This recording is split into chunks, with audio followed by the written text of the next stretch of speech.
Everybody, Plushie here, and welcome to today's You episode. cut off the hay. Try and start again. Do it again. Do it over. Damn it! Yeah, just go ahead. Just go ahead. Just go. I don't. Alright. Just we're rolling. Go ahead. All right. Hey everybody, Plushie here, and welcome to today's episode of Smobcast, where we don't really know what to talk about. But yeah, hopefully it's an interesting episode. We're gonna talk about some tier list stuff, I guess. I fucked that up. Not really a tier list thing, but more of a discussion. But also Da Vinci, because she's the Also only Da buff Vinci. this week. Yeah. Yeah. It sucks. What? I'm in the sucks camp, But we Plushie can. likes it. We can get into. I that don't here. like it. I think it's like not bad, you know. We'll get into that right now. So, the Da Vinci that got buffed this time was Writer Da Vinci, and what they did was a bit of an odd direction. Like there were a lot of directions they could have gone with her, but they took her first skill, and they added 10 stars per turn for the whole team for 3 turns to it.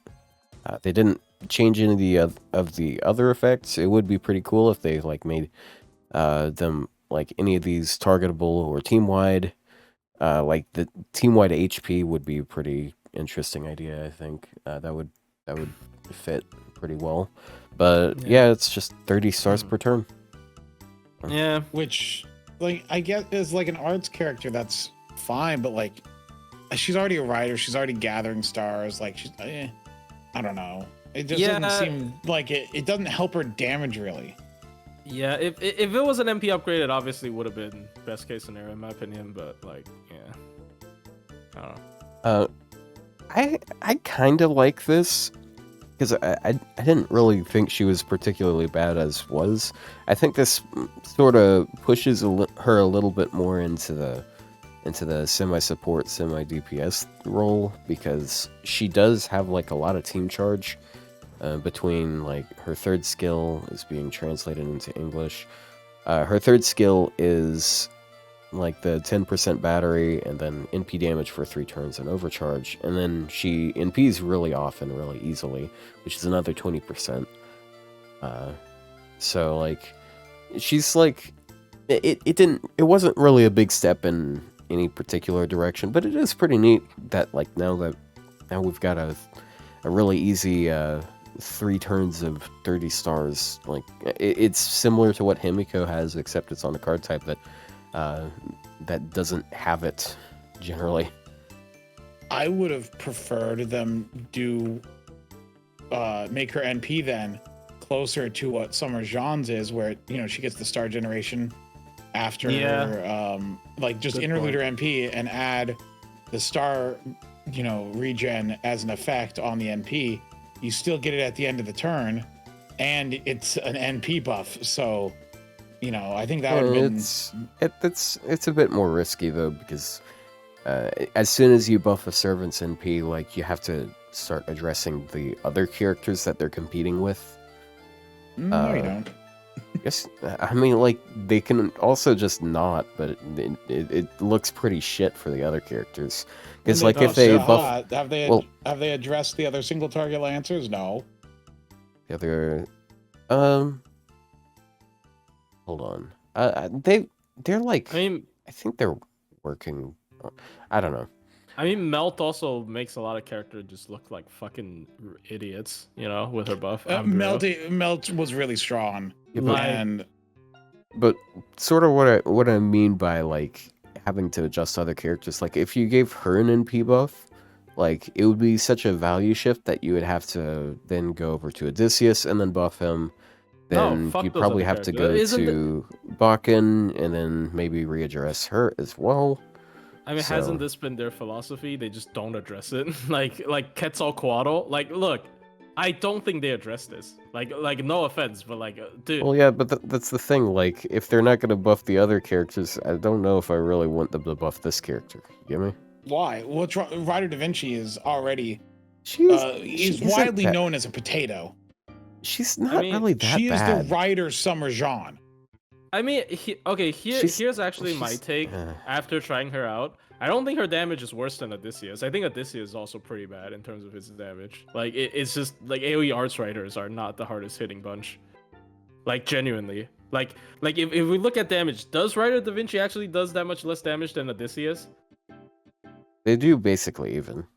Yeah, fucking look at Odysseus, right? Like Odysseus actually has a fucking issue as well. So I don't, I'm actually starting to change my view on Potato, or like at the very least I think like everyone is Potato in this card type. It's just tragic how it is the case. But you also have to remember some servants actually really do struggle if you try to force Black Grail on them, and then like you have a lot of art servants who don't really have that issue, and Da Vinci's definitely one of the ones that doesn't really suffer from Black Grail. I mean, outside of the first NP.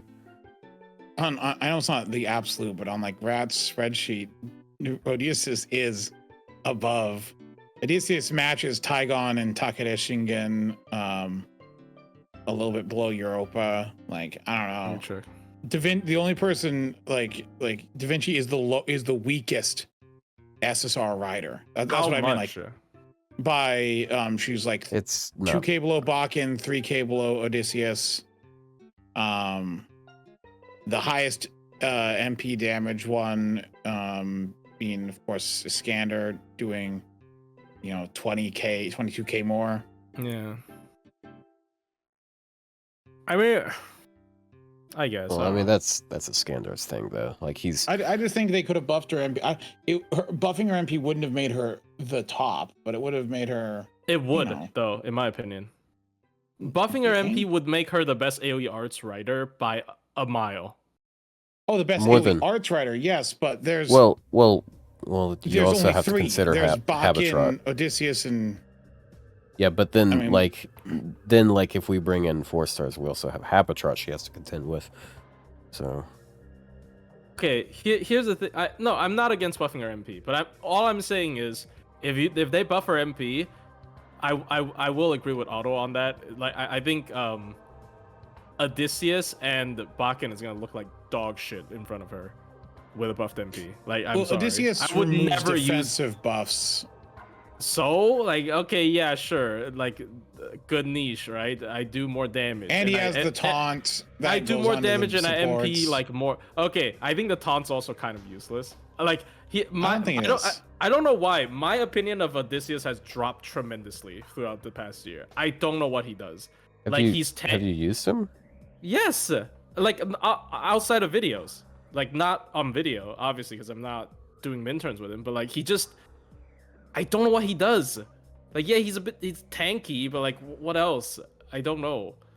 I mean, and Bakken has a place in that she's anti. Yeah, Bakken has an anti-trait, so I think Bakken's fine. But here's the And thing, like Bakken can work with like like with Yui. I don't actually see why Odysseus is considered so good, or like I don't know if he's considered so good, but like I don't think he is, but I just think her becoming better than Odysseus doesn't mean with an MP buff doesn't mean that they shouldn't do it.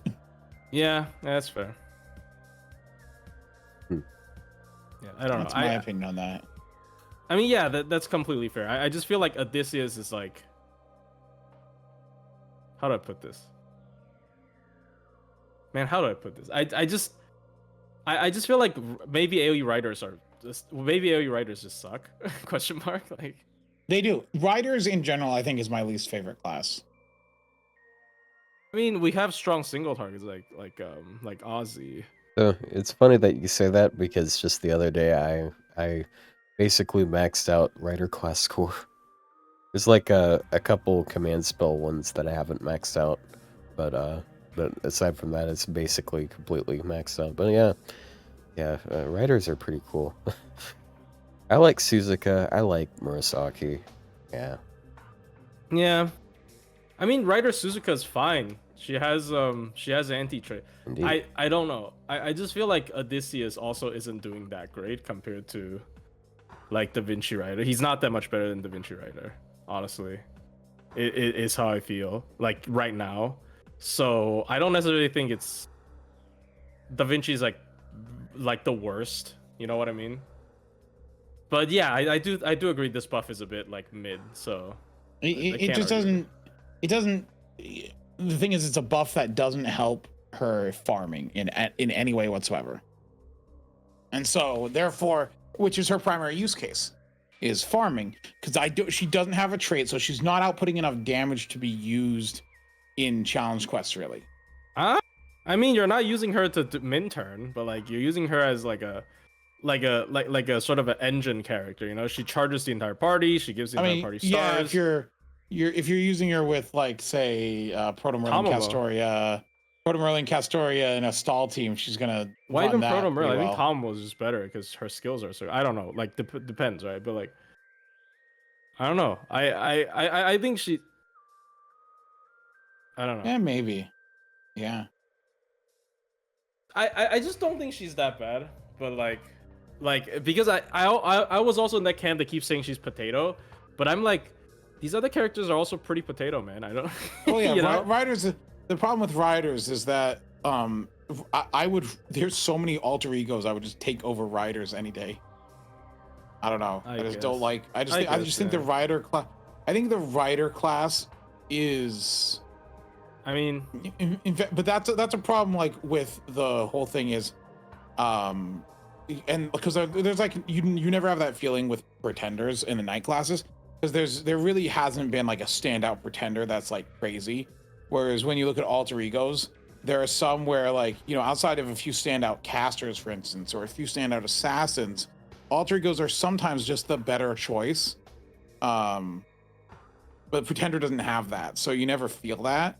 Knights are considerably stronger knights, in a lot of the cases. Like look at this fucking Melusine, fucking I don't know, a bunch of AOE archers are super strong.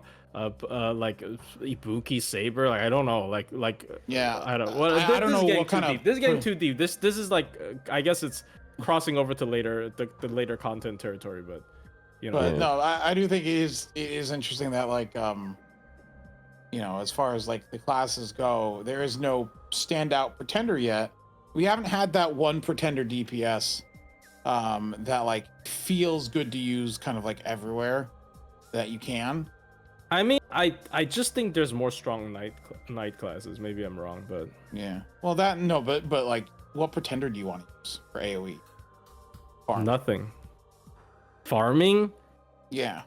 Then just berserkers, like you don't know. That's the thing. Or I mean, Cagliostro is the closest we got, and he's. Yeah, Cagliostro's decent. Okay. Like, he needs to hit anti-trade, but like. But yeah, that's my opinion on Da Vinci and my mindset around thinking the buff doesn't do much for her.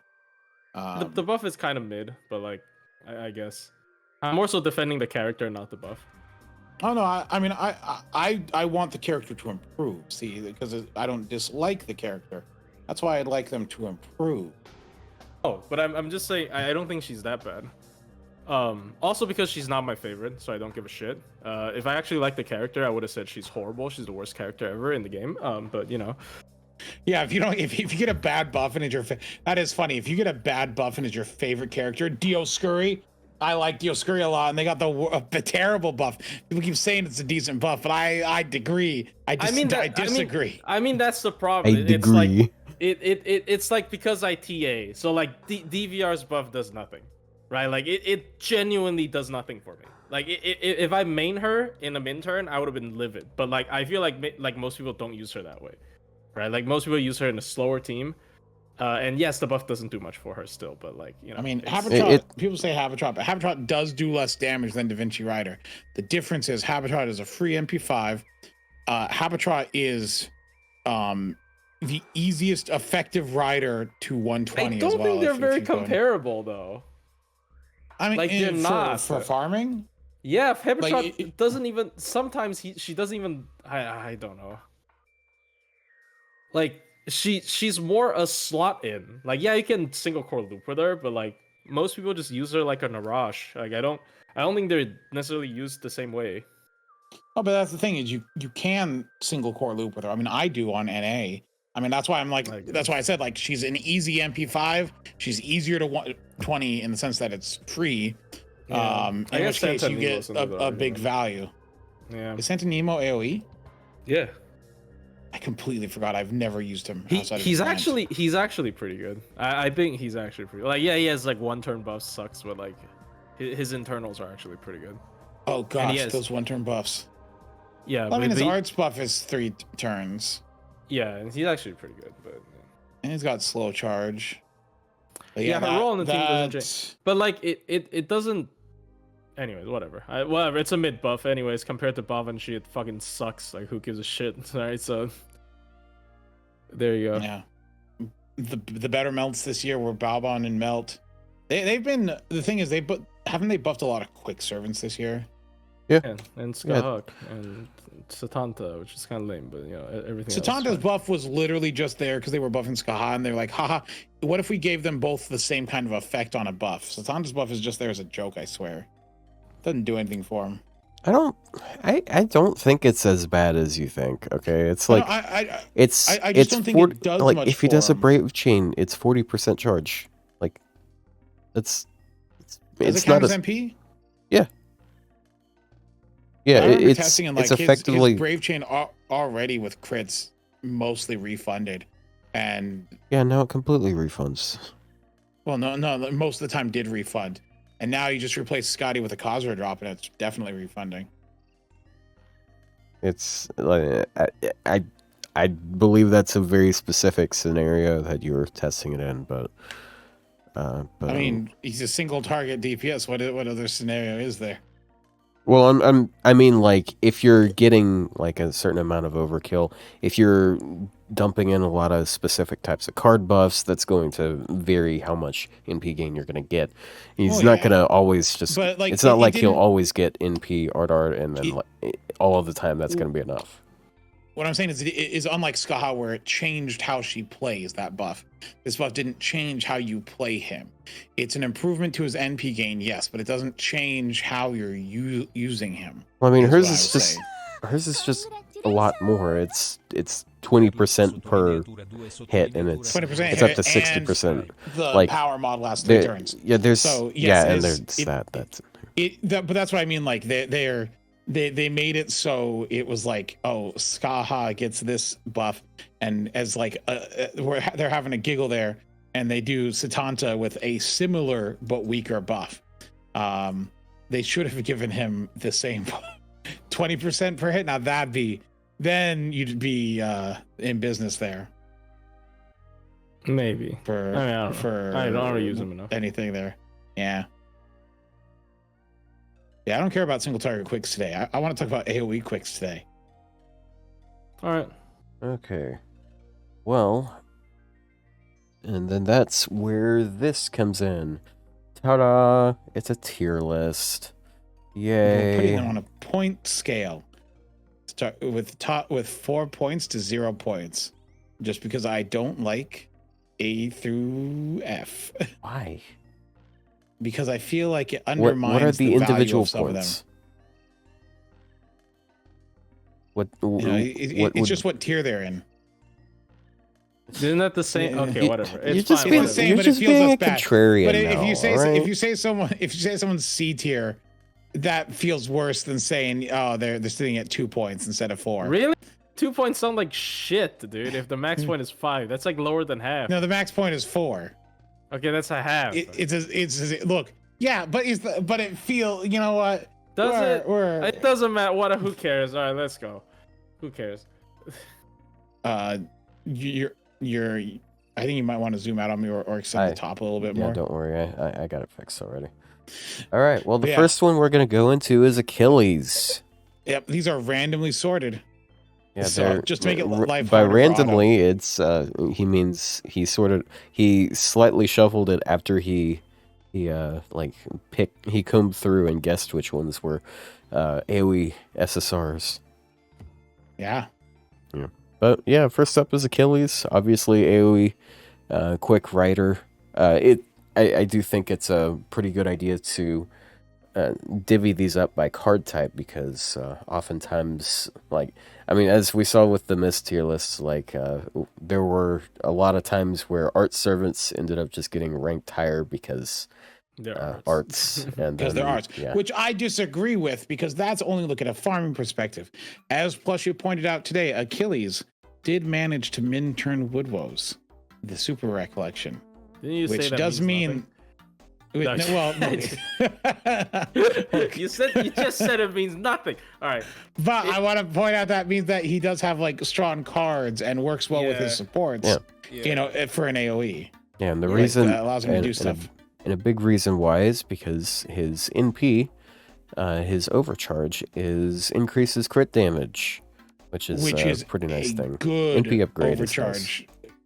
Because that means by like if you're using that 3 times, that means you're sitting there at like at least 150% crit for that last turn.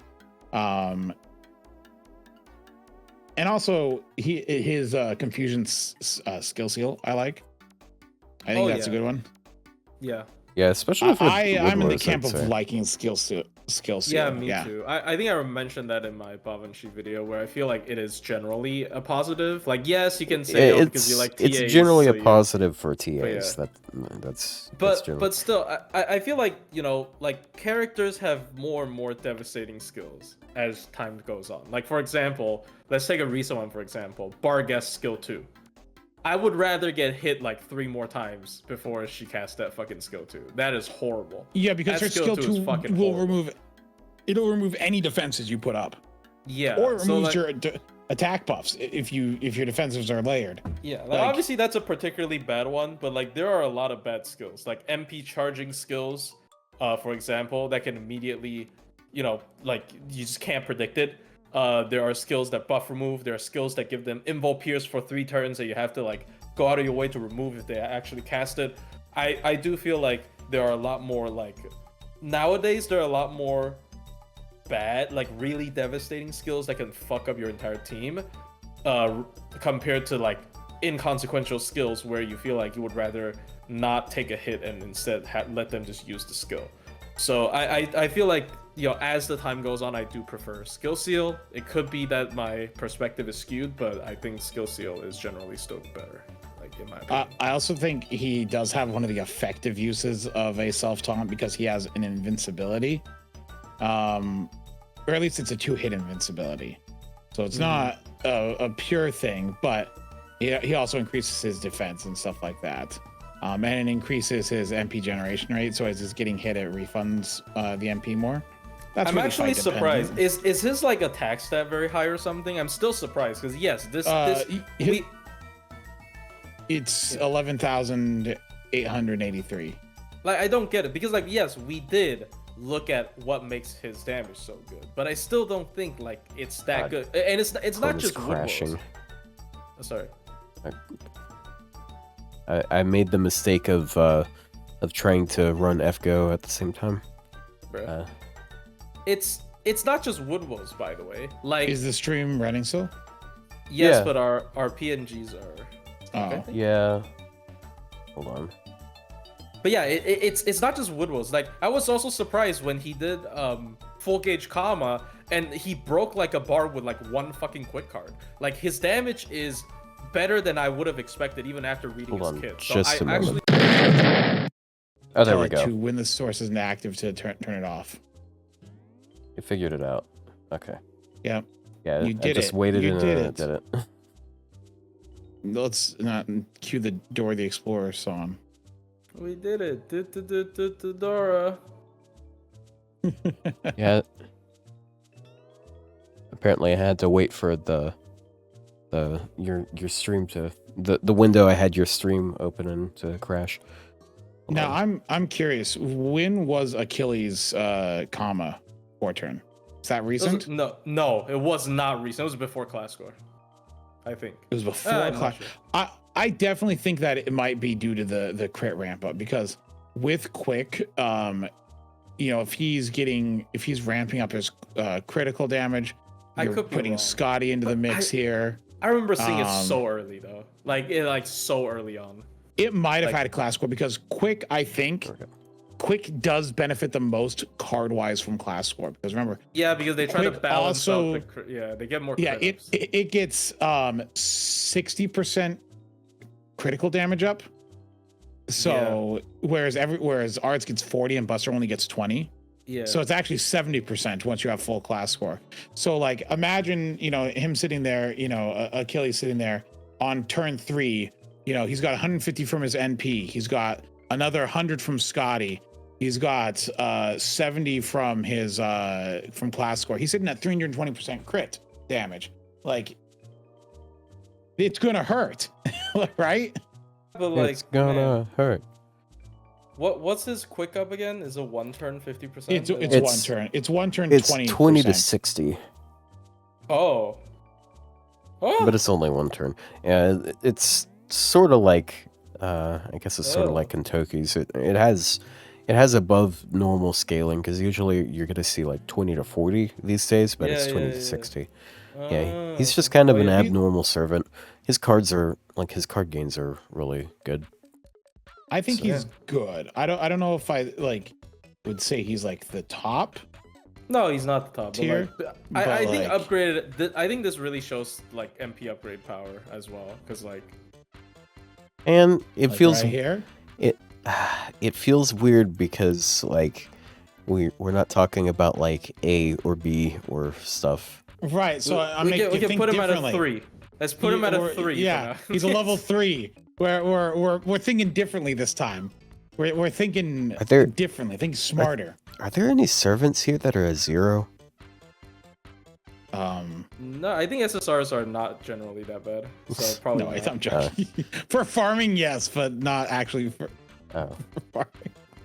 Dude, I've seen so many recent runs with quick Spishtar. I don't know if there are any like AOE. Oh wait, never mind. How is Kazuradrop a 0 for farming? Bruh. Did you not watch my video? No. Did you watch my hot take on Kazuradrop? She literally has a comp where she doesn't have to care about refund. She's the best quick looper. The best. But yeah, I think he's good. I think he's in the higher range. I just don't want to use him. Because he's a dude. No, I'm just kidding. But no. Of course. Dude. He's a dude. I don't use dudes. No dudes on my team. Isn't his quick up? Wait, is his quick up? Is this first skill also? Oh my gosh, it is. It's 30% crit. Yeah, so and actually, then he has it's 3. He's at 350% crit damage on that final turn. So yeah, no, he's gonna crit hard. Yeah, we didn't go over his skills because a lot of his most of his powers in his NP. Yeah, most of what you guys are gonna care about is on his NP because like he has one skill that's a steroid skill. I like the taunt skill. Like he's appropriately defensive, and that can help him loop on turns where he has no cards. So I do think that his second and third skill could be combined into a single skill, but because like you do use them together. It's you taunt, you invuln. I mean, you might use the invuln ahead of time, like because it does last 5 turns. Right, but then you're hoping not to get a straight hit, so I'd rather plan around it. But like, I don't know. Well, I mean, you're using the taunt to just like direct damage away from someone else. So what you might be doing, you might use the taunt on a turn where like the enemy's gonna NP, and like okay, then you can use your Mystic Code invuln, and then that means no one's gonna die to it. Yeah, that's true. But yeah, I think it's a good use. It's the strategy I use for Creamhild, where it's like I'm going to taunt myself to get hit to get MP refund back. That's my strat. That's the strategy. Yeah, as well as for Caren, but we'll get to that later. Next up is Huyan Zhuo, someone who is very recent on NA. And also, I think one of the best AoE quicks. I don't know. Like, because she's got... I just think her skill set is very... She's got good refund. Yeah. She has 3-turn ignore invincible. I don't think she has good refund. I think her kit is very strong. She barely loops 3-3 Zergs. BG, but like... Yeah, barely loops 3-3 Zergs. Like, doesn't matter if it's barely, she does it. Like, I think sometimes that's good enough she fails. for most. Like if I don't get enough overkill hits, she doesn't. I know her refund is decent, but like it's worse than Rikyu, it's worse than Britomart, it's worse than most of the good 30 quick AoE chargers that we were talking about. So I'm not sure if we should put them on the same tier. In terms of farming, I'm just saying farming for now, but yeah. But I do like that, like she has, and it's very good 3-turn ignore invincibility, which is very strong. That's a good one. I do think the star generation up when using quick cards is useless, but the crit damage on Buster, which activates first, is good. Okay, I have a question. Should we just go straight into the character, or do we like go from top down? Talk about. I mean, the stats we can go through some of this stuff right quick if need be. I think it's fine just to jump to what you want to talk about for that character. What you think. But yeah, like if we do that, like I feel like we're gonna go through these, and we might go through these a little too fast. My question is like, are people familiar with the character? Like, I don't mind like going through it faster, but I just feel like do the people know the character? Yeah, we can just briefly overview the skills. Yeah. So the first skill is 30% self quick and Buster for 3 turns, as well as buffs that give her 20% star gen for 3 turns when she uses a quick card, and 20% crit for 3 turns when she uses a Buster card. Second skill is it's like the most unique thing about her generally. She also has 3-turn Pierce Invuln on her second skill, which is pretty cool because you don't have skill-based 3-turn Invuln very often. And then you also got 30% attack and for 3 turns, and then for 1 turn you get Star Absorb. Yeah. And then the last one only is needed for the first turn. Because after she does her MP once, you will have stars. Yeah, because you're going to get plus 26% star gen just on that first NP, and every time you NP. Yeah, I don't think her cards are, like, particularly great for gains. Because, like, her quick card's just kind of, like, meh. And then her arts card is, like, I mean, it's above 2%, but it's... I don't know. Her gains from my experience aren't particularly great, but they're not like overtly bad or anything. Yeah. But then her third skill is 2-hit evade for 3 turns, and then increase buff removal resistance for 3 turns. It's not 1-time 3 turns like a lot of them. So and there's a bit of coverage there. Yeah, for 3 turns. Yeah. And then 30% battery as well. So she's pretty nice in that you can run her in a lot of... Like, there's a pretty good amount of buff removal scenarios, and the fact that you don't have to bring another support, because that's just kind of how buff removal is. Like, if you have buff removal resistance, that is like a whole servant you can cut out of your party, usually, if it comes up. She is way more built for challenge quests, but she does work for farming, which is why I kind of like her, is because she has her kit is so, like, just having the 3 turns of buff removal resist and ignore invincibility for 3 turns and ramping crit that you can do, but on the Buster card. I'm glad it's on the Buster card as well, because and not on the quick, because I always hate when I'd rather just have it activate on the Buster card, because there are some servants with similar effects, and it doesn't always make sense which activates which, but this one I'm fine with. But yeah, no, I mean, she doesn't farm, like, obviously, against Berserkers, she might not loop fully PG. Remember, we got one last thing to go over. We don't have her NP covered yet. Yeah. So, then last up is her NP. It's AoE 8-hit. She's got, like, okay refund.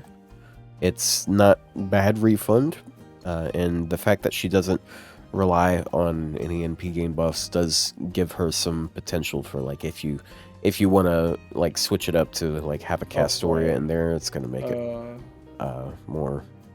maybe. Yeah, you're right. Yeah, you're right. More possible in that regard.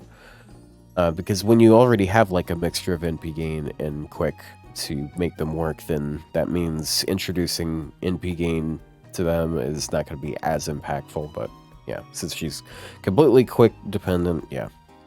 But her NP does a static 50% super effective against evil enemies. she has a static 40% chance to stun them every NP for 1 turn. And then she has her overcharge is the good old 1 turn mana burst of 20 to 40%. This one's 20 to 40. Unlike Achilles 20 to 60 for some reason. But yeah, it's 150% extra damage to evil, so it is not. So that's not a. That's the. No, it's just 150 SE. It's not PMOD. Yeah. Oh, it's not PMOD? Are you sure it says extra? Yeah, it's extra damage. Yeah, it's not... that's why it says 150% extra damage. Yeah, if it's a PMOD, it would be 50. Yeah, if it was 150% special attack, that would be a little ridiculous. I don't think they've ever done something like that, though. Okay. I hate the slight differences in these like terminologies here, don't you? Sometimes you misread it. Yeah, they should use a different icon for it, because that is the special attack icon. Yeah. But it says extra damage. It doesn't say special attack damage for a certain amount of time. Like if there's a special attack buff tied to it, it is always going to say like what duration it has, and it has no duration, so it's generally safe to assume that's what it is. Right. So that's the better version. That's not the one that applies to the cards. That's the better version. Right. That's what I said from the beginning, and you said I was wrong. No, I didn't. Did you get? I said a 50% bonus. Like you might have. Were you trying to correct me on that? Because like no, 50% I thought you guys were correcting me on it because I was like, yeah, why are you confusing him? It's the good one. Yeah, it's the good version. SE. Okay, no, it's not. Yeah. Yes, it's not SE. Yes, it is. SE. No, sorry, it is SE. It's not power mod, right? Yes, that's what I said. Yeah. I said it's 150 SE. Right, but that's what I said at the beginning, and I thought you were disagreeing with me. No, okay. Plushie is wrong. It's SE. I said it's SE. You guys, okay, you guys keep on going. This character is whatever. I think this character is like a 2. All right, bye. Like a 2. Also, I'd like someone in chat to take out a notepad and write down, just keep track of how many of these quick servants have a stun chance on their NP. Because it's I say this a lot. Yeah. I'm okay with 2. So +2. I'm okay with rank 2. I thought you said she was like one of the best ones here. I do think she's one of the best, but that's my personal opinion. I think she's like. Oh. Right. I think she's on the level of Achilles, but if you guys don't, then that's fine. Then that's. So you think she's worse than Achilles? No, not necessarily, but is she on the same level as Achilles?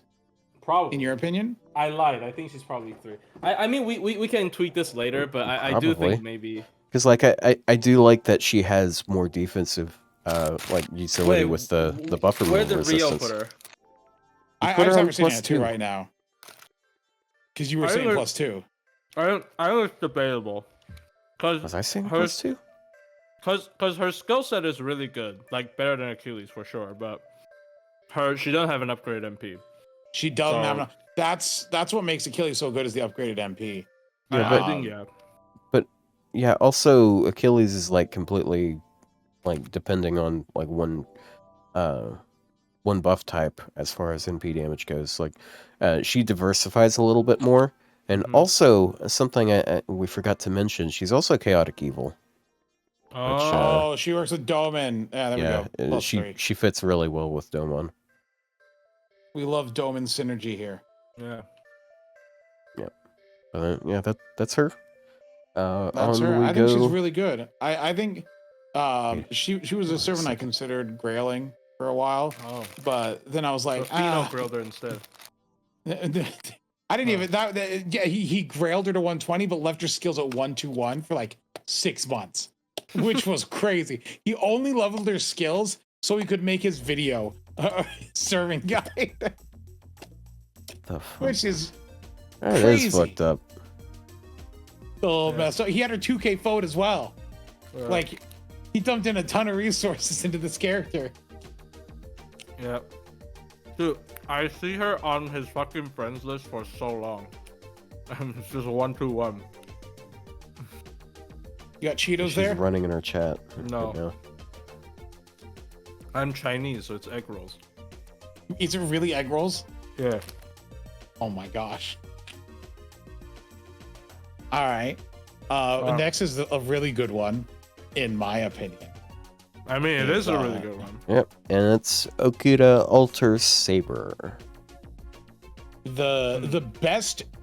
Is she the best AOE Saber? No, It's debatable. I think Charlie's better than her. I'm sorry? I'm sorry. Fuck. I think Charlie's better than her now. Charlie. You do? Yeah. I don't know. Like, I think Charlie's buff was really good. But Yeah, I'm not gonna sure if drag Charlie right here so we can talk to them one after the other. Oh man, I even had everything in order here. Jet. Oh, sorry. Yeah, it's fine. It's fine. I have it all. I have all the tabs available. Because these two really are a debate amongst each other about which one is better. The problem is that they're so similar to each other in their roles. But I do think that they're different enough that... well, for farming, Okita's still better. Is it? I think your gains are better. Yeah, Is it that much better? I mean, Like- her gains are better, but you also have to remember that you can increase his damage just like by throwing cards in there. Yeah. So like, True. I mean, okay. Let's go through her first, and then we can go to Charlie. Like, I don't know. Yeah. Yeah, let's not make the conclusion before we even process the what we got in front of us. So what we have in front of us, her first skill is 30% attack for 3 turns, 20% quick and buster for 3 turns, 6-turn cooldown. Very Which is simple nice. skill. That it's not 20-20-20, it's 30-20-20. Throwing Yeah. the attack up in there is good. I think Yeah. making it higher is nice because that affects the other 2 cards as well. Yep. And then her second skill is what her second skill on her alter ego form should be, which is 30% battery, and then 50% crit for 3 turns, and then 1 turn of Star Absorb. And it's on a 5-turn cooldown. Then we got Sun and Moon, which is A Pokemon game. yeah, it is a Pokemon game. It's 2-hit invuln for herself for 3 turns, as well as 3 turns of 30% NP generation. Now, mind you, she already has really good card gain. So she's got a quick buster deck. Her arts card is like, that's like 2.6-ish? Yeah, it's really good. Yeah, 2.6%. It's 1 hour. Or 2.8%. And then The quick is the quick insane. card. Yeah, quick cards aren't they aren't on par. They aren't quite the same as the other Okita quicks, but they are still pretty good. But then you also have the quick Base buff refund on here, MP. and then you Oh, yeah, have the quick up. then you have the NP gain buff, which applies to Mhm. everything. Then you have her NP, which is 8 hit, which is it's a lot of hits. It's the same as Huyan Zhuo, but But she then has you better MP gain stats. yeah, she has 30% better, 30% higher base, basically. But she also has another 20% quick on her NP, and then 30% NP gain, for herself, on her third skill, and then 20 on 20. So there's just so many things factoring into it, and it's already just high at base. So she ends up refunding on her own. She refunds better than a lot of art servants, which is really funny. And it does work well that you can pair her with a pen too. Pair her. She's one of the few quick servants that really, well, not one of the few. She's one of the few quick servants that before Ruler Scotty was able to Black Grail loop in some situations. Actually, Yeah. I remember making without plug, that is. without plug. But Yeah, it was Oh, without yeah. plug. Because I remember I made a video on that going, look, her MP gain is good enough that without plug, she can use Black Grail and still loop. It was a very niche setup, but it still worked. But yeah, with the pen 2 and stuff like that, she also can just stack first and second skill so she doesn't need to worry about. So that means for her refund, she can even sometimes do waves where it's irregular, like 2 enemies on a wave, because she only needs to get 50 back. Because the Scotties will be covering, the other 50%. Mm-hmm. And then she does remove defensive buffs on MP, which is a decent. Oh, okay. When you were saying a pin 2, I was thinking a pin 5. Because No, like with a no. pin 5, if you're using Atlas, you can double cast her. Oh, no. That skill, which means you might be able to Black Grail plugless with Atlas still. But it's probably not going to be as good because you're going to be lacking a 50% NP damage buff on turn 3. Yep. Yeah, she also removes all nice. defensive buffs before damage, by the way, which is a really nice effect. You just said in a lot of situations, it's going to end up being basically ignore invuln and ignore defense. It's just it doesn't ignore the boxed ones, so like this is just really good. Mm-hmm. And the crit damage up is for 3 turns, so if she does have to card, it carries over the whole time. You don't need to worry about that. She's got independent action as well. And so once again, the quick gets the best out of class score as well. So if you invest in class score, I mean, you can't always say to invest in class score. That's like on the high end thing. Like if you pick to like main the character, like I think she benefits decently from class score as well. Mm-hmm. But everyone kind of does. And then she's a group servant. What does group servant count for again? Is it only for like it's a just challenge Santa Nemo? Yeah. Right, it's Santa Nemo. Nemo. Right. Yeah. Because like I know there was a challenge quest that had nothing but duplicates there. I think that was the Trink Sister one. Yep, but it does nothing. Yep. Yeah, group servant unfortunately is there's no one. It's too niche, and they have such a wide disparity between the types of servants they are. So it's like it's not worth investing in, thinking about. Yeah, let's defer from ranking. Let's look at Charlemagne. Nah. Oh, No. Go right ahead. I thought we're putting his rank for. Oh, where do you want to put her? 4, 3. I mean 4 for now, I guess, but yeah. One of the best quicks. She is one of the best quick AoEs. I stand by that. She is like, if you like really invest in her, especially like if you won 20 her, I don't think that's something you'd regret. Like she is really, really good. Mm-hmm. Okay. Well, I guess next up we're gonna talk about Charlie, another AoE quick saber, who has some interesting contrasts to her. So was basically a clone until the buff. I wouldn't have called them a clone. It like I mean they're both able to Black Grail loop and stuff, but aside from that, they still had like some clear differences. So like for one, quick art stack, his gains aren't really that great. Like his quick cards are kind of meh, like on their own.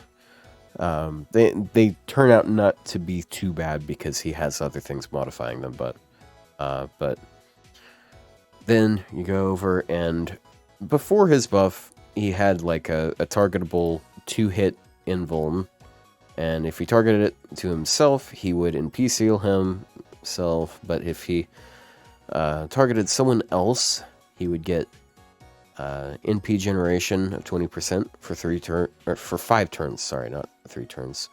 And then also every time he gets attacked, he would get a buff that boosts his NP damage in a super effective manner by 10%. Now the thing to mention there is that's not just that invincibility. If he has any invincibility from the party or a mystic code, he will NP seal. So you have to sequence things very carefully if you have anyone else that can give invincibility. Otherwise, you may end up just NP sealing himself. Yeah, it's so the funniest thing. So you got to be careful if you're using like Castoria, because Castoria has a target. Castoria arts up, yeah, or Merlin. Like if you're going for like big crits for some reason. So. Yeah, but you gotta be careful. But then they buffed it. Now it also gives him an on-attack buff, regardless of whether or not he targets himself, where he gets the same thing for 5 turns when he crits. So, like, every time he uses a card, basically, because he makes an immense amount of stars. And then he also has a star bomb on it, which is, it's good for, like, the first turn. Because the first turn you're gonna, like, either have a star bomb C, or you're gonna use Scotty's 3rd skill, and then, like, okay, 3 stars. Yeah, that's kind of the theme of quick servants, is they have like very short term NPs, or like star dumps or star gather ups, because once you get past that initial first turn, any quick servant made in the past like 5 years is gonna flood your field with stars. Yeah, especially since a lot of them get ran with Scotty, like Summer Scotty now, and Summer Scotty also has 15 per turn to add. So now I don't like his second skill on that note. On this note, I don't like it either. So, oh my god, his second skill is kind of a mess, because it's party attack for 3 turns. It's 20%, but because it's party, it's a little neutered. But then he has own damage against demonic enemies, which is fine. But then it's defense against divinity enemies. So it's not like he's going anti-demonic. He's going, and so he can attack demonics and take hits from them. No, he can hit more demonic, but he'll take less damage from divinity. But like, that's such a weird thing. And then of course it has a 30 MP battery. I just think it's just a weird skill that's not very. Yeah, like the divinity defense is mostly pointless. That's basically the problem. I mean, here's my I would rather him though. just have 50 demonic damage. Oh, for sure. But like, here's my question though. Like, 30 MP battery, 20% attack up, and then 30% anti-demonic. Like, if we just cover the divine line, do you think that's a bad skill?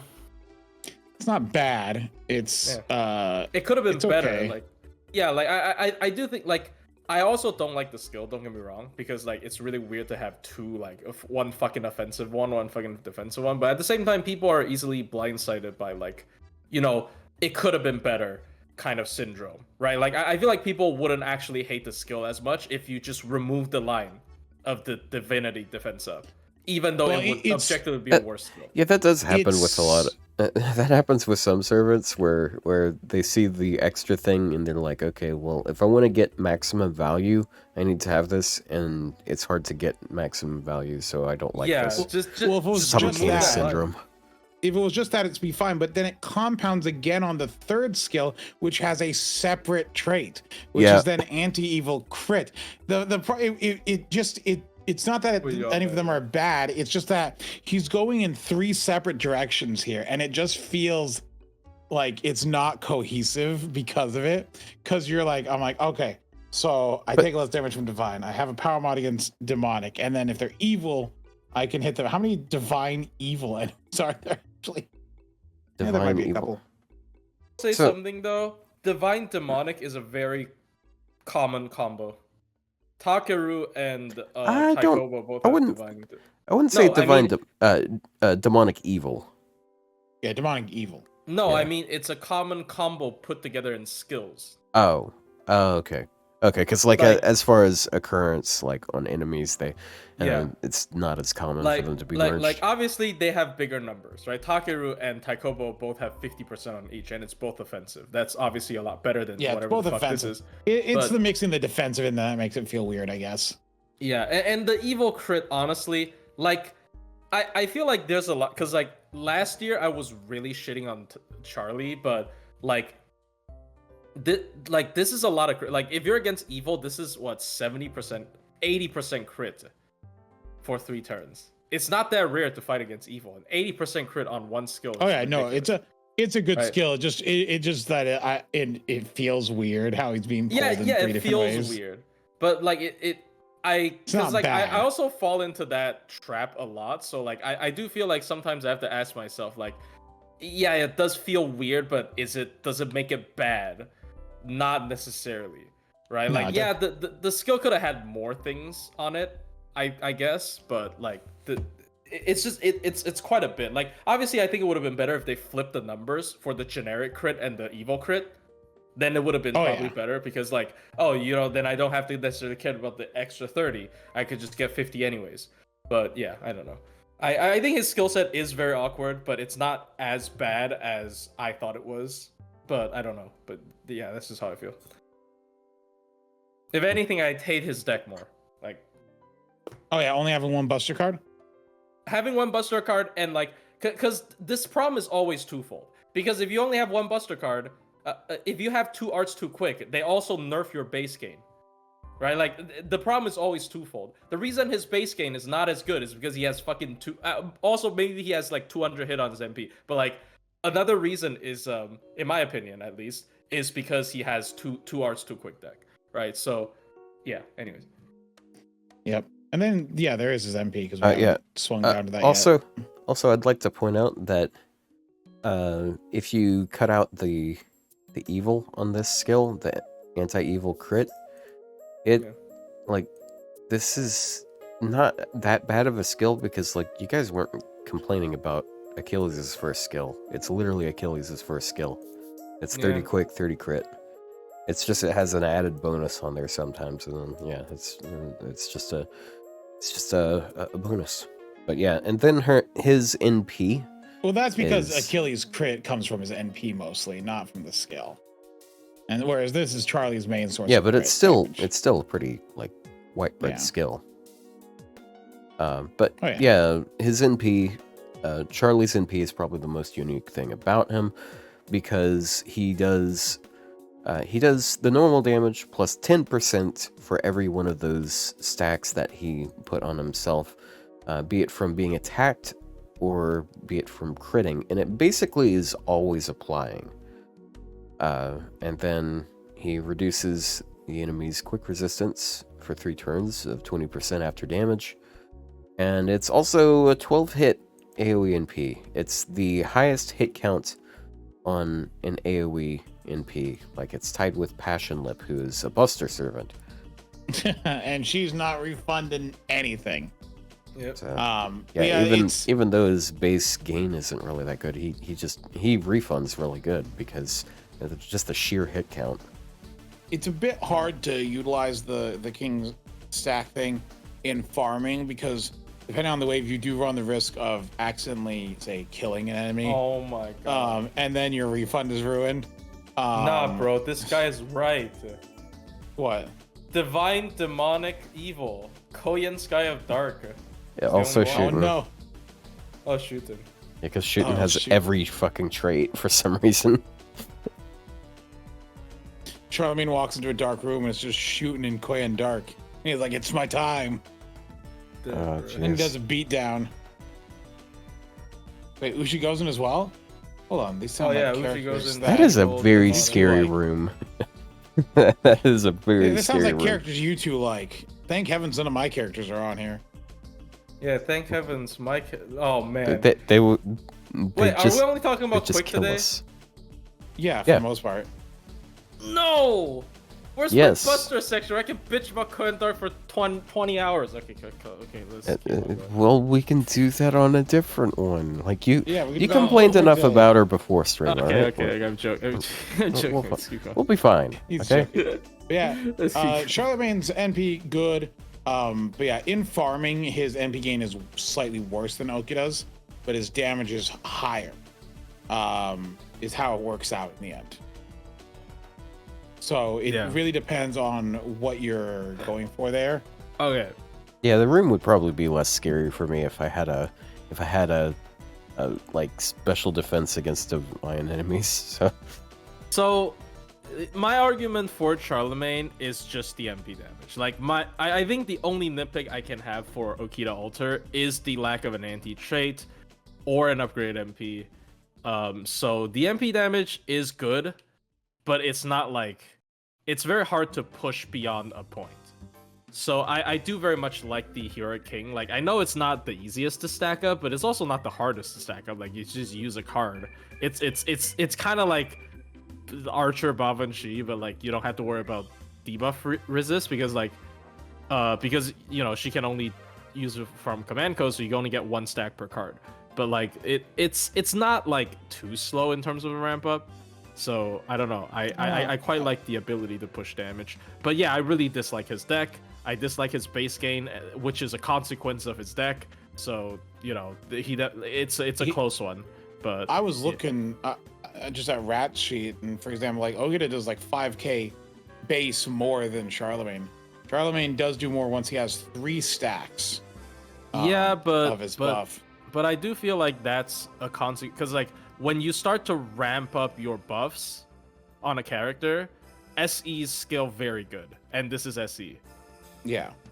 So like in a long-term single, like in a boss fight, Charlemagne probably will have will end up with the higher damage. In the long run. I mean, he also has he also has his own niches sometimes, so that can push him a little further. True.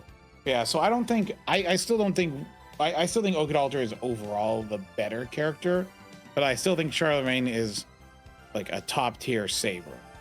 Yeah, it's definitely a debatable argument. I think they're basically even now. Because I was thinking of him as a downgrade of her before the buff and his buff. It definitely is the case. Oh yeah, no, before the buff, it was Okita every time. Yeah, they made his gimmick a lot more accessible. Yeah, because getting hit for it to get the stacks with no taunt, one, I don't like the get hit to get a stack on taunt stuff anyway. That's why Balbon Pretender, her on hit thing is nice because it's anyone in the party gets hit, they get the crit buff. Like that's a really nice one.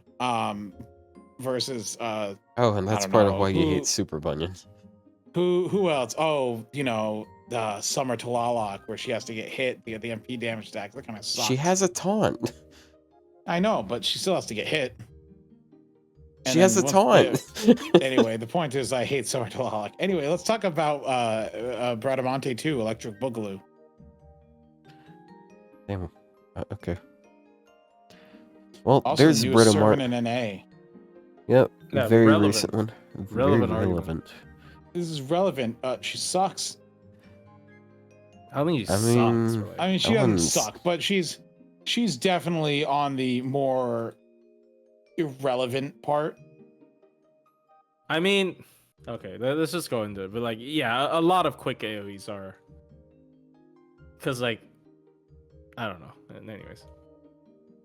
Okay. Yeah. So her gains are pretty decent. She's got an arts card that's a little above 2%. She's got a Buster quick deck.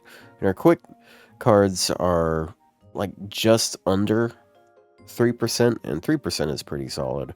But then she also has quick buffs outside of that. So her first skill is 2x 3 turn invuln. Then she also gets 30% MP gain for 3 turns of 30%. That sounds pretty familiar. After Okita Alter, and then she has crit resist as well. So 30% chance less of her taking crits when she gets attacked. The most exciting skill buff. You love to see the potential of defensive buffs. Well, I mean, 30% crit. Well, I mean, it's 30% usually guaranteed. I mean, it's additive. So if they have 20% chance of critting, they have negative 10% now. True. So, yeah. But if they use a crit of it, it's just and basically no Lancers, unless they use some sort of crit skill, are going to be having a higher crit chance than that, because she's not fighting against Lancers though. Well, and then Riders are I think they're only 10 or 20%. I mean Archers. You mean Archers? Archers, yeah, Archers. Yeah, Archers are I don't know why I was thinking Lancer. And stuck on Sabers from the last two, I guess. Then she has stars per turn as well as a star bomb. So 10 stars and then 3 turns of 10 stars per turn, as well as 30% crit, which feels kind of low, but then she has 3 turns of self debuff immune. That's the best thing about this skill is the 3 turns of debuff immunity. Yeah, which- it's like the very stars rare. and stars per turn are kind of irrelevant on a quick servant.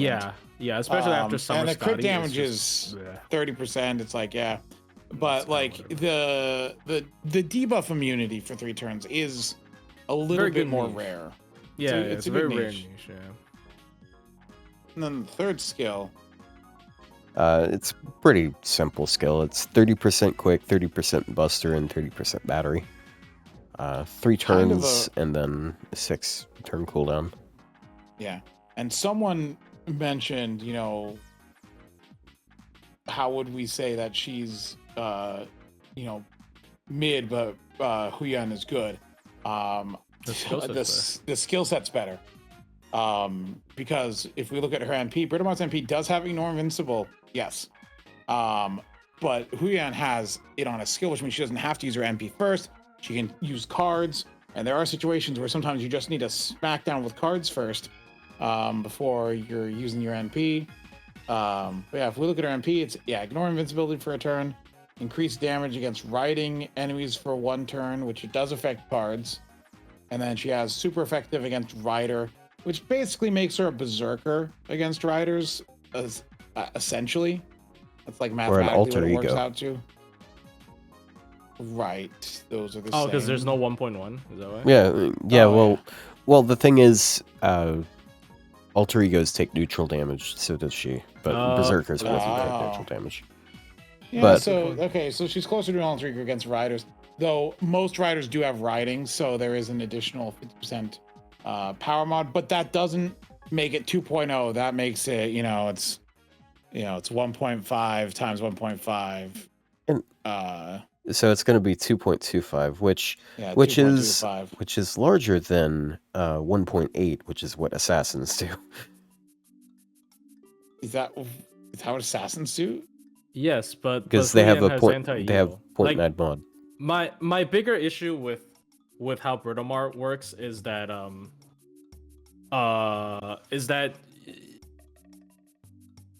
course, how- it what was does. It does vary if you have other like mods on there to Yeah. water down the special attack. But in a vacuum, yeah. I forgot what I was gonna say, but like, yeah, it's like what I'm trying to say is like Britomart is splitting her anti-trait to deal with another class, so it's impossible because like a very big thing about anti-traits is to push your maximum damage, right? She can never push her maximum. It's like Sei Shounagon with the fucking Shadow Servants, right? Like it's just you. Yes, you have this extra attack damage boost, but you can never push extra damage with it because you're either hitting off-target class or off-target trait. Like, it's just, you know what I mean, right? Right. Like for Huyan Zhuo, you can hit evil riders. For Britomart, you can't hit rider archers. You know what I mean? Like Yeah. that is my biggest issue with I get Britomart. that. It's like it's just like with anti-traits, I expect to push maximum damage, but I can't. So her character, so she kind of, not entirely, but like her issue is very similar to like neutral DPSs that can never hit counter class. You know what I mean? And it's like, and add on the fact that her skills aren't like super broken, because like a lot of neutral DPS have like really broken skills to kind of offset the fact that they're always neutral. But like Britomart is just like a normal class servant that is, feels a little bit like a neutral servant and just like, It's also I'm not sure. having it be just against a specific class is it's the same problem that like MHX runs into is Oh yeah, 'cause- Saber, but it's assassin. Yeah. Saber Yeah. but assassin. It's kind of the same problem that you're running into there. It's like, yeah, technically they do more damage to it, but I mean, Yeah, you can hit I'm just- riding archers. Here's my hot take, right? Yes, right now how Britomart is aligned does make her better in terms of like general damage, but I think maybe her potential would have been better if the riding was the SC. if the riding but- was the SE, then she would actually be a much better, because riding has way better class coverage than, or way better coverage. Is To it? But I don't affect know. I things. have no idea. Because Yeah. if it was Like, 50% how many against riding per riders, and then the riding was the power mod, her damage against riders would be the same as it is now, but then she would gain a bunch of extra damage against,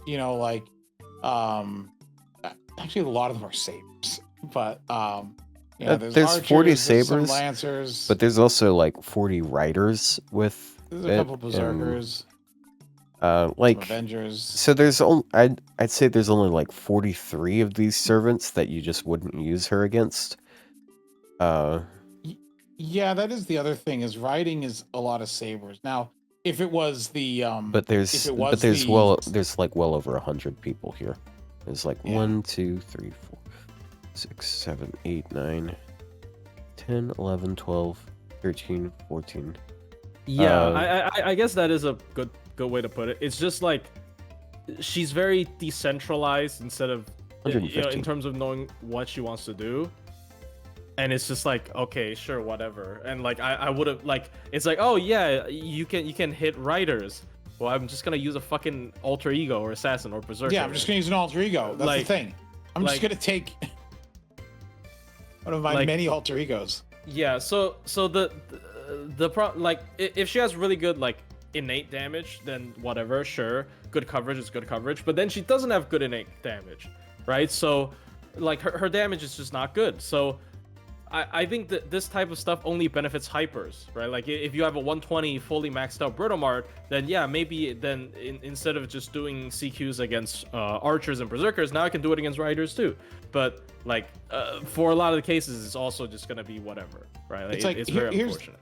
Here's the thing though as well. Like if you just look in the vacuum, like Bradamante does, Britomart is like 32k. Bradamante is almost 43k. With special effect, Bradamante against Earth still does more than I mean, she has an upgrade MP. yeah. She has okay. Also, we haven't Does gone to Bradamante her. have an upgraded MP? Yes, she Yes. does. Forgot. That's the only reason That why Yeah. she's explains good. it. True. That's But yeah, like you- she got a if they battery and an buffed- upgrade MP. If they that's the buffed only reason she's Britomart's better. NP, then Britomart might be better to use.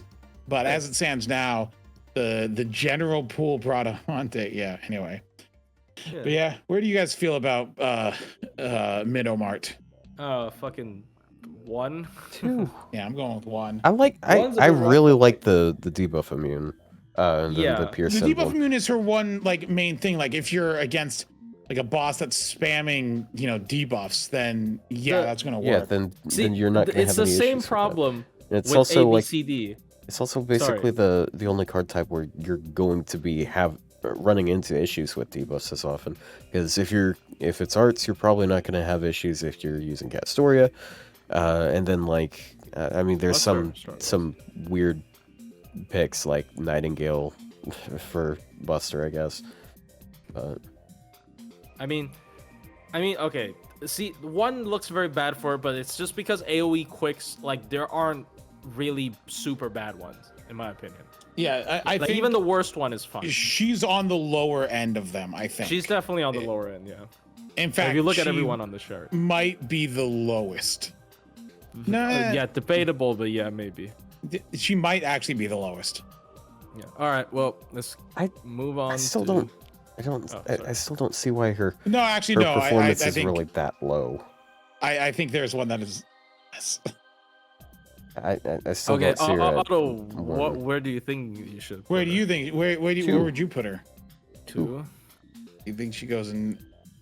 Because her performance is alright. Like it's just like her NP damage isn't really that high, but like I mean Okay. she's she runs Black Grail super easily because she's got But those is better there- games than most. My, But- okay, I have a question though for you. Like, how many? Okay, just I mean, don't spoil it too hard, but like, just as a, as like a ballpark, how many servants do you think here are worse than Britomart? Worse than Britomart. Yeah, I think there's like probably at most 2. Well, yeah, but that's part of the thing. It's just like these are 5-star servants. There aren't really any bad Right. servants here. Right. So, So this is that's why relative. that's why I'm not having A through F, because that implies bad. That's why I'm +1 is doing a still number- bad. +1 No, sounds no, so it just bad. means that look. The point is we're not saying look. We're not saying any. I can add -1, -2, -3, and we can like pretend like there's a large scale and like wow, look at all of them. They're in the upper scale. But like, come on. So that's why I'm like I think because like yeah, I don't think like there is only like two that I think are 2, 3 at most, but well, yeah, who are others? But like that's not. But like, yeah, no, I don't think she like stands out in the field of AOE quick. Because remember, this is about AOE quick only. We're talking in comparison to the other AOE quicks. We're thinking AOE quick here, and in comparison to the other AOE quicks in a vacuum, if you're having to pick them, they don't. The one standout function is their debuff immunity, but that's it. Everything else, like Huyan Zhuo has, the Ignorana skill and the debuff immunity, and the better cards. So like, and they're very similar characters otherwise, but like if you just like glance at them, but once you actually like look at the differences, you realize they're not. And that's the mistake I made 2 years ago when I was complaining about like Rikyu, Britomart, and Huyan, is I was just surface level looking at them, when in reality they are actually all very different. I'm not sure if they're too. Yeah, okay, whatever. I don't know. I'm not sure. Glad if we got two the tiers character apart, development for you. Yeah. But yeah, Andromeda. Yeah. Up next is Andromeda, who has some really like there's a lot experiment. There's a lot of opinions about her that really just go back and forth. So her cards are pretty good. Like, she's got almost 2% on her 2 arts cards. And of course, she has a quick art stack, which some people take offense to. But then she has pretty similar quick cards to the one before who was it? Leon? Charlemagne? I don't Okita? remember who it was I was referring to then. I know I saw one that was like 0.62 or 0.63 with a 4-hit quick card. But yeah, like, they're okay quick cards. She's also a writer, which means that she's going to be taking all of the stars that she makes, basically. Speaking of making stars, her first skill is it's 15 stars, and then 15 stars per turn for 3 turns. And then 1000 damage cut for 3 turns. It's unlimited damage cut. And then 30% battery. This feels very similar to Britomart second, except you're swapping to the other things. You're swapping the debuff immunity for damage taken and the crit damage for NP game or NP gen. It's a very defensive skill here. Damage cut. It plays into her playstyle really. It plays into her playstyle very well. Yeah. And then her second skill is a 3-turn taunt. The first 3-turn taunt in a really long time, I believe. Unless you count Oberon's, which I feel like it's kind of... I don't know. But then she also gets Guts 1 time 3 turns. Then she also gets 10% charge every time she's attacked, as well as 10% and 10% crit damage whenever she's attacked. I think this is a bad skill because the numbers are too low. I think the cost of getting hit, like it's the same. Like for all of these, I think that what is the cost of low. getting hit here? Okay, here's the thing. I have used her for quite a while. I do think it is extremely easy to get her to 50% crit. Yeah, because like it is actually surprisingly easy to get her to 50%. Let's actually, and there's more context that's going to go with it once we get to the NP. But then third skill is very simple, just like offensive skill. It's 30% quick, 30% arts, and 30% NP damage for 3 turns. Helps her out with like all of her gains, which is pretty nice. But then she also has a passive that some people focus a little bit too much on, which is the 10% attack. She gets a 10% attack buff whenever she has Guts proc. That just doesn't do anything. And it doesn't do much. She doesn't have a stackable Guts is the thing. Like if she had a stackable Guts. Yeah, but that's not like her gimmick. She has different gimmicks that's just like a little flavor or something on top of. But her NP, it reduces the enemy, like all of the enemy's defense by 20% before damage for 3 turns, which is pretty nice. So it ramps up every time she hits them. And then she skill seals them, and then she increases her defense by 50% for 1 turn. So she doesn't really take much damage a lot of the time. Like, if you're up against a caster, she takes basically no damage when she NPs. And it's also really easy for her to loot because she makes stars, and she has good card gains, which are enhanced by her 3rd skill. And she has her own battery. I will have times where I'm just sitting on her battery for a while because she just doesn't need it a lot of the time. Are casters one of the enemies that only attack twice, or is that just berserkers?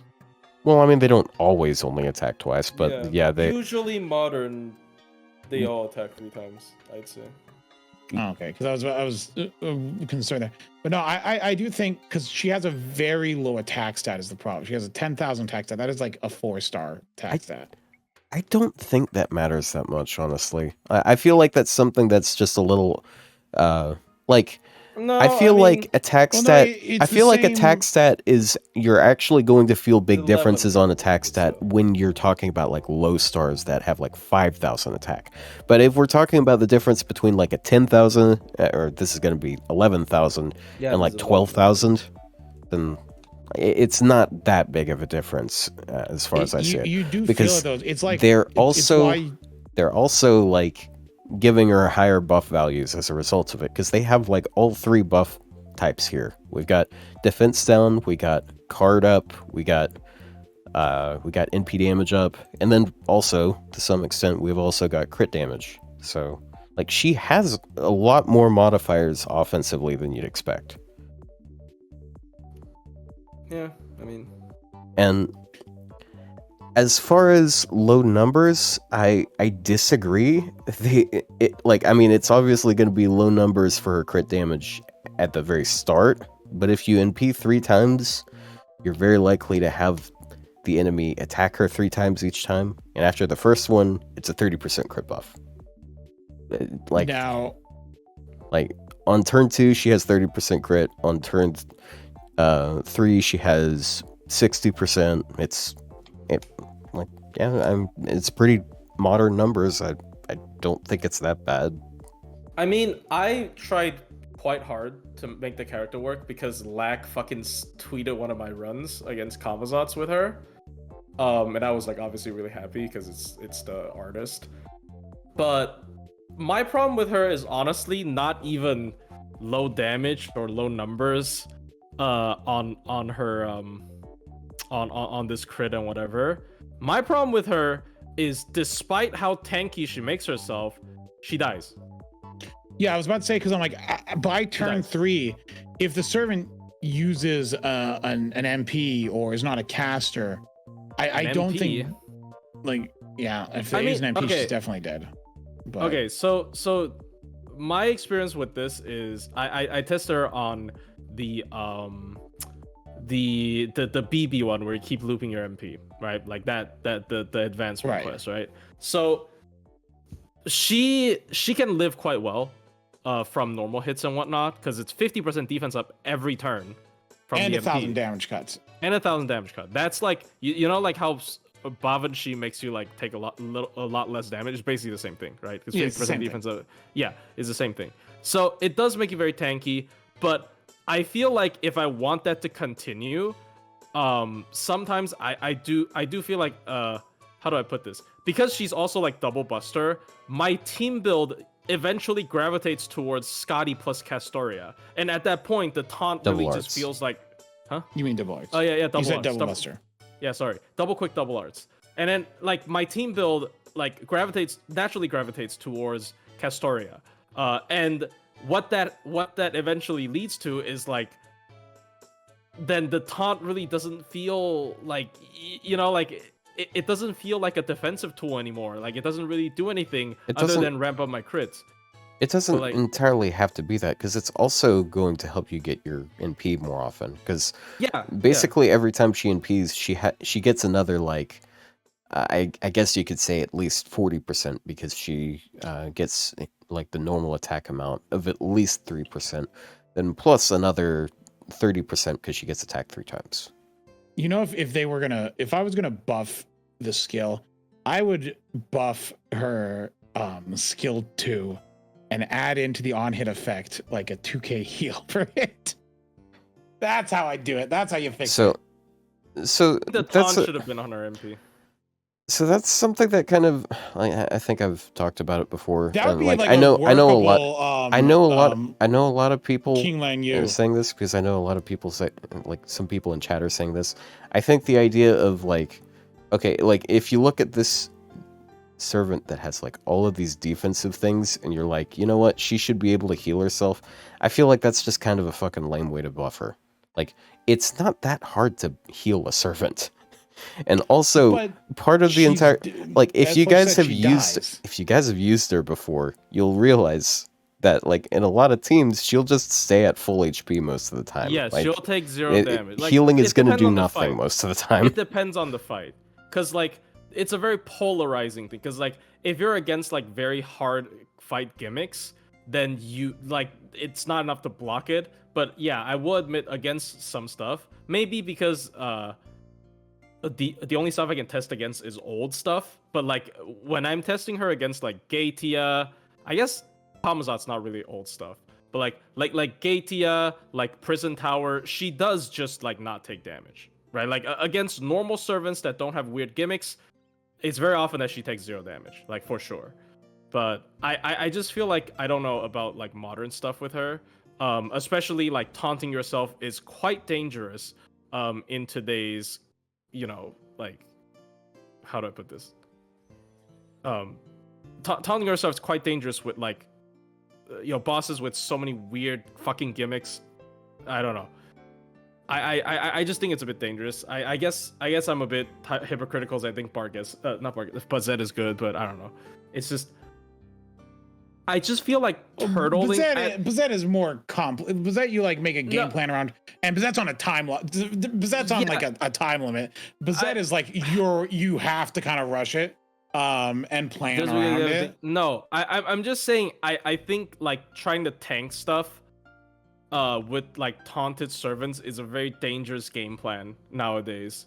Just because of how many weird gimmicks there are that like the boss can fucking fuck you over just by hitting you, not necessarily by killing you. Do you know that? But I don't have a good example, so maybe I'm wrong. So I don't know. It's just the character. I tried the character on a couple of CQs, and she just doesn't really work that well sometimes. Maybe it just happens to not have a lot of good CQs for her. Like I bet if the 3 Sakura face CQ was not alter egos, she'd be doing fine against them. But, you know, I don't know. If I'm just thinking, because like, you know, it's a 50% defense up. There's still some fights that 50% attack down or defense up still doesn't work enough for. Like, I know an extreme example is like the Morgan one. Like, even if you have like 50% attack down, even without the buff removal. Like, I feel like without the buff removal, she'll still like crit through and kill you. But like she's doing bonus damage to everyone. Like I feel like I'm like I said on the extreme end.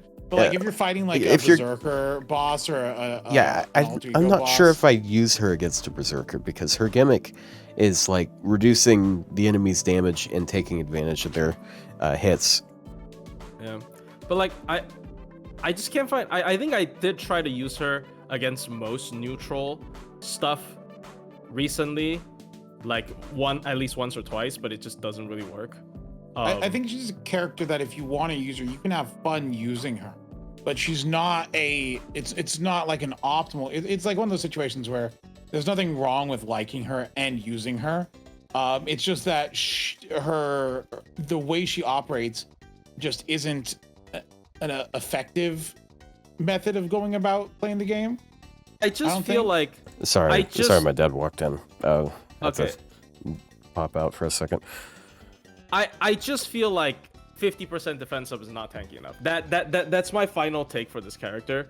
Is like she stomps older content. Like you have no idea how strong I thought she was when I was doing older content with her. When the level of damage that enemies are dealing are not as high, because it's actually so easy to make her take 0 damage. Especially if you're willing to give her like a defensive CE, she can actually go very, very long. But I just feel like so many modern stuff, they fucking like hit you once and you just it explode, like regardless of what tactic you're doing. And the only way to prevent that from happening is to like use someone like Castoria to like, it's a good combo. Castoria's skill 3 and her taunt is a great combo to get her MP back, to get her buffed without taking too much like repercussions. But like at that point, why would you bring someone with a taunt, right? Like at that point, Castoria's protecting the entire team anyways. I think a big part of it for me though is because I feel like her looping is pretty consistent in a challenge quest, because it is. She basically guarantee loops, yeah. Even solo looping, it's also very consistent for her. Yeah, and then she's like ramping in multiple ways, so like I feel like she's easy to work with in that way, but you have to keep her defended. And yes, it's just you have to build a different type of team around her, and a lot of people aren't comfortable with that. But I mean, it's worth it. I know what you mean, but the problem I found with that is all of the teams I built around her ended up not needing a taunt. Yeah, well, I mean, that's how it is if you just like throw a bunch of 5-stars on a servant. Like you don't have to think too much if you put enough 5-star supports on someone. I mean, well, yeah, it's unfortunate, but like, there you go. That's the game. But like, okay, but, I also mentioned in my hot take that Habertrot was great with her, right? Like Habertrot is also a great combo with her, but it's just like what I feel is just this playstyle would be so broken like 3 years ago. Maybe not even like 4 years ago, maybe. Like I just feel like right now, if you want to defend her against like really like higher end content, you do need 5-stars. And when you're using 5-stars, it very much feels obsolete. Her whole taunt gimmick, right? It serves as a tool to help her gain MP still. That part is good, but like it doesn't serve the defensive, aspect of it that much. At least that's how I feel about the character. So I really want her to win. You have to try, because like when the type of stuff I like to solo, I love characters that can spam MP and then just be tanky and live forever. I love how Summer Bavanshi plays, but like she just whatever. I don't know.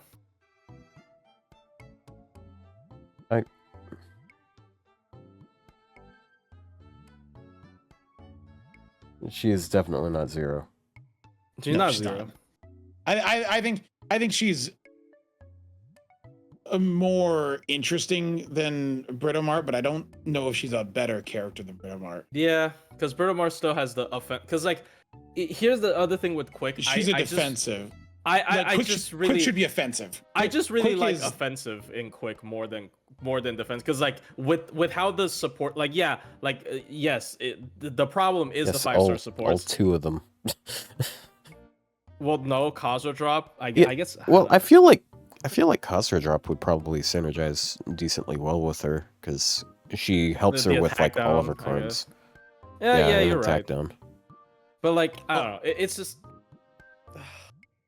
Yes, that would help. Like pairing the 2 of them together. Maybe I haven't tested her enough. Like I would be really disheartened to say this, because she is one of the SSRs recently that I do actually test with quite a bit. Try to make work, but maybe I still haven't done that enough. But she just doesn't feel like it's it's the playstyle ended up feeling like I could use another AOE Quick with Castoria and they'd refund just as well.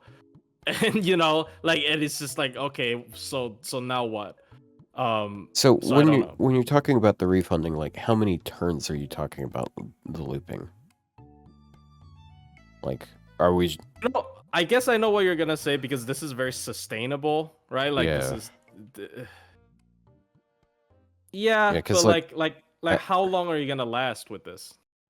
I don't know. Then maybe I'm not using her on the right quest, but like from my personal experience, that sustainable? Her cooldowns are 6, which means she only has her stuff up half the time. Like but the defense up is on the MP. It doesn't matter. Yeah, the defense is, and then also she's like half of the time she's not going to be taunting. Yeah, but then you can't guarantee you're getting hit. So.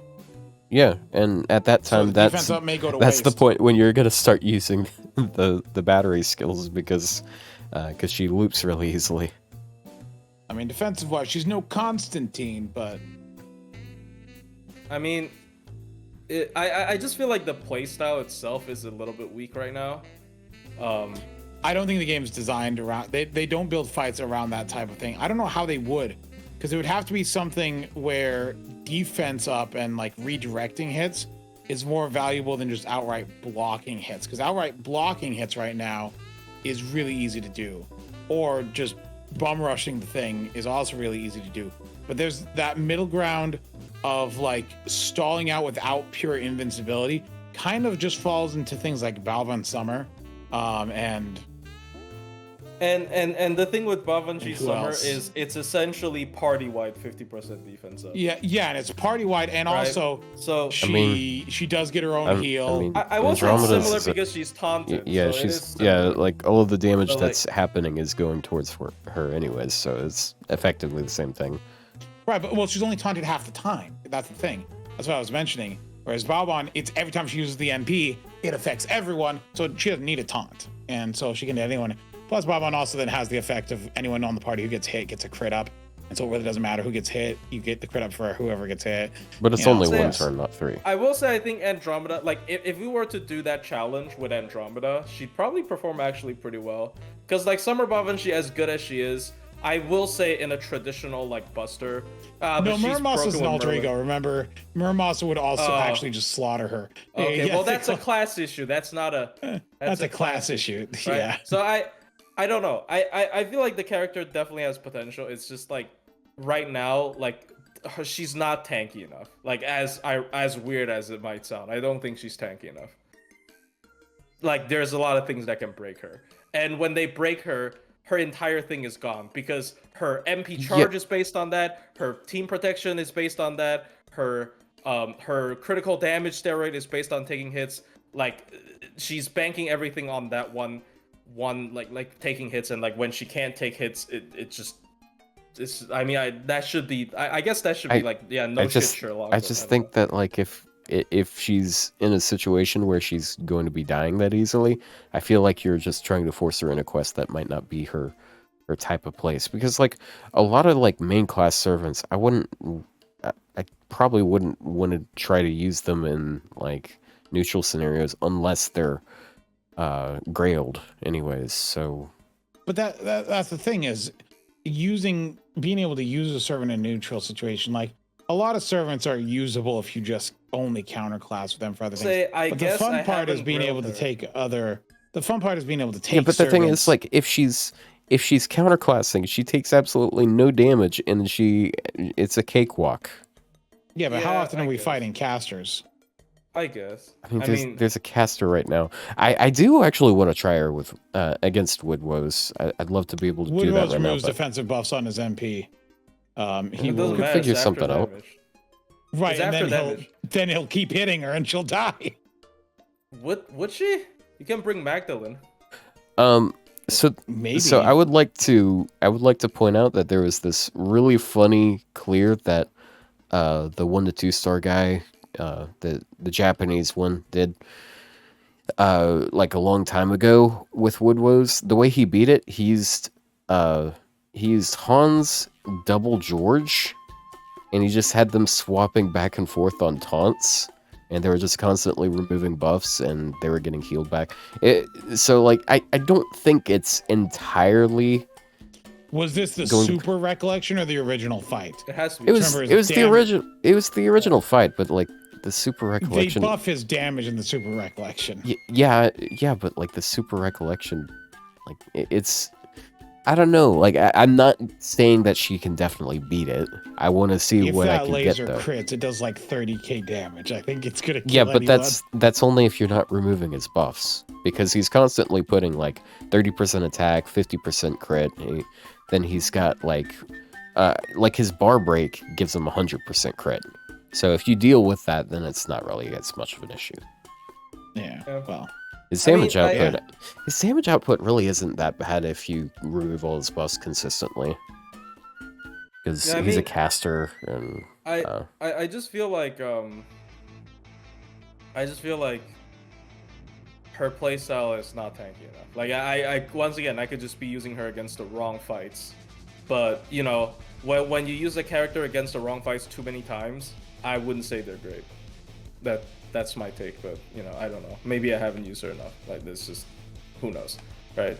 I'm not an Andromeda expert, so I don't think she's in 0. I think she's like a 1. No, she's a 1.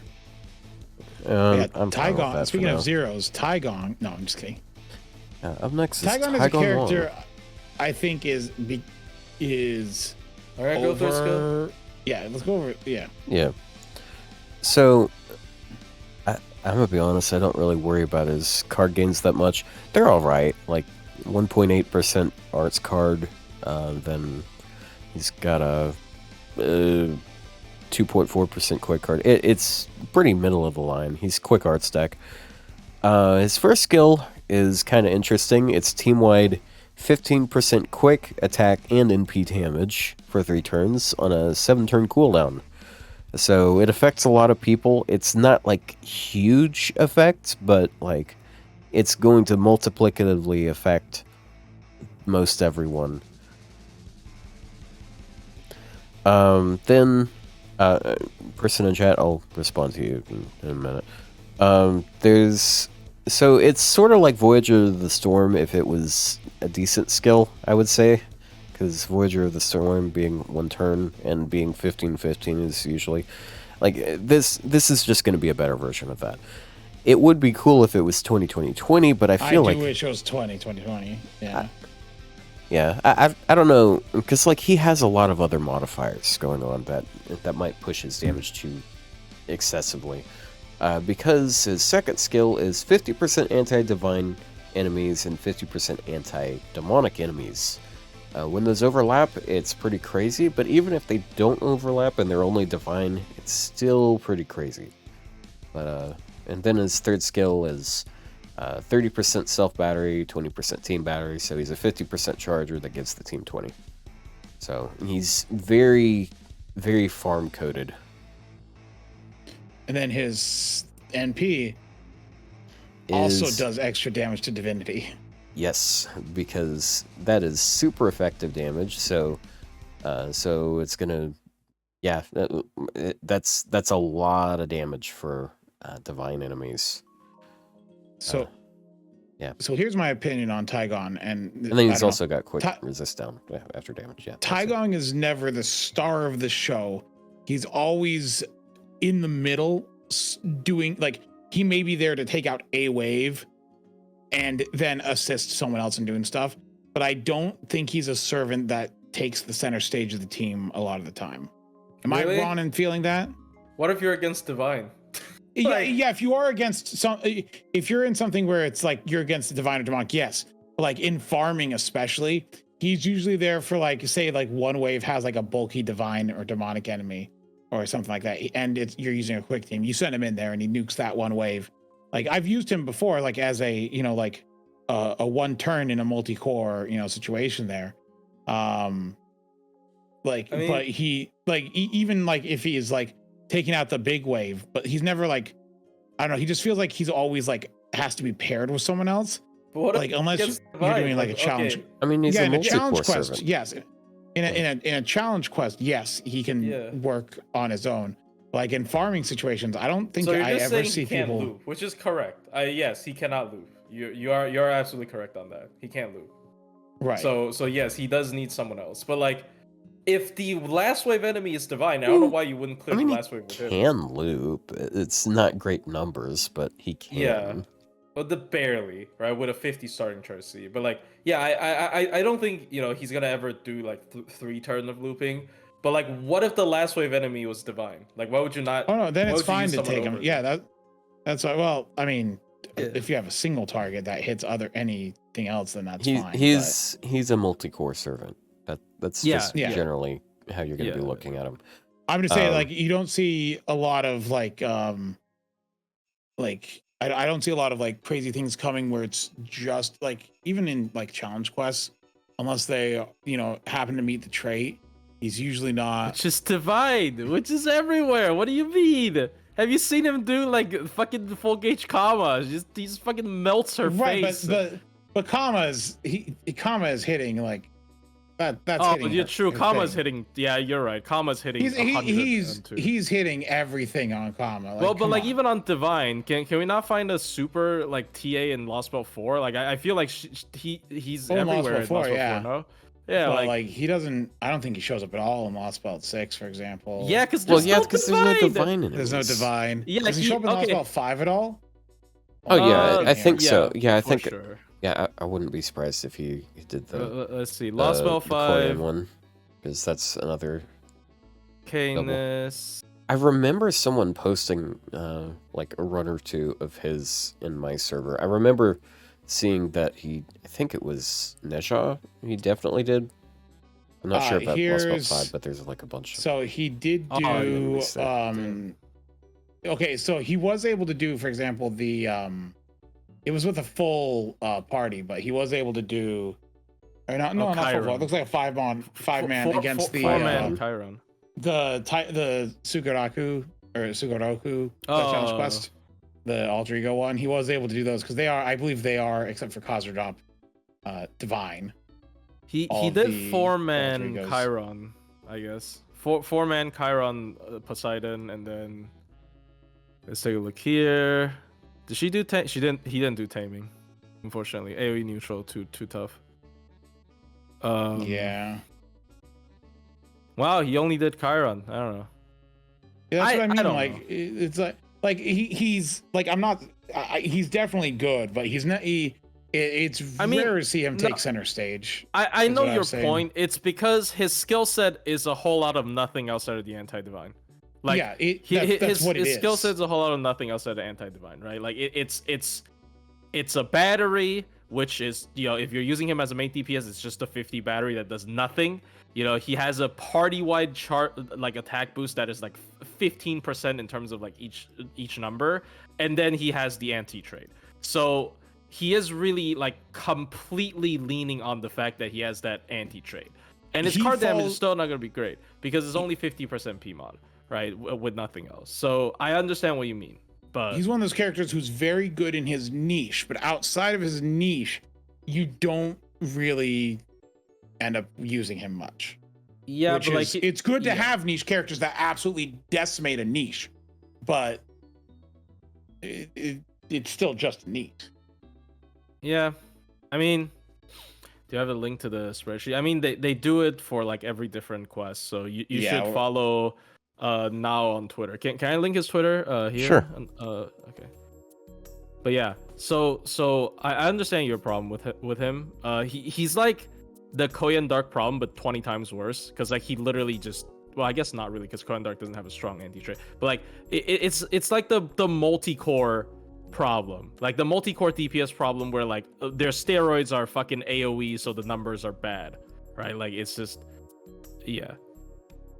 Yeah, But- I think he's good in his niche, but I think outside of his niche, unfortunately, because he's so focused on that niche that he's almost pointless outside of it. But that's a good niche. It's a good niche to have. I do think it's good to have characters that are like hyper focused on a niche, like Ushi Gozen is hyper focused on a niche. Yeah, And- but yeah, like Ushi Gozen is actually a great example, because Ushi Gozen on top of the niche does have like an actual offensive kit. Yeah, Right, so but like where where, he she does. really shines is the niche. That's why I say 2, but I don't know about how you guys feel. I'm fine with 2.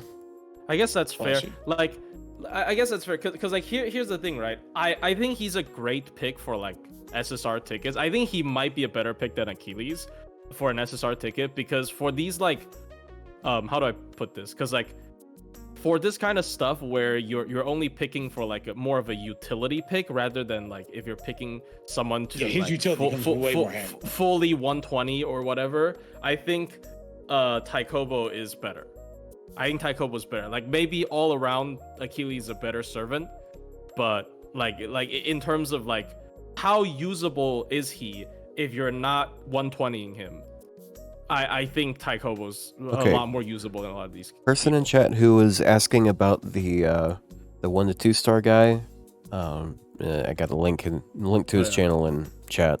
It's a very generic. It's like FGO Like when you translate it, it's FGO Infinite Luck Game, and he's got. I know that guy. Yeah, he's got some pretty crazy runs out there. It's great.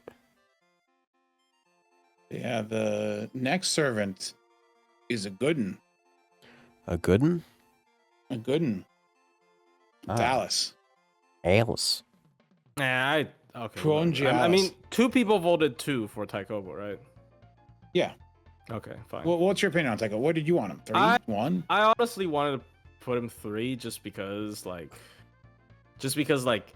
you know, like if you recommend someone to like, oh, what if you just pull like 1 or 2 copies of a character, he would be like up there, but I think ranking is so difficult because of that. I think we're looking here more on the like the high end perspective of like things, not on like the low end perspective. So like 120 TA.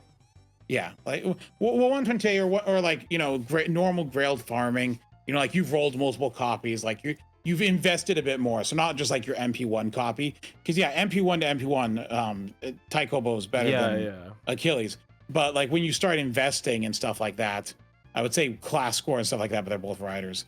But like, say for example, he's not a good Taikobo. quote unquote main. I know it's weird for people to say the main as a concept in FGO, but like yeah, for min turns especially, we do say mains, and I think he's not a good main. So I guess that's why we're docking points. Okay, anyways, let's keep going with it's fine. Alice. Alice is Alice. Unique. She's got a quick arts deck.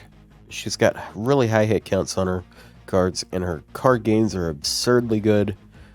She's got 2.5% quick cards, which is already pretty alright, but she's got 2.5% arts cards as well, which is fucking hilarious. Stupid. And before you move on to that, she also has 2 separate alignment sets and 2 separate attribute sets, which can be exploited. See, I was actually one of the first people, one of the first players to know this and point this out, because we didn't know what her third ascension was at first, but then like we saw the NPC version and I looked at it and I was like, oh shit, she turns Earth and she turns Chaotic Evil. That's good for Domon synergy. But you can find the messages, like the receipts in Plushie's Discord. But yeah, it's a very useful thing to be able to change attributes and change alignments, especially. I like her first ascension a lot, but a lot of the time you're just going to end up using her third ascension because I like if you're using her the most. If you're using her against man though, like you're getting 10% more damage. On top of it, feeds into her NP, so you do kind of want to, if you're going for her niches, you do kind of want to stick in third. But if you're not going against man, you can, you know, change. But I like her design wise. I like her second ascension the most. So, as if her cards were not already ridiculous, her first skill is literally just like make her NP more often, because it's 20% arts and quick for herself. Which isn't really that big of a number, but then she's got a 50% battery, which is higher than usual AOE quick servant, and then 30%, even though she'd be just fine with the 30%. Yeah, and then she also gives the team 30% NP generation because she really needs more gain, I guess. Because why not? Because you want 1 arts card to refund 120%. But you need that 1 arts card to refund the 120. Yeah. I agree. And then her second skill, it's 30% attack, 30% defense on a 6-turn cooldown. But you can also get another 20% if you're on forest, city, or darkness battlefield. Which is a lot of stages. Yeah, it's a decent amount of stages. So, so there's... Forest is big, city is... I think... City and Darkness are the 2 biggest, right next to Sunlight, which is the biggest. But like those are like some of the biggest zones in Prison Tower is not Darkness, by the way. Prison Tower is nothing. Prison Tower is stupid. Yeah, it's not dark. You're not in a city. You're obviously not in a forest. You're in the sewer. There's no sewer battlefield. And then her third skill is very unique. she only has a certain number of casts of it, which is indicated by this passive here. It's only 13 Certain times number, total. It's 13. Yeah. I did run out on my prison tower solo for the first attempt. I ran out because I was Yeah. pressing every 2 turns. Okay. Maybe you should. So what it does, so it's a 2-turn cooldown skill. I think that was the lowest cooldown skill when it came out. No. Yes. Tiamat. Well, Oh yeah, no, Tiamat also. Tiamat's also 2 turns. Yeah. So Thank it you. was tied for the lowest. Yeah. So what it is Thanks for the one rare hit flavor. for 2 turns of anti-purge, and it cannot be buff removed, which is kind of nuts. At all. Now, it's worth noting that it doesn't prevent buff removal. If someone tries to remove all your buffs, they'll still remove other stuff. They just don't. Not this one. They just don't remove that one. But It's yeah, it's very kind of interesting nuts because defensively. it is only 1 hit, but it is 1 hit of the actual truest defense, where like you cannot get hit for Yeah, that you 1 cannot hit. pierce this. There's just no way to like remove this or bypass this in any. I think the only thing that can bypass this is Wodime, where he like turns off your skills. He turns off buffs, yeah. Yeah. Yeah. Like otherwise, I don't think there's a single thing in the game that can negate this. I mean, obviously I haven't tested everything, but this is yeah. But yeah, and then it's also 20% battery. So she has 70% battery, and this is there's a lot of uptime on this skill. Funny skill. Then she's got Get some the passives I negative. actually wanna Yeah, I point was out gonna say, because look at the passives she because has some crazy passives actually. she So just has she the built-in damage cut of 400 in Yeah. folklore defense, Yeah, and it also and then reduces also- the damage of dots. then also damage cut of ailments. So yeah, she takes 400 less all of the time, which like I mean I really feel it when I'm using Ibuki and soloing with her. But this is literally double the damage cut. It's 400 instead of just 200. So when you use her second skill, you're effectively using Waver's second skill on her, because he has the damage cut and the 30% defense down. It's kind of nuts. It's a It funny really, one. yeah, it really adds up over time. Then she also has Guts that only applies when she gets instant death of 5 times. And then she also like heals after it. So like of Now, all the of heal the is for server, any guts though. yeah. So if you give her guts through a different method, she'll still get the. Oh, I didn't know about that. That's pretty cool. But yeah, that also, this is also where it says that she has 13 Robins. So yeah, she's got like crazy passives and stuff. Like she is unironically like the best servant for Charlotte in Olympus. It's actually kind of Oh. hilarious because she's AOE. But also so her NP, she uses sure hit before that for a turn. Then she has anti-human damage, like anti-human special attack for 1 turn before damage. And then Which she does include Wodime. That is Wodime. yeah, amazing. But then also inflicts terror, 500% chance to apply it, by the way. So unless they have debuff immune, it's applying. And then 60% chance to 500% chance of stunning them. So yeah, it's the most consistent type of terror you're going to be seeing ever. And then also reduce crit chance because, you know, she needs more defensive stuff. And then she has anti-trait of man. She's up against, she does bonus to man. Which is good when she's in third because then she's Earth, and Earth does extra damage to man. So Yep. you compound on that. So that's why if you're against a man, you stick to third. But yeah, no, her terror is the exact same as Van Gogh's. It's not. It's, Yeah. Yeah, it's identical to Van Gogh's. Both are So- 500% on all of them. Oh, my bad. Yeah, So, well, actually, isn't Van Gogh 150% on one of the effects? I'm pretty sure it's No. 150% chance of applying. And then she also has Is a passive that boosts Nope, it. it's 500% chance to inflict terror, and then 500% chance to stun. Van Oh. Gogh is in What was fact. it? There's someone that's like 150% chance of applying it. Kashin Koji. Not, Is it Kashin not Koji? Kashin Koji. She doesn't I have mean, 150. Terror? Imagine if she Then had Abigail. 150% chance of applying stun. That would be stupid. Why would they do She'd be that? the best Oh, quick. She'd be the best quick AoE. Oh yeah, I guess we can count this as one of those servants that stuns with their NP. That's quick. So if anyone's keeping track, mark another one down there. Okay, so Wait, did I my- miss one? No, we didn't. my one thing with Alice, right, is because the one thing I like about Alice, because she's another stun lock servant, right? Essentially, like we've had a lot of stun lock servants. The issue with stun lock servants is that the enemies don't hit you, which is a good thing, but then they don't give you gains. But Alice's deck is like her card gain is so high that she can full refund without the enemy hitting you when you're soloing. That is the difference. I think that is because like if you're talking about like Monte Cristo or like Skahak or Van Gogh, when you're stun locking them, you need like a couple of turns of like regroup. Like with Van Gogh, you kind of have to like pray that they get stunned 2 turns in a row, so you get your MP back. You get like that little cheeky, downtime turn where you get to, get your MP back and regroup.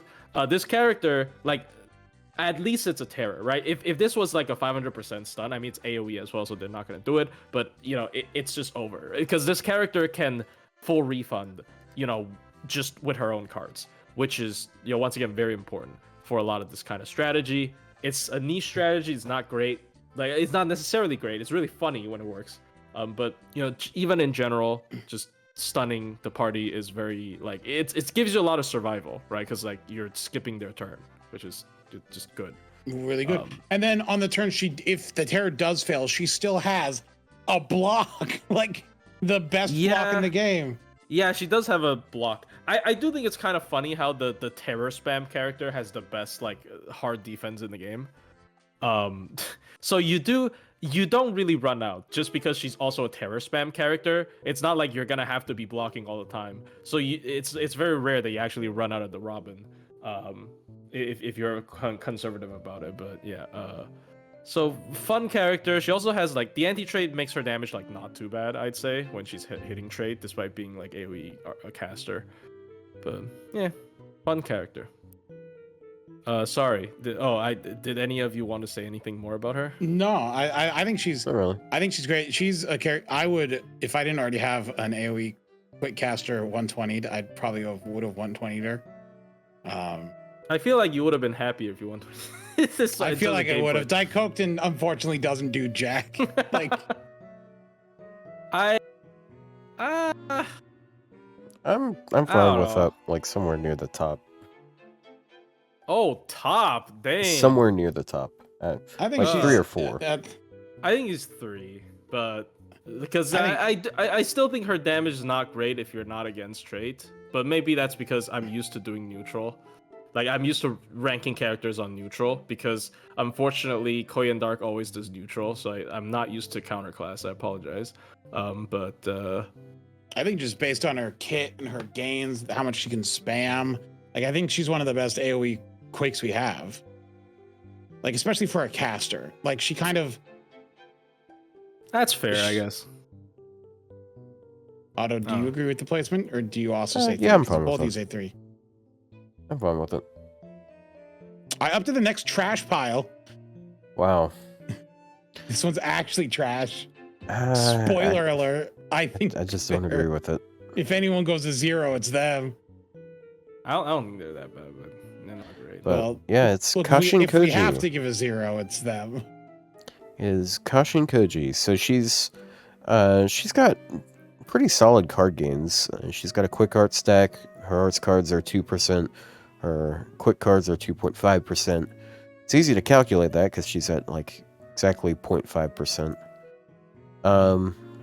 But her first skill, it's team-wide 1 hit of invuln for 3 turns, as well as self 30 charge and 20 stars on a 7-turn cooldown, unfortunately. I feel like after Merlin's buff, I think it would have ended up, if she was released after that, she would have had a 6-turn cooldown on that. I don't know why it's that high a cooldown. Then she has 30% quick, 20% attack, and she also gets 10% charge every time she uses a quick card. And then lastly, she has another one that people hate the cooldown of, a one-turn bind of 100% on Which one is not enemy. a stun. Doesn't matter. It's effectively the same thing. It's different because of how her NP works. Oh, You Yeah. have to take into consideration Yeah. the difference between bound, you have stun. to look. You have to take into consideration when you're using someone else's stun, not when you're using this. 'Cause this is supposed to Right. be the same thing as hers. So, like, yeah. But then it's also absorbed for one turn and 100% crit for one turn. It's on a 7-turn cooldown, which is pretty brutal. I feel like 6 would have been fine as well. Considering they've it's been one-turn very- stuff, yeah. they've been very Well- scared of like stun effect. Like if you look at Maeve's third skill, holy shit, that's also 7-turn cooldown. I'm pretty sure, and that's a 90% charm against males. She's so- also general pool. Like Maeve that's isn't low. general pool. No, Kashin Oh. Koji's general. Oh, Kashin Koji is general pool. Okay. Yeah, Well- yeah. So like they are very scared of this kind of stun effects until they don't care. But like I would say, because like when FGO design characters, Until they I don't definitely get feel like Dante's. well, okay, that's on it. Whatever. Anyway, keep going. Oh no, go ahead. But yeah, and then as far as her passives go, she has a couple unique ones. She has debuff success and quick on that one. So unlike a lot of assassins, she actually has a passive quick buff. It's basically riding, and then also debuff resistance and crit. Yeah, but her NP is pretty unique. She has 40% chance of instant killing them after damage. She also has a chance of binding them, starting at 60% chance, one turn. And, of course, that behaves like a stun, and if she binds them, she does another 50% bonus damage against anyone she binds. So, really, ultimately, the thing that people hate about her is that she is RNG. Like, her super effective is RNG, unless you are using her third skill. So she's like an okay farmer, because like she has good refund, I would say. And she has the guaranteed bind. So the wave 3 damage on the big target is not bad.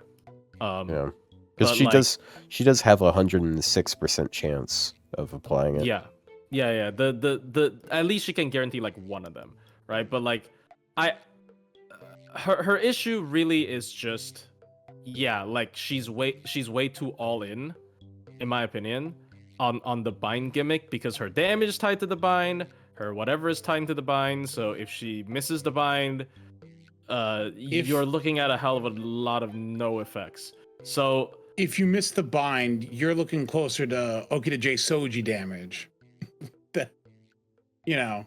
I mean, yeah. I mean, I don't necessarily think she's that bad, but like at the same time, her steroids have long cooldown, and it really feels like they just designed her to be like really broken when she lands the bind, and she is really broken when she lands the bind. But what I if don't she think doesn't? it's broken though, because like I wouldn't call that broken.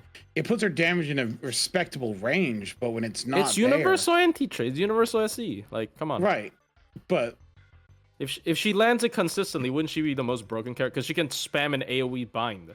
Like if it was yeah, but consistent, that would be she'd too. be. That would be too. Yeah, she'd be twofold. too It'd be good. an AOE stun, and it'd be the and trade. universal anti-trade. Yeah, that would be broken. Like, that's why they were right to be careful about her design. But I think Otto is right here, where it's more that it's not that she's bad. It's more so that her design makes people just uncomfortable, which is fitting because she's a spider. But like the design makes you uncomfortable because like so much of it is tied to this one like RNG gimmick, right? Like because like statistically she probably isn't that bad, but it's like, what if I miss the bind, and how do I play around me missing the bind? right? It's very annoying to formulate a game plan around it. You have to anticipate for the worst, or you have to bet on your luck. I think that's the problem why people don't like this kind of effect. Is like, I don't know what to do. Because my next turn heavily depends on if she fucking lands the bind or not, right? Like, if she doesn't land the bind, I have a completely different play. But if she does, so yeah, that's. And against any enemy with magical resistance, it drops even further. So then it's a coin flip at best. I will. Like, you do actually have to appreciate though that unlike the other ones, hers is not static. It's actually she actually has overcharge chance instead of just overcharge damage. Yeah, true. If you do get her to overcharge 5, it also starts at 60%, whereas the others usually start at like 40 or 50. 40. Yeah, for sure. So with overcharge, like if you have some sort of debuff support, like. And there's not really that many debuff success supports. Like, she is very close to just popping off like crazy. That's the thing. She's a character who, if they did her mechanic where it felt good, it'd be too strong. And it's a mechanic that it either will not feel really good, or it'll feel frustrating, or it'll be super good and way better than most other things. I don't think there's a middle ground on this type of mechanic. You just can't balance her. And but they aren't going to give a general pool that, like, maybe on a 6-star, if she was a limit, not 6-star, if she was a limited 5-star. Here's my other hot take. I think people wouldn't dislike her so much if she was single target. Like, she probably would be better as a single target. Because you're rolling the bound dice 3 times. You're not rolling it once. You're rolling it 3 times. You're fighting against 3 enemies, right? Like, I feel like maybe it's gonna be less frustrating. Worse. You're right. Because I was thinking single target. It is a separate role. All 3 of them is a separate role. So I will say, if she's single target, maybe people would be more accepting of her, because like people never really compared about Saber Medusa. Like I know people aren't really going for her just for the stun. She really is basically AOE Saber Medusa. Like a lot of the effects, it's just like hers is distributed on AOE. Like instead of having a self 3-hit invuln, she has 1-hit invuln for their whole team, and then she also has like the targeted stun, just like Medusa. That is separate from that. Medusa doesn't have extra damage to the petrified target. Yeah, she has she has anti-man. Yeah, so it's like I feel like situations where this is actually better, because like you're not always against man. Yeah, I feel like people are just like they just don't like how the character is designed more so like she's actually bad. But at the same time, I will say, if you don't land the bind, right? Like worst case scenario, she's pretty bad. Or worst case scenario, she's really bad. She's pretty underwhelming bad, is the, I guess. Yeah, because people always think about the worst case scenario, right? Like people, dude, you have to remember, this is a world where when people look at Summer Kama's looping number, they're like, oh man, we can't count the fucking charm on turn 3. Right, like this is the world we live in. So Kashin Koji, like fundamentally design-wise, people are just gonna not like her because it's a 60% chance, to spike your damage, and then or like whatever, right? So yeah, I don't know. Anyways, so yeah, I do agree. I don't think she's bad. I just think like, her I don't think she's bad, is unlikable. But in my opinion, I do think she is the least effective of the AOE quicks, potentially. I'm tempted to put her at 1. That.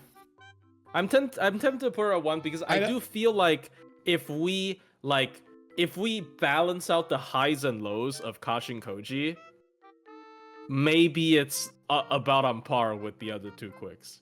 Yeah. Like, because you can go really high with. She's Kashin not like Koji. trash, so I'm not like saying like nothing, but like she's on the lower end. Yeah. Also, Kashin Koji does have not a lot of like, experimenters. I Yeah. guarantee you. The only person that I know has a 120 Kashin Koji is someone on Twitter where whenever I complain about Koyan Dark, he just replies skill issue, and that's it. He doesn't do anything else. That's literally all he does. And that's the only person I know. Oh no, I know another person with 120 Kashin Koji, it's Senti, but like that's the only person I know on like Twitter who has like 120 Kashin. And as we all know, the people on Twitter are the most important people to consider. No, because I thought he was gonna do like TAs and whatnot, but you know, he just tells me skill issue every time. I mean, based. I feel like this is of all servants, this is probably one that you wouldn't want to try to TA too much with, because because you want to land the stun, but you also don't want to land the stun. Yeah, because like there's a lot of like stun servants out there that you can still do like TAs with, like Ushi Gozen, for example. But Ushi Gozen doesn't depend on the stun to do more damage. Yeah. So based. Okay, bro. So Speaking of doing damage. But yeah, this character is just annoying in terms of And design. then it's Xiang Yu. Xiang Yu, a character who I feel at release was bad, but got helped a lot by Summer Scotty because he has a triple buster deck. Dude, people just fucking people- run. He's a buster server. You just use him as buster. People I hate think him. Yeah. People do dislike him. I think Yeah, because he can't loop. because he Like, can't loop, and he also had a triple buster deck at the time when that wasn't really like something you wanted to see on a quick servant. Nowadays, I think it's the same problem like Summer Sei had, where people were like down on Summer Sei, but now Summer Sei is like, oh, you just use her with buster supports and she knocks it out of the park. It's the same type of situation. I mean, I'm plus probably they did buff his skill 1, so it does help a little. I'm probably more positive on him because okay, let's go through his skill first. But like, Yeah. I want to preface this. I'm probably more looking positive. I'm looking at it more positively because I do personally know a min-turn person that is maining Xiang Yu, and he does do very amazing runs with him. So Yeah. maybe I look more positive on because I've seen runs from him. So Yeah. like I've because the thing is that's another thing that's influencing here is because I don't see runs from like some of the low ones, but some of the higher ones, like the other ones. because the low ones are really not good at TAs, especially if you look at Andromeda or Kashin Koji. Their innate design is just anti-TA, unfortunately. And I look more positively on him because I've used him within recent memory.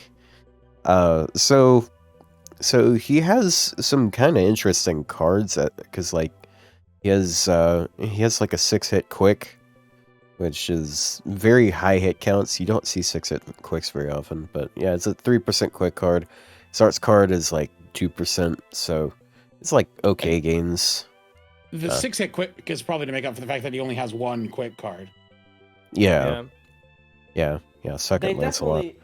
That's my hot take. I think that definitely would have made his base gain higher if he was a more modern servant, because like they usually do that. He for would have had. characters with- He probably would have had like 0.6 or something, or if he was modern. I gotta point out, his first skill was kind of hilarious before it got its buff because it was it was one really turn. bad. Yeah, 1 turn evade, 1 turn 50% crit buff, and then 6 turn cooldown. Jesus Christ. Like, dude, how many years had Okita been out with Mind's Eye, having 3 turn like 40% crit? Like, Yeah, I don't know what this shit is, bro. And the buff was kind of lackluster, but it's still a pretty decent skill, I'd say now, because it's 100% crit damage for a turn, absorb for a turn, and then evade. Still same cooldown. Then his second skill is 3 turns of quick and buster, as well as 1 turn of 50% crit.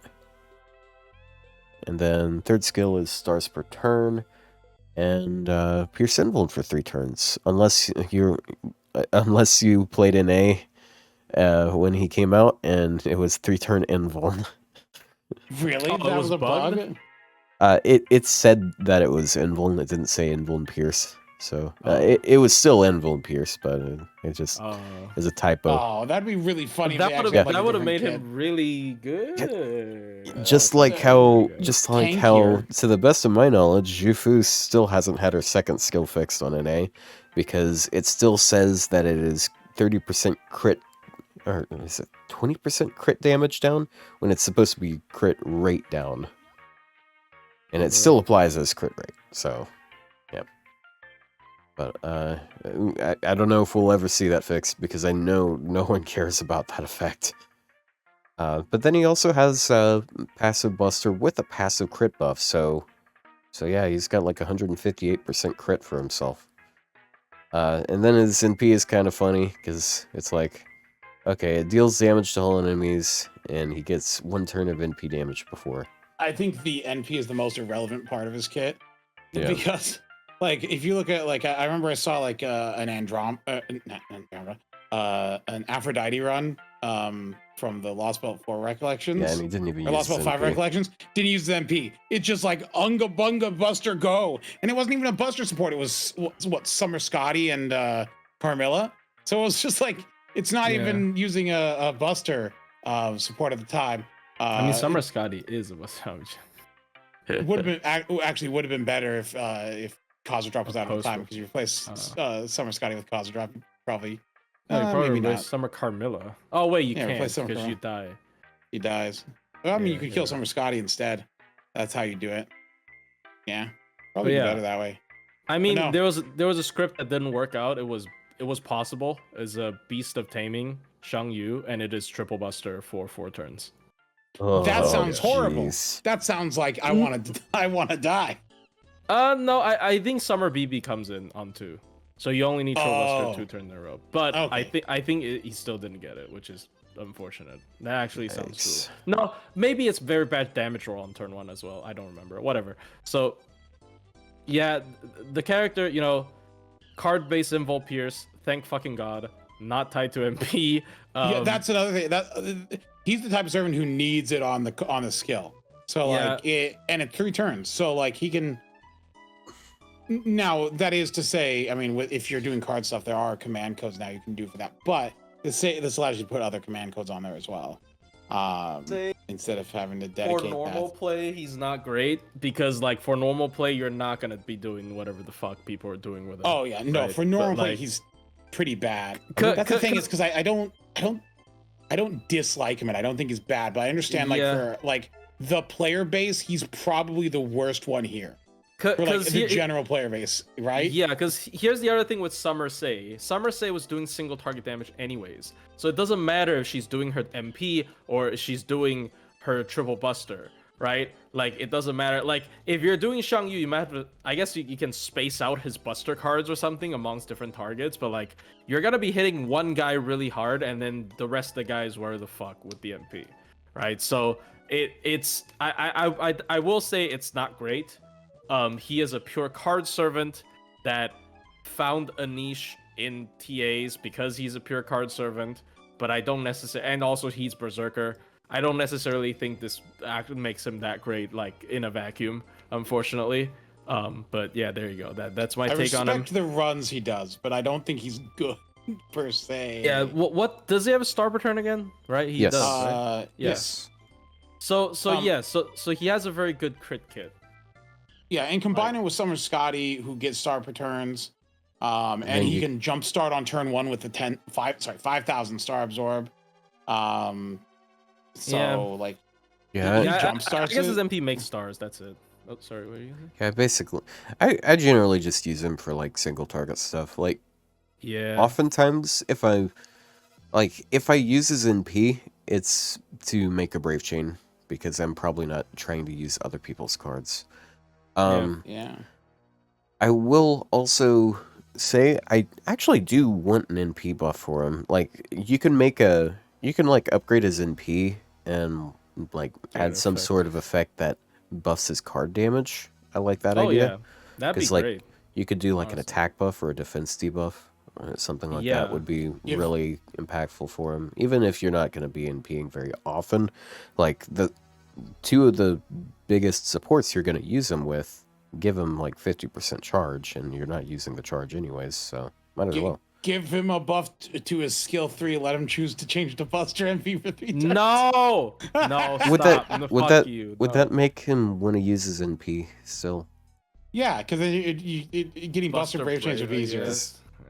Yeah, For but like damage, his NP still wouldn't be hitting all too hard. Oh no, it wouldn't be hitting that, but like Buster Brave Chain. So Like you have better those two RNG. Buster cards. Yeah, but It'd make RNG a little bit better. Here's the other thing: the MP only has 5 hits, so it's not like it's gonna make a lot of stars as well. So yeah, I do necessarily. I'm not Like sure that He'd be The bulk better of- as a Buster Servant. Like the bulk to of be honest. his damage from his cards is going to be from crits. It's not going to be from just raw cards like with extra attacks. Yeah, but still, it'd be better if you could change his MP to Buster. It'd make it easier to do something. But what do you guys say?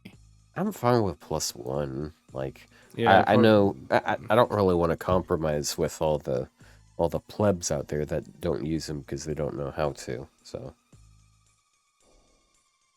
Plus Yeah, I one. only need Speaking a of, 0. you want him to 0?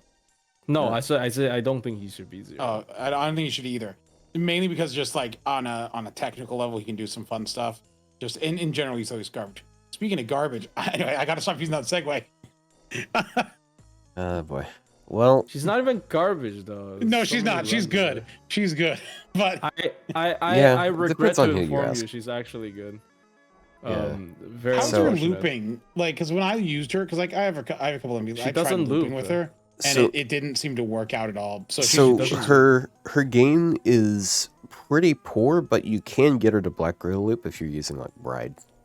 Oh, It's, yeah, I it's remember not you too saying that. unreasonable to do that, because like you'll need a pin 2, of course, but then it just use Bride and double Scotty, and yeah, I presume against Earth enemies that works out yeah, damage wise. yeah. We'll get to that. But yeah, this is Ushi Gozen, a servant I have 120. Servant I like using a lot. She's I'm just giving you applause. You won 20. Nice. Congrats. Did you just okay. No, I clapped. Clapped. Not yeah, that was- clapped. It sounded like you were slapping something more than clapping, because The- you. Well, the- I was the joke I was writes quietly itself. clapping next to the microphone, not hitting too hard. All right, But I can do more pronounced clapping if you'd like. all right, DSP, calm down. What DSP? Oh, bro, I forgot about that. Anyway, keep going. Keep going. Keep going. Fucking goddamn, keep going. Okay, so she's got a quick deck, which some people have issues with, and like I kind of understand why, but like there's still a place in the world for quick decks. Well, the thing is that almost every quick servant would be better with 2 Buster cards. Just be honest. I don't know. I like the quick deck on her. Especially now that we have Kazuradrop, because that means you can focus even more with quick cards, because you're getting another 50%.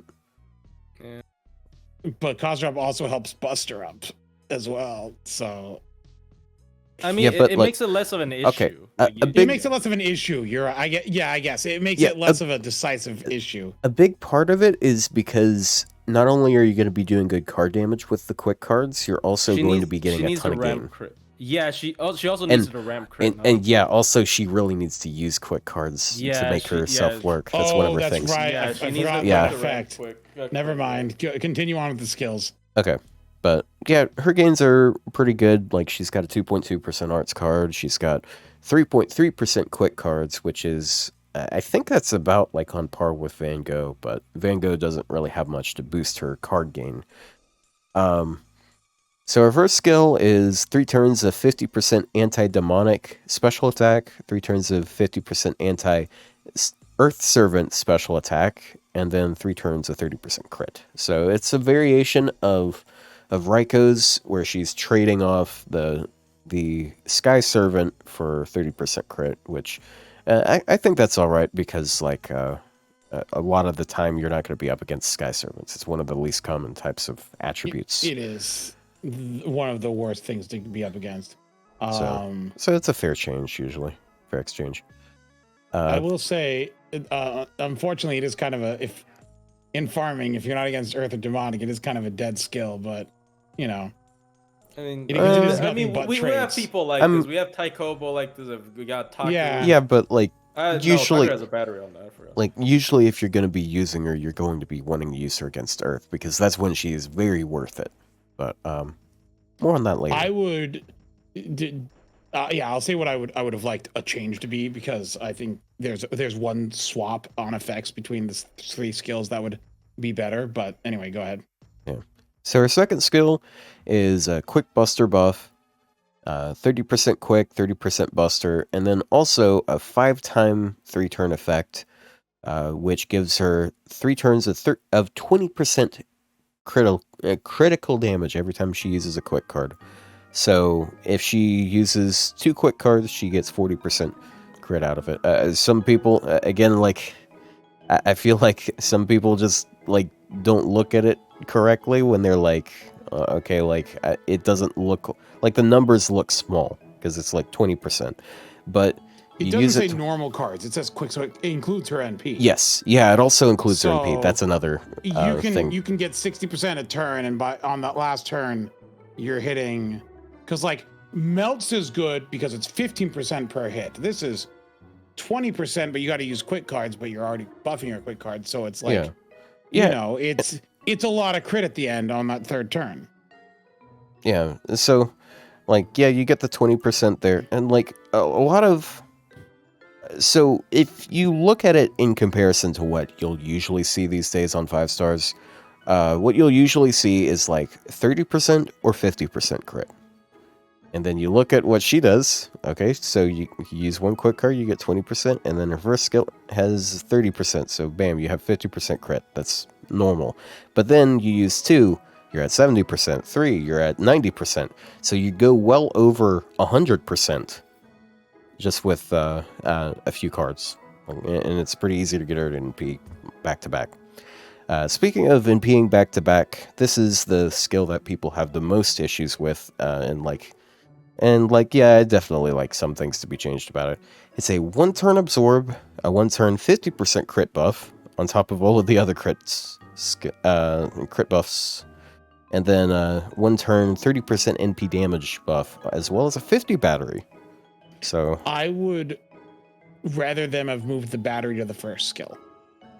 That is what I was mentioning earlier, is I think it would have been better if the battery was on the first skill versus this skill.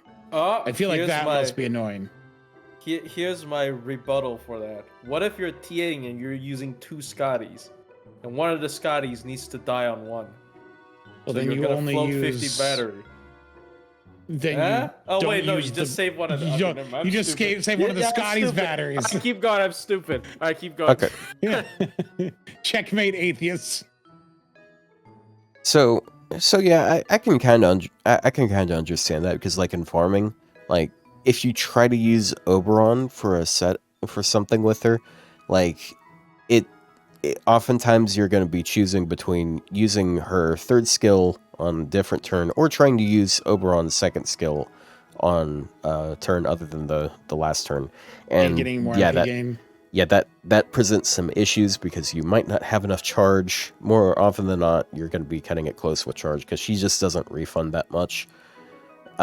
So that means like either you lose 20% or you have 60% NP damage less on turn 3. So, but then again, you can also have situations where you don't have any refund on 2, and you're actually counting on being able to use both his 2nd skill and her 3rd skill, in which case it's actually like really good damage. But yeah, just stuff to mind. It is very interesting that after, like, if you use all her skills after her NP, her next card has it's 100% quick crit up. That's a decent amount. Yeah, she has really good damage capacity. She has the usual Avenger passives. She has another 20% passive crit on her quick cards, by the way, as well as an 8% passive crit on all of her cards, because like she just needs as much crit damage as humanly possible. Something I forgot to mention. Yeah, some people were like shitting on her 2nd skill for having a buster buff, and it's like, I mean, it is a little funny that it's there, but like it's more damage on her buster card. It's not like she's only going to ever use her quick card. And then also, it's good for her Yui synergy. And if you're rolling for her, you're getting Yui. Oh, yeah. If you're rolling for Yui, you're probably getting her. So I'm pretty sure that is specifically made for it. That's probably why it's there, is to make her work with Yui, because probably. then she gets all the buffs from Yui, which is more crit, MP damage, and attack up. Yeah. Yeah, it makes sense in lore because she's her master there as well. That's pretty cool. Then she also has passive Buster, more madness enhancement EX. She's a psychopath. Yeah. And then her NP is 30% crit rate down for 3 turns, which is actually pretty substantial. That means basically nothing's going to be critting unless they have crit buffs, because assassins are the highest base rate at 30%. And then 40% chance of stunning, so we're at what 4 or 5 now, if you include Alice? So it's Alice, Huyan Zhuo, what's her name? Kashin Koji, Horseman. Did Bradamante? Horseman Horse doesn't have a doesn't. stun. Horse has Horseman a single thing on his NP. Oh Yes. wait, no, was it Britomart that has the stun? No. That's it. No. No, it's Is 4. that it? Yeah, we're on number 4. Okay. It's just, it's too many. Stop stunning. There's more. There's What do you more mean stuns in too the many? future. Fun fact. It's Where you see too much, I see plenty of opportunity for a future debuff success support. I hate stun on MP now. Thank you very. I'm so over it. Okay, Kazuradrop. Yeah. Okay, so my take on this server Anti-fortless. Minor spelling mistake. Bruh. Anti-fortless. So my take on the servant is definitely underrated. Doubling down on one anti-trait is very important.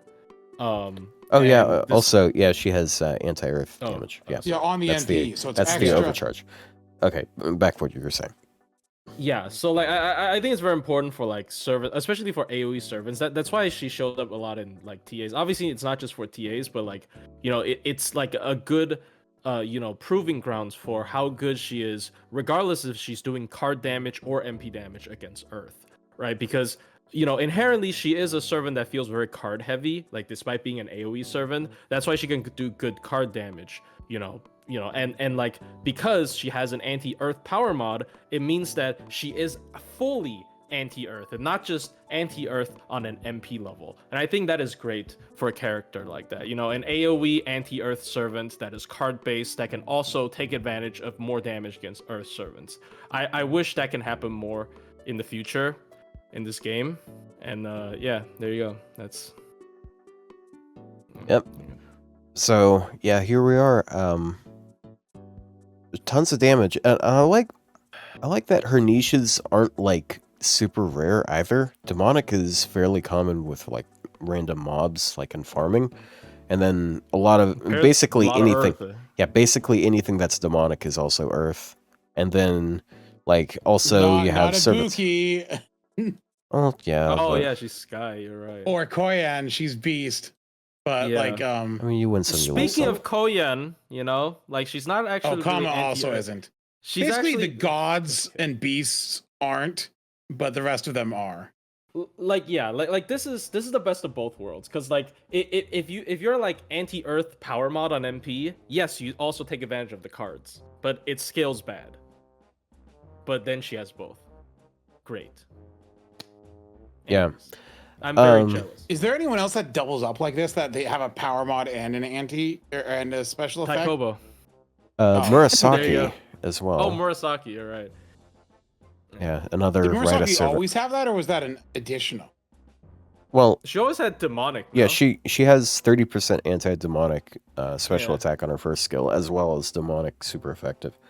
Yeah, she always had the demonic. She got the chaotic or something got added. I don't remember. Evil. Yeah, chaotic and good. Oh, chaotic good. Chaotic good and demonic. Dude, I just don't see a lot of Murasaki stuff, but I don't know. Because she's arts, so like it's very hard to leverage her card damage compared to Ushi Gozen here, who also has native like what Otto said, like native technically like fucking 90% or even more crit damage, right? Well, so if you're including the power mod, say it's a demonic Earth, you start with 200% crit, you have your OG Scotty. You got another 100% on that, so you're at 300% crit. Yeah, you're kind of Yeah. just, Like, and then like, you start using your honestly, quick cards.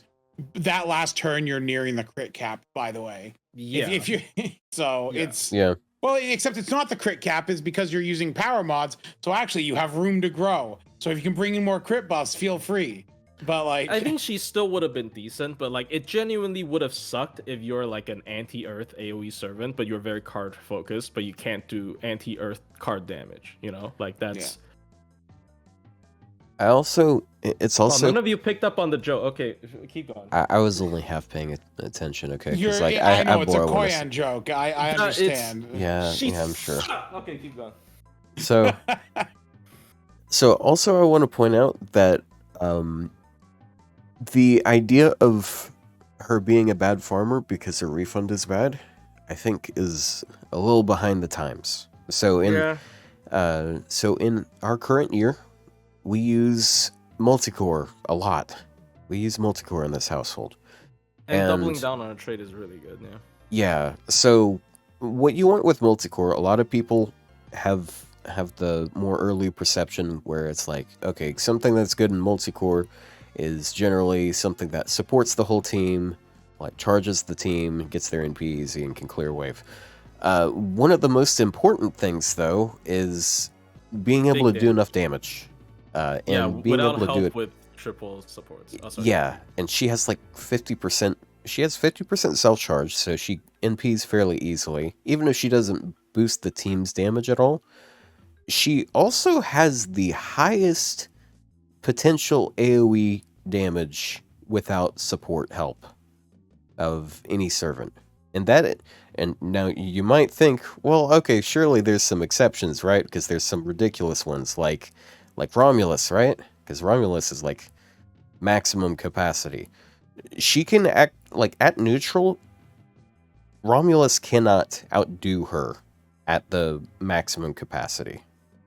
She still does more damage against a demonic earth servant than he does with all of his stacks, like maximum stacks, which is pretty nuts, by the way.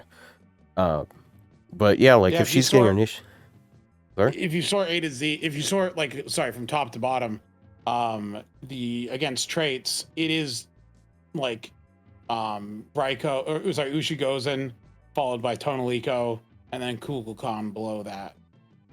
How high is Koyan Dark? Shut up. Can look at it again. Look, I'm just I need to. I need to. She's I yearn the shitting on Koyan Dark. she may be hold on, how many spots down is this? 1 2 3 4 5 6 7 8 9 10 11 12 13 14 15 16 17 18 19 20 21. She's 22nd place, below Durga. 22nd out of how many hundred servants? That's Out of surprising. actually, That's actually Yeah. surprising. You're not half yeah. bad. Good job. yeah, like I mean, sure, it's All right, you know, the one. No one point out that it's probably against Wild Beast. No, that is Wild Beast and Earth. All right, well, Sorry, there you go. I couldn't help it. Oh, there you you go. had to ruin it. You had to ruin it. Where Yeah, she- I could have left it, but I Don't worry if you.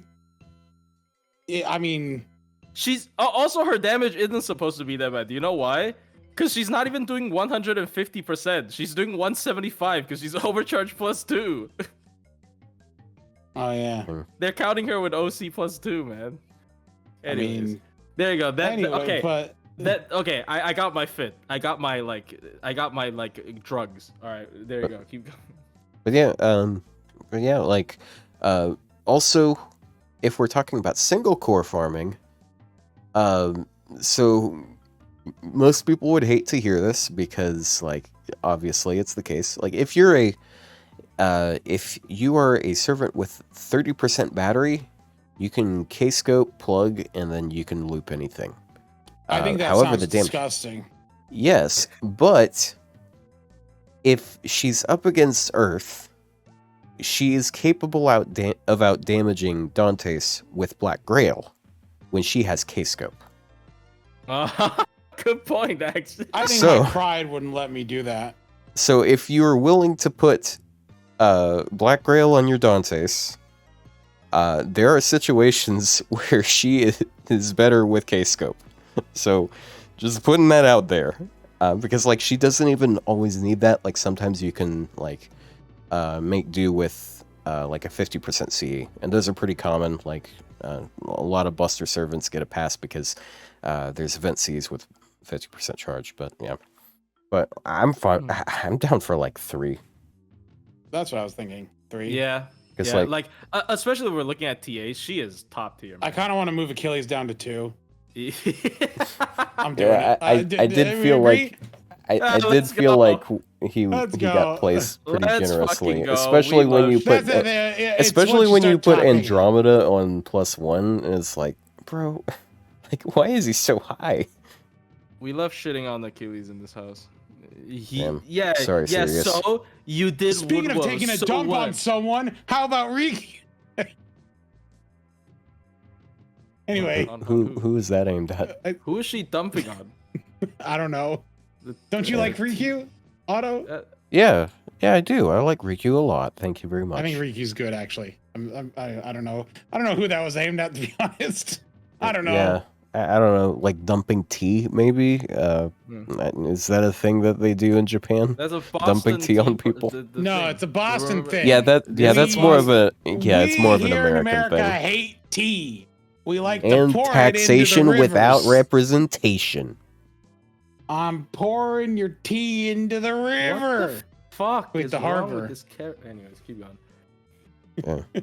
Well, yeah, Sinno Rikyu is a Japanese servant, not an American servant. So I don't. It's a strange. When do we get the American Rikyu? What, the guy who invented Coca-Cola? I don't think that's what you mean. Oh my gosh. You mean like Paul Revere? He just loves cocaine. Whoever this year's Tea Party candidate was. Oh my god. Anyway, yeah, Rikyu. So quick deck, she's got really good card gains. She really does make the best of a quick deck. This is another one of those servants that can have a quick deck and show that it is good at times. Because like being able to both do good card damage and get stars and get charge is just it's really nice. What's up? Unfortunately, she came out in a time that I think was very frustrating for a lot of people, as well, though, because too we many had quicks? this string of AOE quicks, which, you know, it was Scotty, Rikyu, Huyan, Britomart, right? We had this like string of AOE quick 30 battery back after back, and we hadn't had a single target servant in over a year at that point. And so I know I think the time she came out, my initial impression there was also negatively impacted. There was also Super Bunyan, but you're probably gonna say she doesn't count. Oh no, Super Bunyan. Sorry, Super Bunyan was the last single target. There was not another single target servant for a year till Draco came out. It was all AOE 5 stars for a year.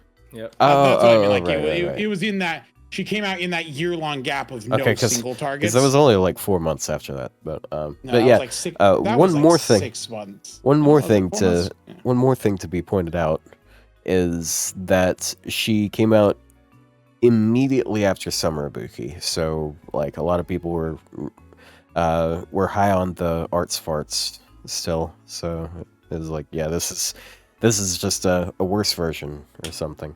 But she's pretty solid. Like she's got 20% team quick, 20% NP gain for the whole team, and then 15 stars on her first skill, which is a pretty simple skill. It's literally called simplicity at its finest. I swear I wasn't meaning to make that joke, but I rolled 2. Should I keep 1 at 50 or esports? Do you plan on using her as a DPS? If you plan on using her as DPS, level up her MP. Because like Rikyu, I don't think I've ever seen an esports Rikyu. I've seen one on the Berserker guy. You know, there's the Berserker guy that beats everything with Berserkers. He Only uses Berserk, he uses Rikyu because Rikyu is like one of the best supports he has access to. Because Oh, bruh. like if you look at Berserkers, there's not really any other ones that Fucking give you Nightingale, 30% I guess. targetable. But Yeah. but yeah, like that second skill, like Also, Rikyu's yeah, it's a targetable she's not that hard 30% to battery. kill. As well as 1 hit of invuln for 3 turns and 2 stage overcharge 1 time 3 turns. I've used this in multi-core before. I've used her in pairing with MHXA. Oh. Yeah, it works out pretty well. It worked out really well, actually. But yeah, I think, sorry, just to finish answering that guy's question, I think even at level 90, it's not going to be necessarily that hard to kill her. So I think it's completely fine to just level up her MP. Like, if you even plan on using her a little bit. Yeah, if you plan on using her just a little bit as DPS. Yeah. And then her third skill is her most selfish skill, which is self 50% crit buff, self 50% quick crit buff, and then every time she attacks with a quick card, she inflicts 10% defense down, which includes honor NP, and that applies before damage. So her If NP. only this was targetable. Yeah. I will say that's actually something pretty funny about her. I've used her as a quick, like, as a farming support at times. It's just funny because she's like one of the better Omni farmers out there. Yeah, you might as well use that on her, but hey. I mean, if you like looping with other people, I think Alice could use her to BG. Yeah, Like, just Kuonji like Alice, yeah. there's like a lot of She's like, servants that like they have a 50% battery, and if you're in a if you're using them in if it's a quick servant with a 50% battery, that means, well, you got a ton of 50% batteries, but you don't have any 30% to match with their append, so you can use her, and then she boosts their quick and NP gain, so it's going to be a little bit of damage, and then also a little gain, so... And it depends on if their overcharge is good or not. If their overcharge is good, it's nice to have. Well, I mean, the thing is, like, the 30%, it's nice. Yeah. I mean, it's kind of like Bride, I guess. Yeah, I just do it to like mix up like what type of servant I'm using, basically. But she also has like a bunch of passives. She has passive Buster Nothing and crazy. Crit. She has passive NP generation on her Quick, so it's like 10% NP gain there, as well as like debuff success, and she has mental debuff resistance, which is whatever. But she has a really solid NP though. Like her NP is really cool. So it's anti-man damage, that's her overcharge, and then it applies curse, and it seals their NP for a turn, which I have found is very nice. It is very nice having her just spam NP seal.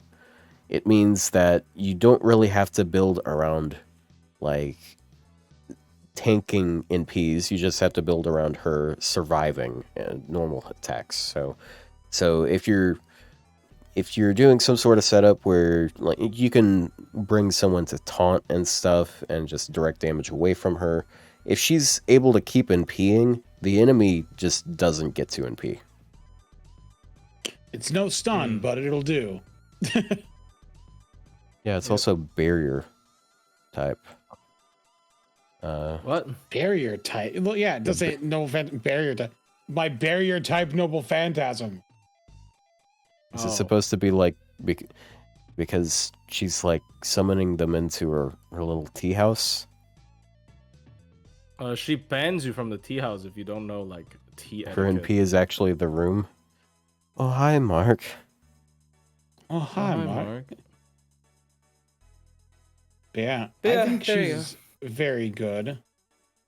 I mean, once What do again, you think, like, Plushy?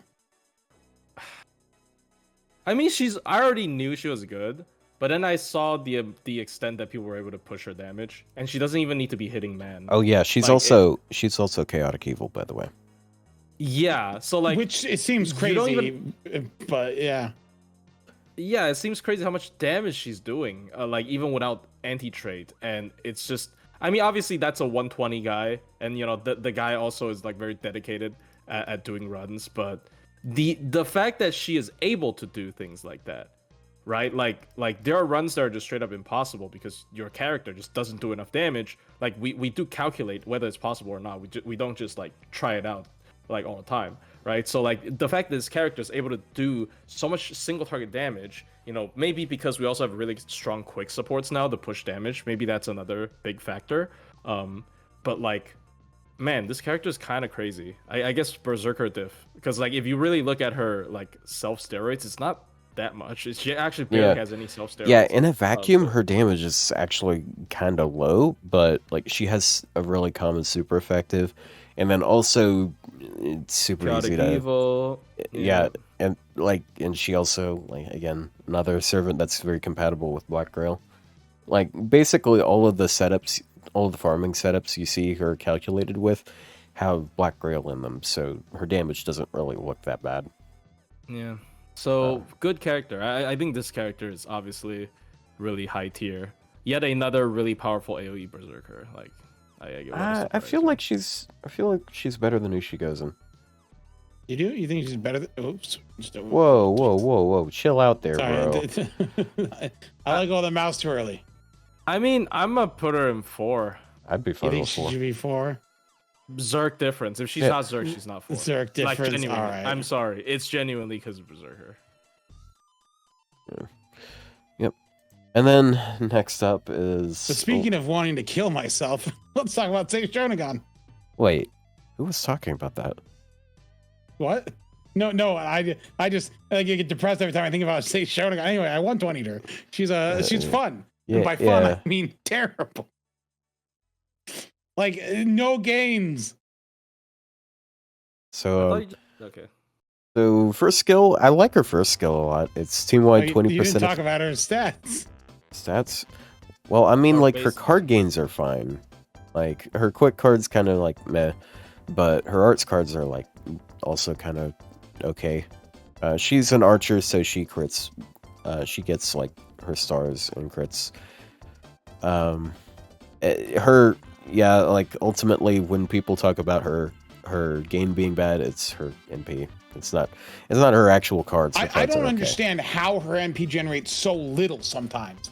The It's hit count's low, I guess. Yeah, it's just I know really the hit count's low, but I've seen okay. Hold on there. Hold Yeah, on. We anyway. haven't even gotten through the skills yet. Okay.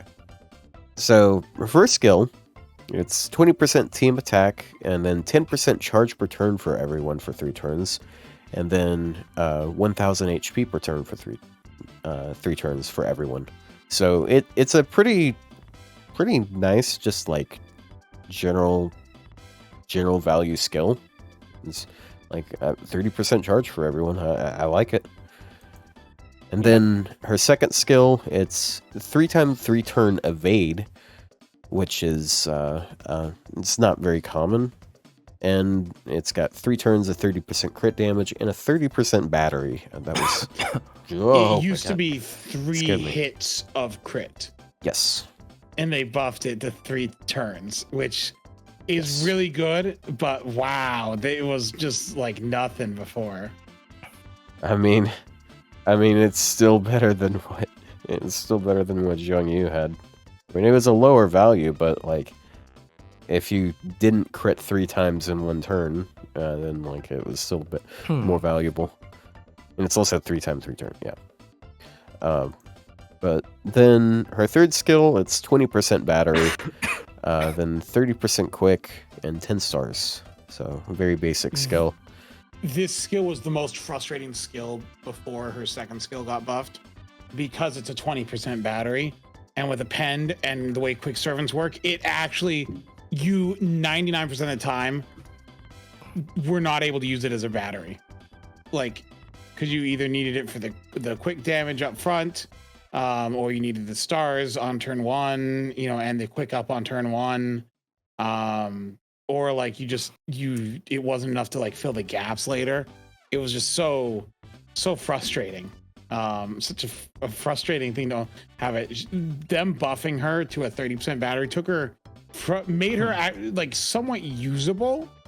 I don't think she's particularly good, but she's usable now that she has 50% charge. Oh, yeah. Also, her NP. Okay, actually, one thing to point out with her pass is she does have 100% charm resist, which comes up very rarely, but when it does, like, hey, having someone that has 115% resistance to charm is pretty cool. And then she has a triple niche NP where she, before damage, she gets 3 special attack buffs, one for neutral alignment, one for Shadow Servants, and then one which is 50-100% as an overcharge of 50-100% anti-man. And you I'm will never with my hit words this. for some reason. You will never hit a neutral shadow man servant. They don't exist. I don't think there's been a single instance where all 3 of those have been true, especially since we don't really do shadow servants anymore. Shadow man. Yeah, Shadow Servant is just kind of pointless. Like, this is one thing that's just not. It might as well not be there. But like, if you look at the other 2 things, they're not like too bad. Like, anti-man damage is pretty nice, and then like neutral is, I'd say it's decently common. So it's like, usually it's just not really amazing damage, but it's like, yeah. It's a common niche, at least. But, like, the big problem with this is, like, 4-hit NP. It's very rare to see 4-hit quick NPs, because 4-hit quick is pretty bad. Pretty bad. Doesn't generate a lot of stars. It doesn't generate a lot of NP. Like, she will generate sub 10% refund with, like, double Scotty. I don't know. I don't know about that. Wait, hold or on. maybe it's sub 20%. I'm not sure. All I know is I've used her and it's like Are you talking about catastrophic. Are you talking about against one enemy? Yeah, against 3 enemies. Okay, Like against 3 enemies. Sub 10% each enemy. Like so you end up with like less than 30 charge total. Okay, hold on. I can actually map that out for you right quick. Hold on. So, divide that by 3. Multiply that by... she doesn't have a passive quick buff. It was 30% there. So it'd be 2.6.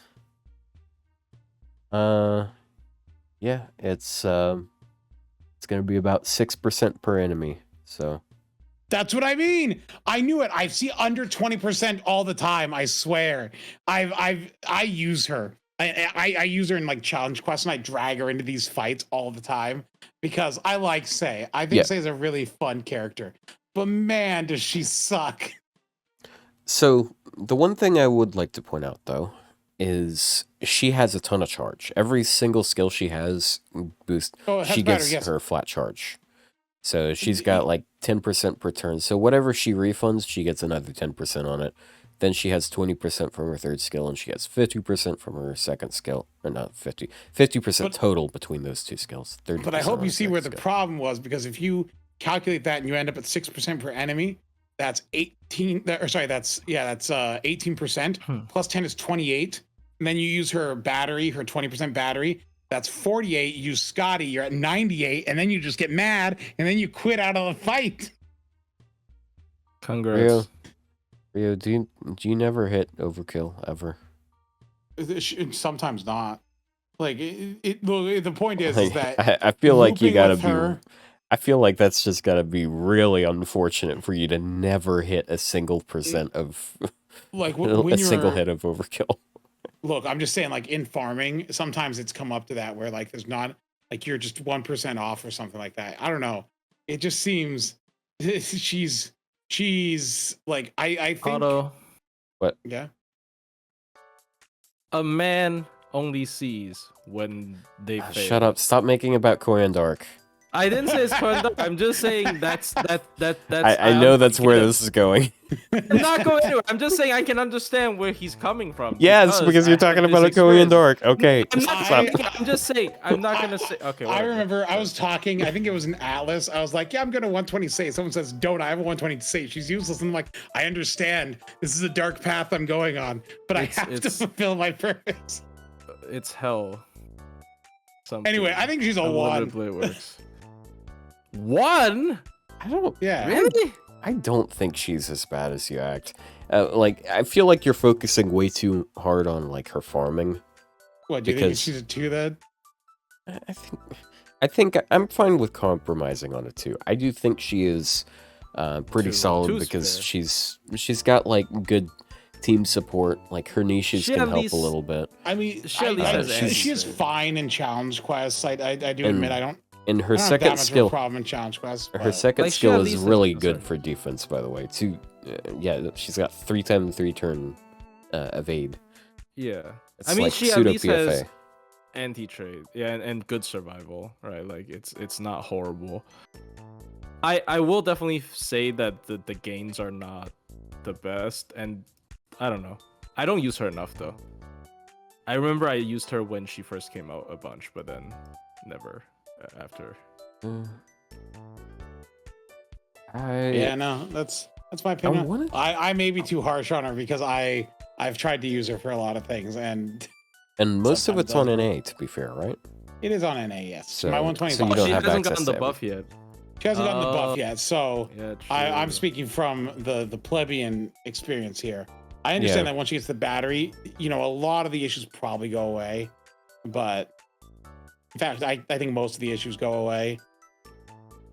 But because then, yeah, no, See, most of the issues go away. This was what I was Oh. trying to say. Like, when you use the character more, you just tend to see their flaws. That's why he feels that way, right? I'm trying to be Okay. understanding. Yeah, Anyways. I know, and you say that because you always not that's gonna pivot. your I'm not gonna excuse pivot with into it. Korean I'm not Skya gonna pivot every into it. time. I'm not gonna pivot into it. I'm He not gonna didn't pivot. say Koyan. You I'm not- said Koyan. Yeah, but you've said that so many times that Yeah, I'm it's not gonna pivot always into it. in I already reference promised I'm to not gonna pivot that. into it. I already promised I'm not gonna pivot into it. I already said it. I already promised I'm not gonna pivot into whatever. Keep going. Okay. Anyway, speaking of servants, I also- hate. Also, I'd like to point one thing out with Sei. And I could be a little bit wrong on this, but there might be situations where you can like double Oberon and Black Grail with her. Why? Probably. Would I mean, you- there's a lot of flat charge. Well, I mean, you can double Oberon and Black Grail like on Erish and Takeda Shingen, and it's worthwhile. At least people say it's Don't worthwhile. actually. Well, I don't agree with that, but also like they are buster, so their wave 3 damage does peak really high. But I guess the damage problem isn't wave 3. Yeah, I mean, like people find double Oberon gross, but like when you Well, actually I just run, find double Oberon on a when- quick servant kind of grow. That's my main gripe. Is you're saying on a quick servant. yeah, but what you're getting out of it is you're getting 80% NP damage all 3 waves, including the first one. Here's my thing though, because like I do feel like Yeah, Um, math might not work out though. Like, I'm not sure. no, I mean I didn't test it yet, but like another thing is I do feel like recently, like in events, you're either using the damage C or like 6 slotting. So yes, BG looping is important, but I also feel like it's not no longer end all be all. So I do think we can actually evaluate servants with 50 looping sometimes, and it's like it's not bad, You know what I'm talking Yeah. about? Sure. Okay, there you go. Understand. Yeah, actually, if I was to try to do something like that, I'd probably want to try with Rhinus Oberon and Because yeah, better. because you could split the charge. Because I'm not sure if there's a way to get it to exactly to like 100% charge if you're doing double Oberon Scotty. I mean, I guess like maybe with her second skill, but the thing is, the thing is like she's gonna be hitting. She'll get like 20% on some waves. and like you're not going to be able to break even properly and stuff. Yeah. Anyways, on to the next one, Voyager, the boy, a little Oh, boy, ugh. which is Ugh. Good. What do you Good? mean? No, he's good. good. I just hate him. Oh, Yeah. it's okay. you'd like him more if he was a little girl instead. I think his design. We used that already. You gotta stop. We can't. We used that shit already once. Yeah, but that okay, was Otto. like a year ago, and like you see, after a year, it's a callback. It's not a beating a dead horse. It's really funny because I think recently there was a VTuber that looks exactly like Tez. Yeah, except girl. Yeah, Yeah, girl. yeah, well, yeah. Yeah, it's- I made the joke on Twitter. I yeah. pointed this out on Twitter. Yeah, I was and like, if you this guys kid- weren't this following person them on looks like Twitter, Tezcali then Polka. Yeah, you gotta follow me on Twitter. I'm a Twitter user. If you guys want to, actually no. Why the fuck would you guys want to follow me on Twitter? You already complain about me bitching about Koyan Dark. That's like the ultimate me bitching about Koyan Dark is on Twitter. So you should probably not follow me on Twitter. it's so they can see all the pictures and videos of foxes that you share with people. Dude, that's really cute though. That's like Yeah, I don't know why they're exactly. so cute. They're just like That's why I'm They're just- constantly getting recommended videos from cat pages, even though I do find those chipmunk songs that they put in their videos annoying because they always put the same like 3 or 4 songs in them. But cats are funny. Yeah. Anyways. So yeah, Voyager. Quick art stack. His quick cards are meh. His arts card is like okay. Then, but like he's a foreigner, so he has higher absorb and he has stars per turn as a passive because that's how. The stars per turn doesn't really do much, but it's the thing that It's it a- enables Van Gogh. It's a little bit more, but yeah. So his gain isn't too bad. His first skill is Voyager of the Stars, which is an alteration of Voyager of the Storm, or Pioneer of the Stars, not Voyager of the Storm. Yeah, one of those skills that Drake has. Debuff immunity for 3 turns, just like flat out. Yeah, you get 3 turns of debuff immune instead of 3 turns of Pierce and Vuln, but you also get 50% battery and 10 stars, like usual. Which I believe this skill is the reason why he's like one of the only servants that's actually properly soloed CERN. I heard that it happened. I have not seen the video, but if anyone can do it, it's him because he counterclasses and he has debuff immune. I that would makes believe sense. he would have an advantage there. Yeah. Yeah.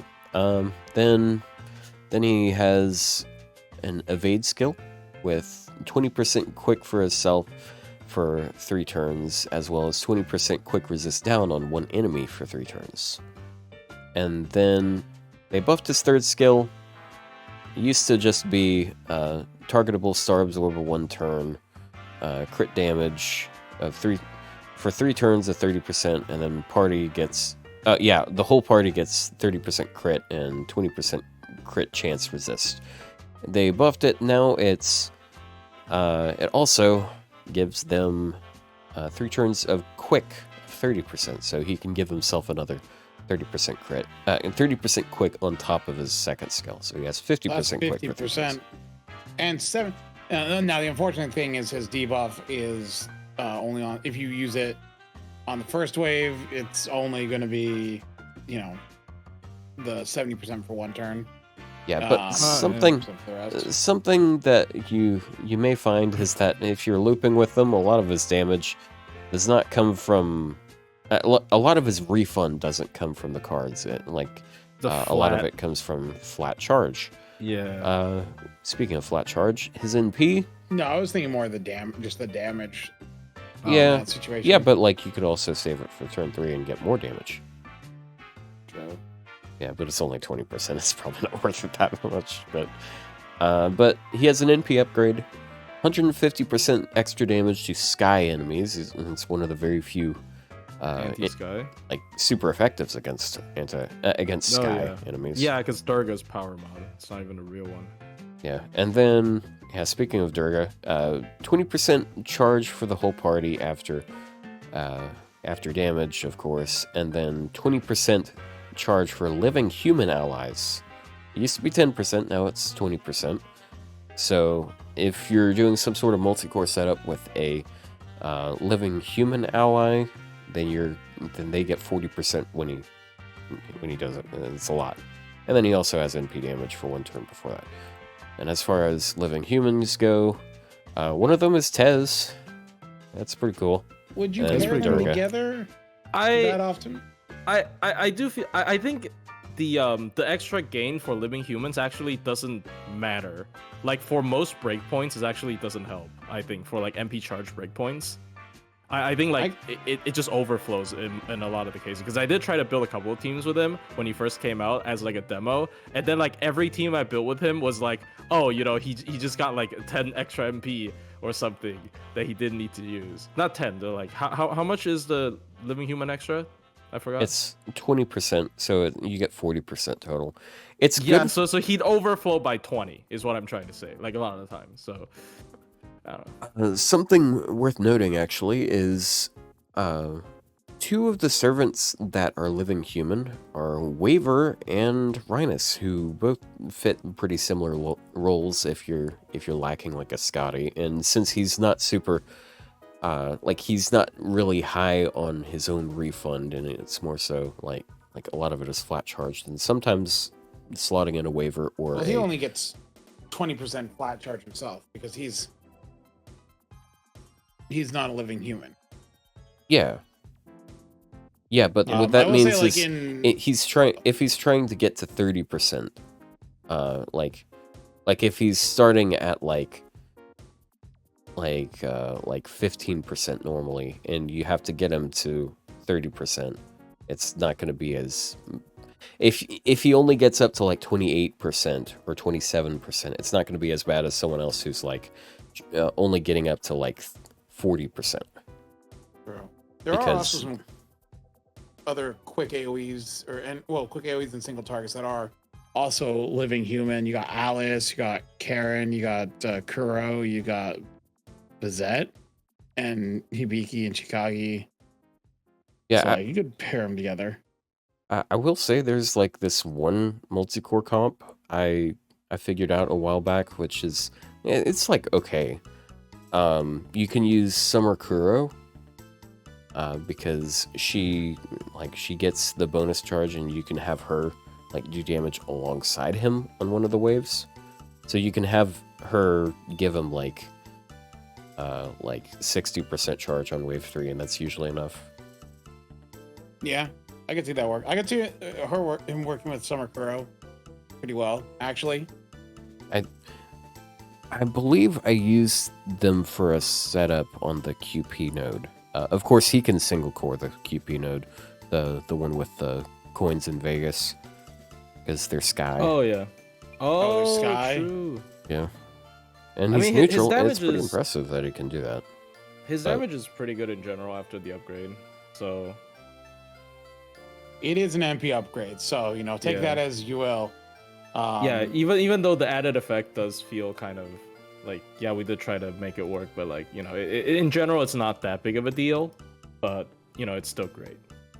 He's Durga and Kama are not on the list. Durga is on the list. She's right here. Yeah, she's behind chat. Kama should be here as well. no, Kama isn't. Kama's not she's living not? human. Cause I think like it's dead or she's dead or something. I don't remember what's. Oh the yeah, reason sorry. it. She's dead human, unlike all of the other servants that are totally not also dead. I think it's because Kama is like formless because she got burned by the fucking This third eye of Shiva. I don't remember. But she was burned as a dude. Yeah, and then came back as a girl. Yeah. What don't you understand Oh, about so this? she just happens to look like this person. She just remember. happens to be mimicking Sakura. She's not actually Sakura. Maybe because Parvati's influence. I don't know what's happening, man. It's just Let's beasts not are think weird. too deep about it. This is weird.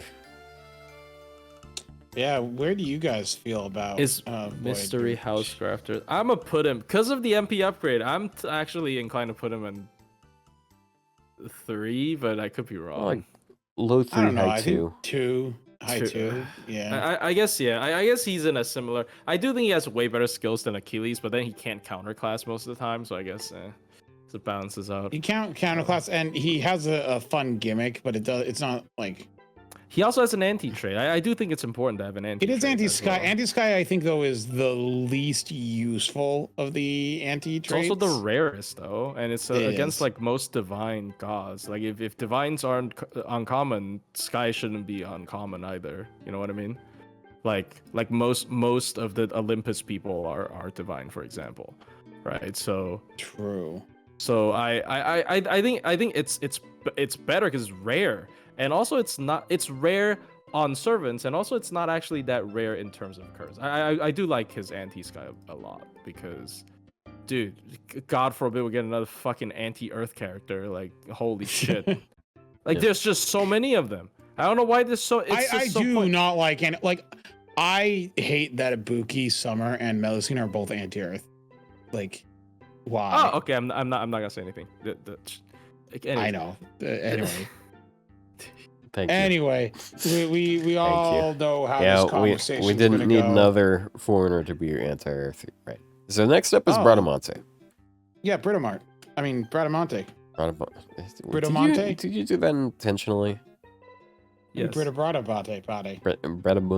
Bradamarte. I mean, she did get a pretty big glow up by getting like consecutive buffs. Walmart. Like she did get consecutive buffs, right? I'm not crazy. I think it was a better part of a year between them. Oh, never mind then. They weren't like Aussie type of like back to back, but imagine Lysengo decided to buff a character back to back, and it's fucking Ozymandias. What a choice, bro! Great fucking balancing team. Anyways, but were the Aussie buffs that close together?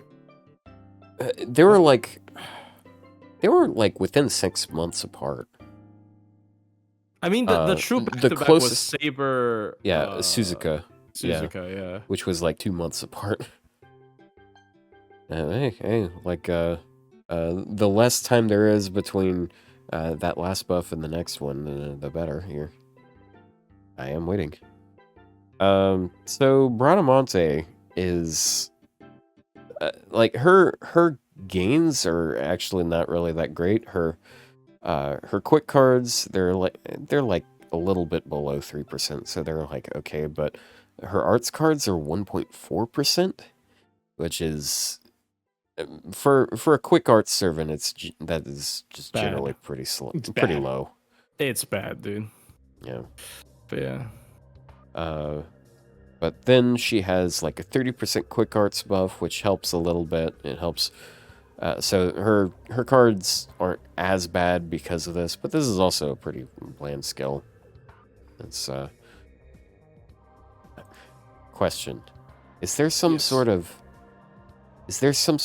like flavor or object that is usually green and blue like this?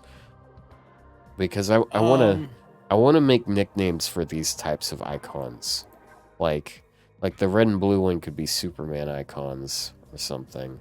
This can be, I don't know, outside because it's grass in the sky. No, the red and blue. I don't know. It just reminded me of food, and the red and blue just reminded me of those like. Yeah, you said Superman. My mind went to the Superman ice cream pops, like from back there. Team Fortress 2. Superman ice cream. Yeah, and then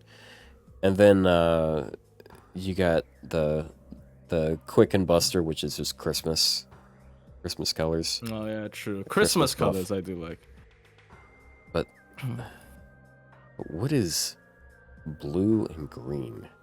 Blueberry plants. They got blue on them and then green leaves. They're like raspberries.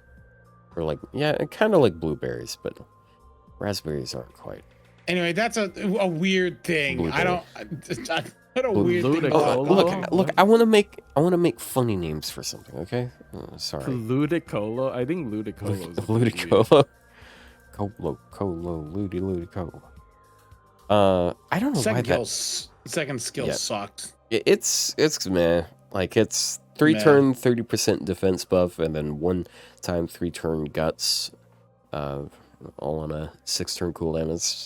It's kind of a meh skill. It's a nice defensive skill, but it's a little awkward in that, like, I don't know, like it just doesn't gel very well with guts, in my opinion. Usually guts is something that you want to have as like a backup at the very end. Like you'll just have to play around. Defense with it is fine. I think it's fine. But it's just not exciting. It's just very old-fashioned, very basic. Yeah, very basic. I don't know. I'm not sure how to articulate it. Her third skill originally was also the most basic and bad. Like, look at the original version. Yeah, the original version was Asclepius's third skill, except it was targetable and a little bit lower cooldown. Worse. And it was also talking about before Asclepius's skills buff, so it was only like 20% for one ally and debuff removal. But they buffed it. It's still targetable debuff removal and NP charge. But it's 30% now. 30% because 20% is stupid. 20% is actually the worst NP charge number. 30 and 50 are the only numbers that really do anything. Is it worse than 10? 10 you can use to make up for other servants with a 20% charge. Okay, real question. Is it worse than 5? 5 is an insult, and please don't talk to me again. Dude, who has 5? It's just per turn. Is skills, it no? Nobu Avenger. 5 per turn regen, right? Okay, per turn doesn't count. Well, that's Nobu 3%. Berserker. I think that's 3% per turn. Isn't it, what's it? Wasn't it? It's a mystic code. No? I want to remember, I want to say, okay, yeah, there is a mystic code that's like that. Maybe that's what I'm thinking. I was also thinking something to do with, maybe Santanima's is 10%, never mind. But yeah, 5% is something. Yeah, 5% is I don't know why a skill would have, like, at least that skill has, like, unless that skill has like 200 effects, I don't know why that would be Okay.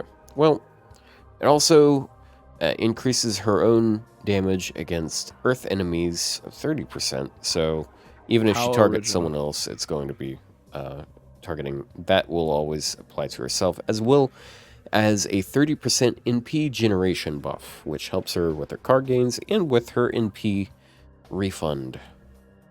And that was something that was a bit of an issue with her, because she was just kind of a mid-looper for a long time, because she was competing with 2 other general pool servants, one of which was She didn't even look Parvati. very well. Yeah, and then the other was... our standards were a lot lower back then. If you could loop at all, it was impressive. Because like back in the early days of Back Scotty then we didn't looping, have standards. We were just we had like humans. we had 6 general pool quick loopers that could do it if you had a K-scope, your own Scotty, and then maxed out Mystic Code and stuff. Yeah. Yeah, the good old 2K4, Double Scotty, Lancelot, K-scope setups. Heck yeah. The music is... You'll love it. The music is not gone. You guys are high. It's just quiet, I guess. But then they buffed her NP recently, so now she is handedly better than the Valks. And Bradamante. Britomart. Oh, sorry, Britomart. Dang it, I was waiting. I was waiting for you to realize it. That one was an accident. Yeah. Also, I'm sorry.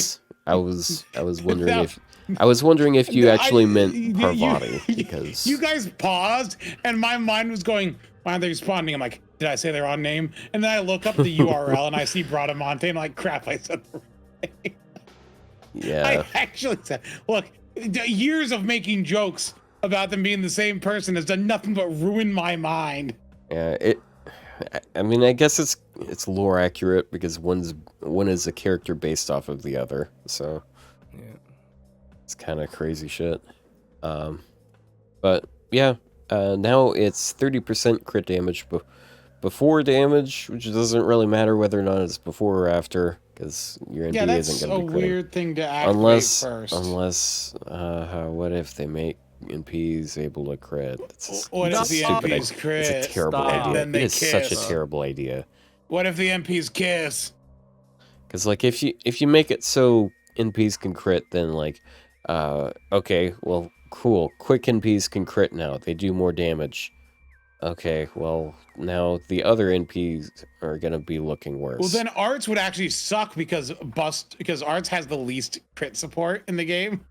Yeah, and critted MP would have double gains, so it would just be ours. So Quick would just be Yeah, you would so- just use Quick. Yeah, and OG then for Scotty them, would make a comeback. and then what they would have to do to fix that is they would have to make it so the other NPs can crit as well.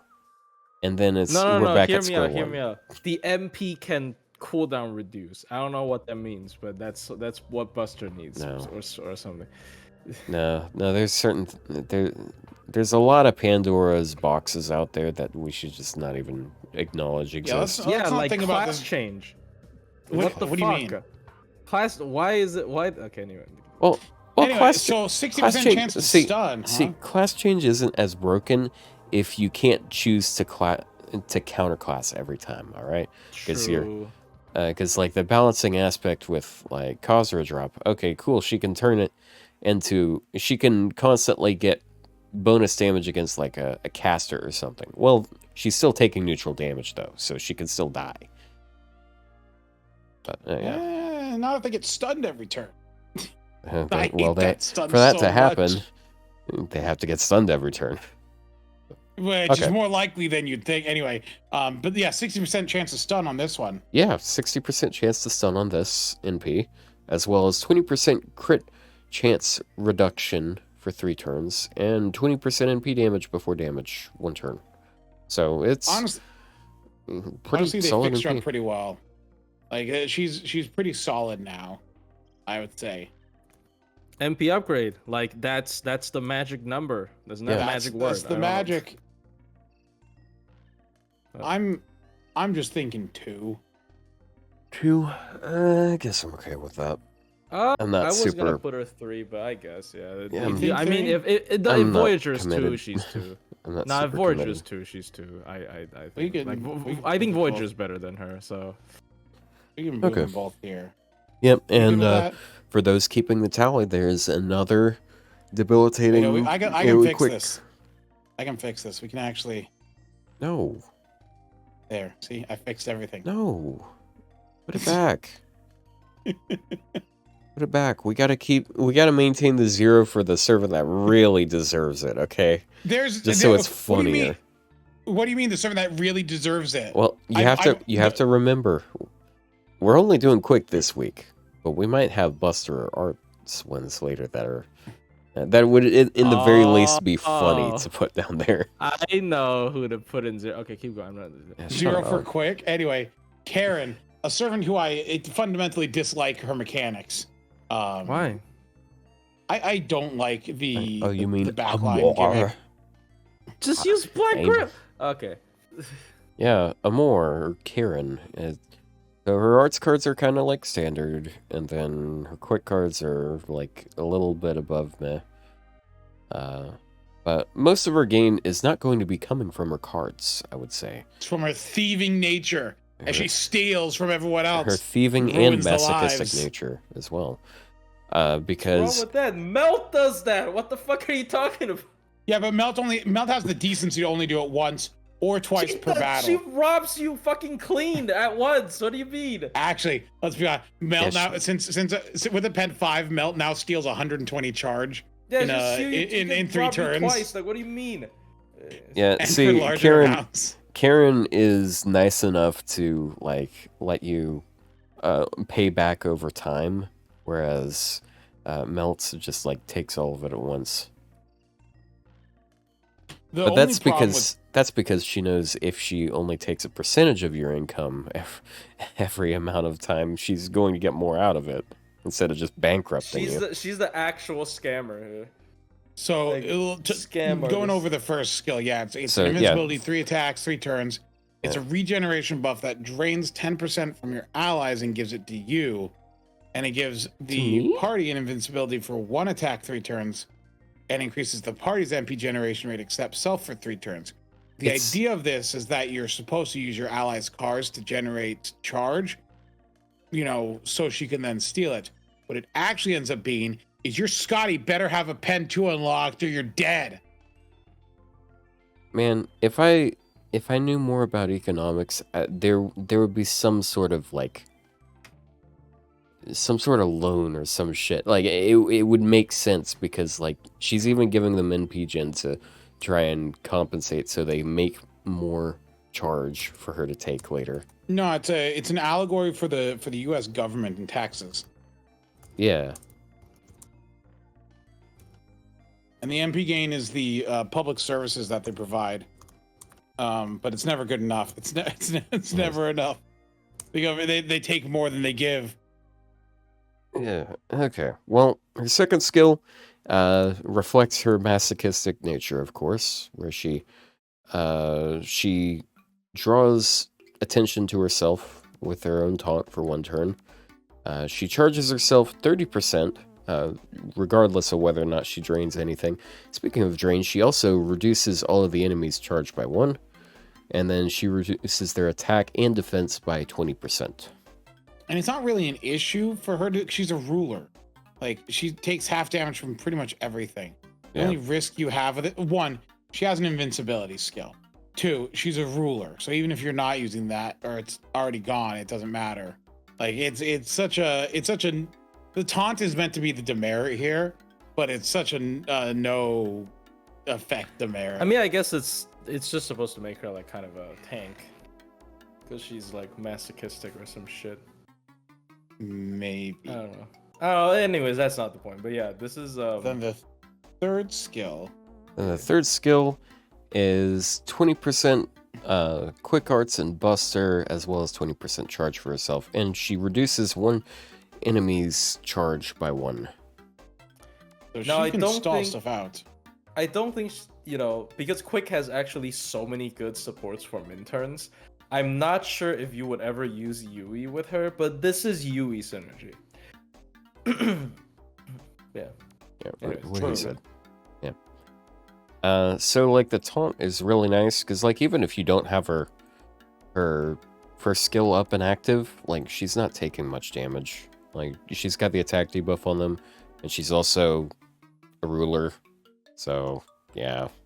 Yeah, she's not taking much damage.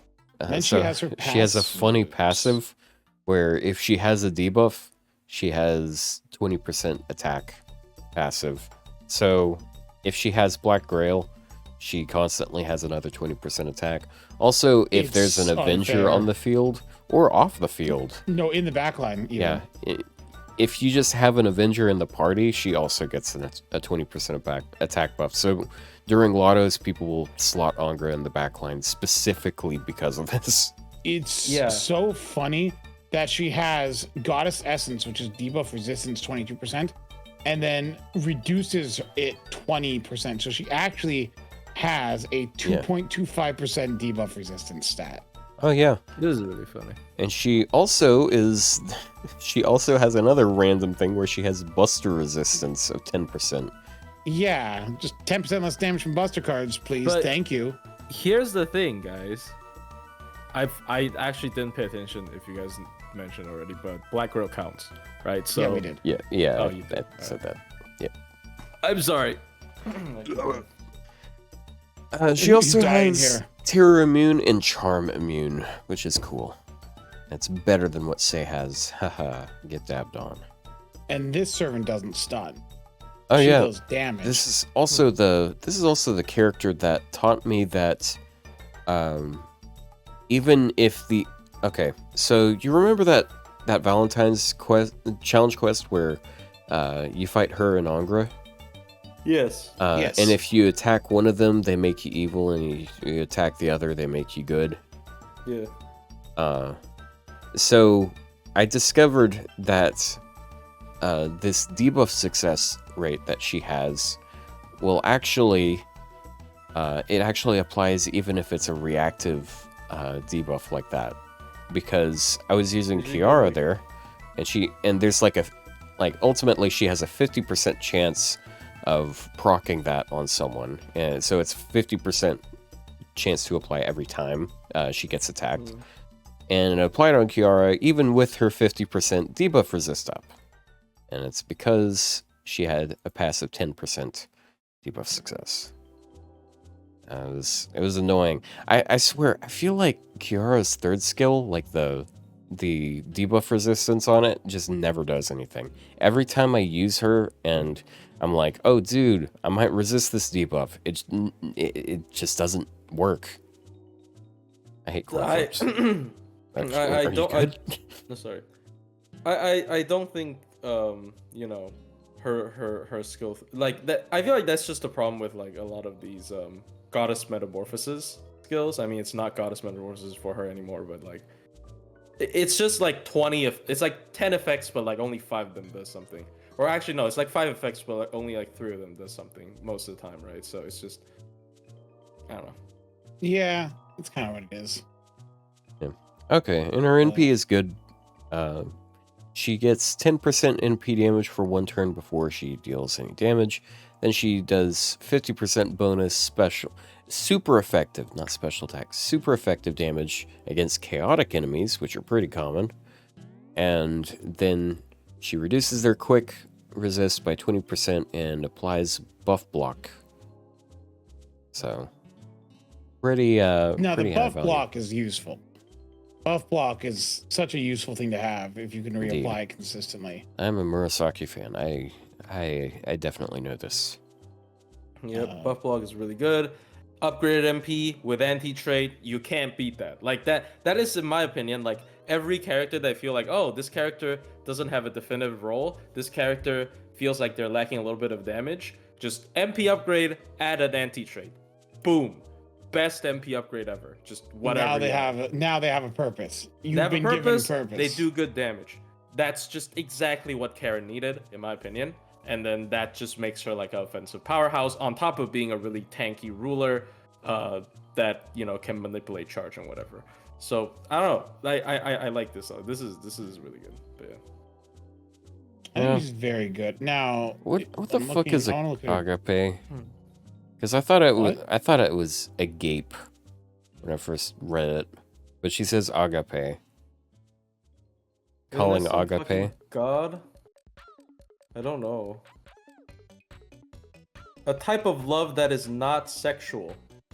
Oh, And it's Okay. not concerned with yourself. Used especially in Christianity to refer to Christian love. Agape Oh. is a giving love entirely unselfish. Yeah, right. damn. Now- Because a central lesson of the marriage of Eros can mature into agape. Wait, Oh. no. What is her god again? She's Eros, right? Amor. Yeah, Amor. I'm stupid. Eros is not a god. Eros is I'm stupid, whatever. But yeah, she is. it could be. She does have the, I think, is it easiest? Well, easiest access to hitting both trades, because I'm looking at like the AOE rulers, and she's not the top. She's 3rd place. But Moriarty is good and evil alignment enemy, which is, you know, Yeah. I think requires him to have cast his MP once before on a because he applies evil. And then he can use his skill to apply the arts down. So that makes him do more. And then Ruler Melusine does more against chaotic earth enemies. But that's double trait, whereas Caren is only hitting just earth, puts her in 3rd. Sorry, not earth. It's chaotic. Sorry, I'm so used to earth. No, anything but that. No. Anything but that. No. There's so many But no, NPS, bro. What the fuck? I'm down for like yeah, at she least does- +3. Yeah. Yeah, for sure. I mean, she's really high tier. I think people would want Rulers to are put her just in really good. +4, but like people would say, oh, it's because she can loop with BG. I don't think it's because she can loop with BG. I don't think she even loops with BG very good. Her looping with BG kind of sucks. Yeah, I don't think that's right. I think the reason How so? would be the MP upgrade. And Is the it the upgrade, like you mean that's- like the high requirement? Yes, No, the just double the Scotty append to double Max, Scotty. BG, Okay, because like or plug Oberon. Before we start the next one, I'm gonna go grab something real quick, okay? Okay. oh damn. Oh, it's almost 9. What the fuck? Okay, well, actually, you know what? Screw this guy. We're gonna go ahead and start the next one anyways. So next up is Hibiki and Chikagi, or Azumi no Isora, or Sirius, or they also have a smartphone. They're in another world Mr. with a smartphone. Smartphone. Give me a dream. So they got a Buster Quick Deck, and they're pretty unique in that you can change their attribute to either man, earth, or star. So it's yeah, like they're very I mean, that's versatile. pretty good. So you don't get counter traded. Like genuinely, I do feel like it's useful because Yeah. counter trades sometimes disagree over if you're like doing big damage stuff. Yeah. Yeah, and then you can also change whether or not they're considered a woman. They will never be a man, but they will be neutral. Then you can choose whether or not they're lawful good or neutral balanced. And it just sounds like I just don't really see a reason to put them in stage 3 now that I think of it. Because, like, Oh, star star, and like... and genderless. Oh no, no, Star- they're already I'm back. genderless, but lawful Yeah. good, yeah. Yeah, they're genderless in stage 3, In but third. not in the first 2. And then, like, they're neutral balanced. What servant buffs neutral balanced? You can at least, like, meme with Saber Gilles, if they're lawful good, but yeah. Their quick cards kind of suck, but their arts card is okay. It's pretty good. And I've some never Buster had Quick a Deck. problem with their gains when using them. Well, they got a lot of modifiers for it, but we'll get to that. Yeah, their gains are really good. Yeah, a refund, I should say. Yeah, their refund is really good. That's one of those situations. So the first skill is party gets 20% quick, 20% buster, and 20% NP gain. So if it looks familiar, it's Rider Ishtar. Rider Ishtar.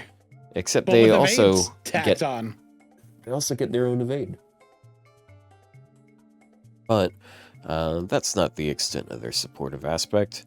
They've also got self 30% charge, team 20% charge, and team 3k HP. It's the max Taikobo HP. spread. Yes, Taikobo spread. Oh wow, they're copying another AOE Quick Rider. Well, yes. They're not And right. Don't worry, they're about to copy another servant right here. Yep, and then lastly, it's team 20% NP damage, as well as 3x3 turn, 2 3x3 turn buffs, one for quick cards where they apply 10% defense down with quick cards, and then the other for buster cards where they get 3 turns of 10% crit damage, and then they also apply water side. Which is important that they apply water side. Yeah, it's funny because Plushie made a looping demo for them before they even had that. But actually, first let's check this stuff because So they have so buff a removal skill that's fun to resistance. say. Ew. Achime no Waza EX, which is buff Chime removal no resistant. Noeza now as a. Gotcha. No, Achime no Waza. You gotta see, it's not that hard to read. A chime no waza. Gotcha. All right, Okay. all right. What is that from? They also Crazy Looking God. Playground of the God. Where's the Waza? waza. Waza. That's the Muppets. Anyway, but no, it's buff removal Waza, resistant 10%, which waza. means if you use the ring, you're at 20%, and if you use 2 rings, then you're at 30%. And at that Whoa, point, dude! You Then can vaguely have hope. Then you can I almost have a love 1 in 3 Rico. chance of resisting Kiara's first bar break. Or not even first bar break. I mean, there's nothing I can do about it because I don't have the fucking mystic code that gives the arts of it the buff removal resist. They're gonna add that to the shop eventually. I think that's the only mystic code I don't have. Yeah, they should. Okay, but Holy they've also got team 5% crit damage, so that's more support for the team. They have a passive 300 damage cut. Strange looking god. And then when they're on water side, which they can force with their They third put skill, themselves. they get 5 stars per turn and 5% charge per turn, which is a pretty nice combo. And then lastly, their NP, they get 20% NP generation on water side fields, so if you use their third skill, then they get another 20% NP gain for the turn. They get quick and buster of 10% for 1 turn, and then they remove defensive buffs before they do damage, and they do bonus damage against chaotic enemies. It's kind of funny, they've got a really loaded NP, and all of the effects apply before damage or during damage. Yep. They have no after damage effects. They are in the upper parts of the AoE damage for alter egos. Yes. And they've... Oh, shit. 0.55 times. And 20. they have quite good really MP good... regeneration Yeah, on their NP. They have really good refund. That's one of their stronger points, that they just have, like, really good refund. I'm not sure if it's Okita alter levels of refund, but it is really good. I think it is. I think with water. I think it's. with I think they get more than Okita alter because I was just using them today, and they were refunding like 80% off of an MP. With Were you against casters? I was, yeah. Yeah, But like, it's probably gonna help. That's like another 10% at least. They could do no plug BG on riders, which is, I don't know if Okita can do that. I don't know. Maybe. Can Okita do no plug Zerk? I don't think so. Yeah. No. Yep. So like. Yeah. No plug. No plug Zerk with Black Grail. No plug Zerk BG. Sorry. Yeah. No. Wow. She doesn't refund 100%. With the Mystic Code? Yes, she doesn't. I don't think 2K4. She Yeah. She refunds. does she? Hold on, let me check. I thought you guys were talking about that earlier. Like this, I thought this was established. Okita alter? Yes. I don't remember. Okita alter Saber? Yeah. Yeah. I don't think she did. I think that was like starting from 0, swapless BG, against berserkers. You guys earlier said she could do swapless BG before. Yeah. Then I fucked it up. Then I didn't mean to. Hold on, let me check. Because I think it was. I don't know. Look, I wasn't thinking berserkers. Maybe not. Maybe not berserkers, but Also, I don't know if we said swapless. Like, dude, like she can do this. I know she could do this against lancers. Oh, yeah, not berserkers. Berserkers is a fucking whole different story. I don't know. I'm sure you've made a video on whether or not that is possible. I'm doing it now. I don't even have a pen, so I have to fucking use commands. Well, I don't know what Ryou's looking at over here. He's snooping through Atlas. Where's the stage that does the? She refunds 60 without the 2K4. That's kind of crazy, actually. Yeah, it's this one. Don't mind me. With the 2K4, let me check. Okay, so maybe not berserkers, but I know that. I know that she can do it at neutral refund. Is Rider neutral refund? Oh, close. You got 84. Saber and Lancer are. Lancer is, and that's what she normally is. Rider plus or minus? It's 10% plus. Oh man. Yep. Well, anyways, so they're good at refunding. They get a lot of charge when they use their NP. And then they've also got pretty nice team support. So they're type of servant that you'd like to use for like multi-core or maybe just multi-DPS scenarios, because they just have enough effects that hey, like if they can do a little bit of damage and they can do that, they can do a little support, then hey, it might be worthwhile. But they still work in single core because of how good their refund is. So yeah, that is true. Yes. That it is. But I think they're pretty straightforward. Don't they get 5 charge as a passive? It's kind of All the time. interesting because, like, if you look at their effects, they have no effects at all that are big. They have a lot of Yeah. small numbers. Like, everything is a small number. You don't see anything with the 4 in it or higher. Yeah, I just threw this into Laplas and Double Summer Scotty 2K4 refund 90%. Oh, 90. I Yeah, got 84 probably because. So yeah, if you're not against assassins or berserkers, you can do it. yeah, it's close. Whereas, what if I throw Hibiki and Chikagi in here?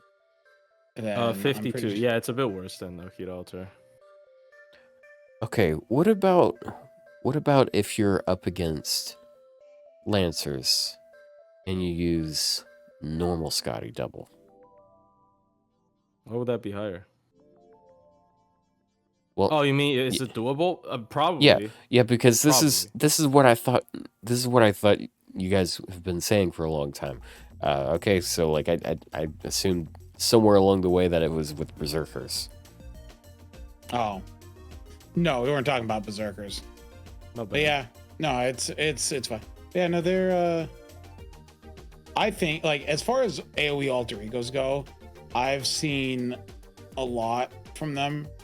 Kind of like Yeah, they they- don't have crazy numbers that on the at first glance, but because of how their just their interactions like with their kit when they have MP Wait, damage. They got, Hold on. Does the third skill apply to their NP? Yeah. Oh, so it does 10% defense down before damage? Yes. Oh, okay. It's pretty scary. So like honestly, if you tally up her, like yeah, it's all small, but like if you tally up all of her, 10, 10, 10, and then yeah, like you said, so it's 30% double card buff.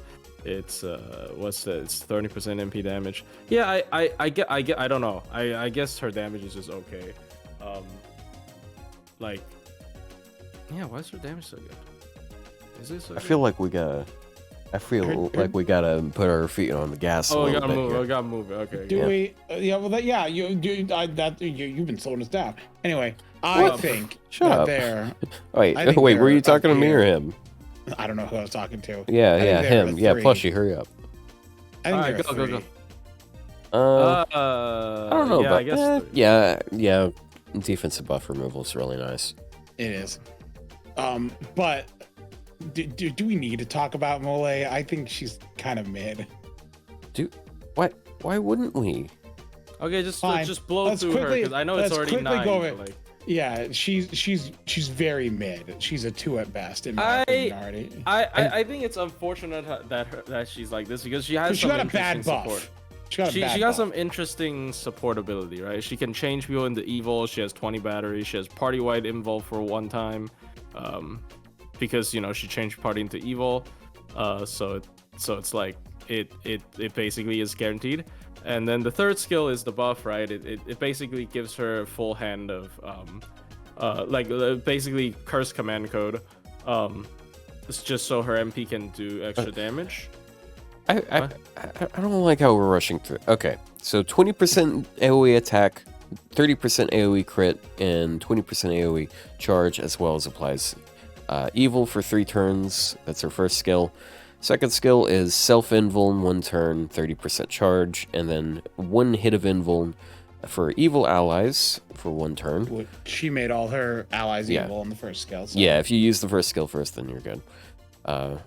And then her third skill is 10 stars per turn, 20% quick for 3 turns, then 50% anti-curse, cursed enemies for 3 turns, and they buffed her so all of her cards apply curse damage before damage, except it doesn't apply to her NP. If it applied to her NP, that would be a crazy buff.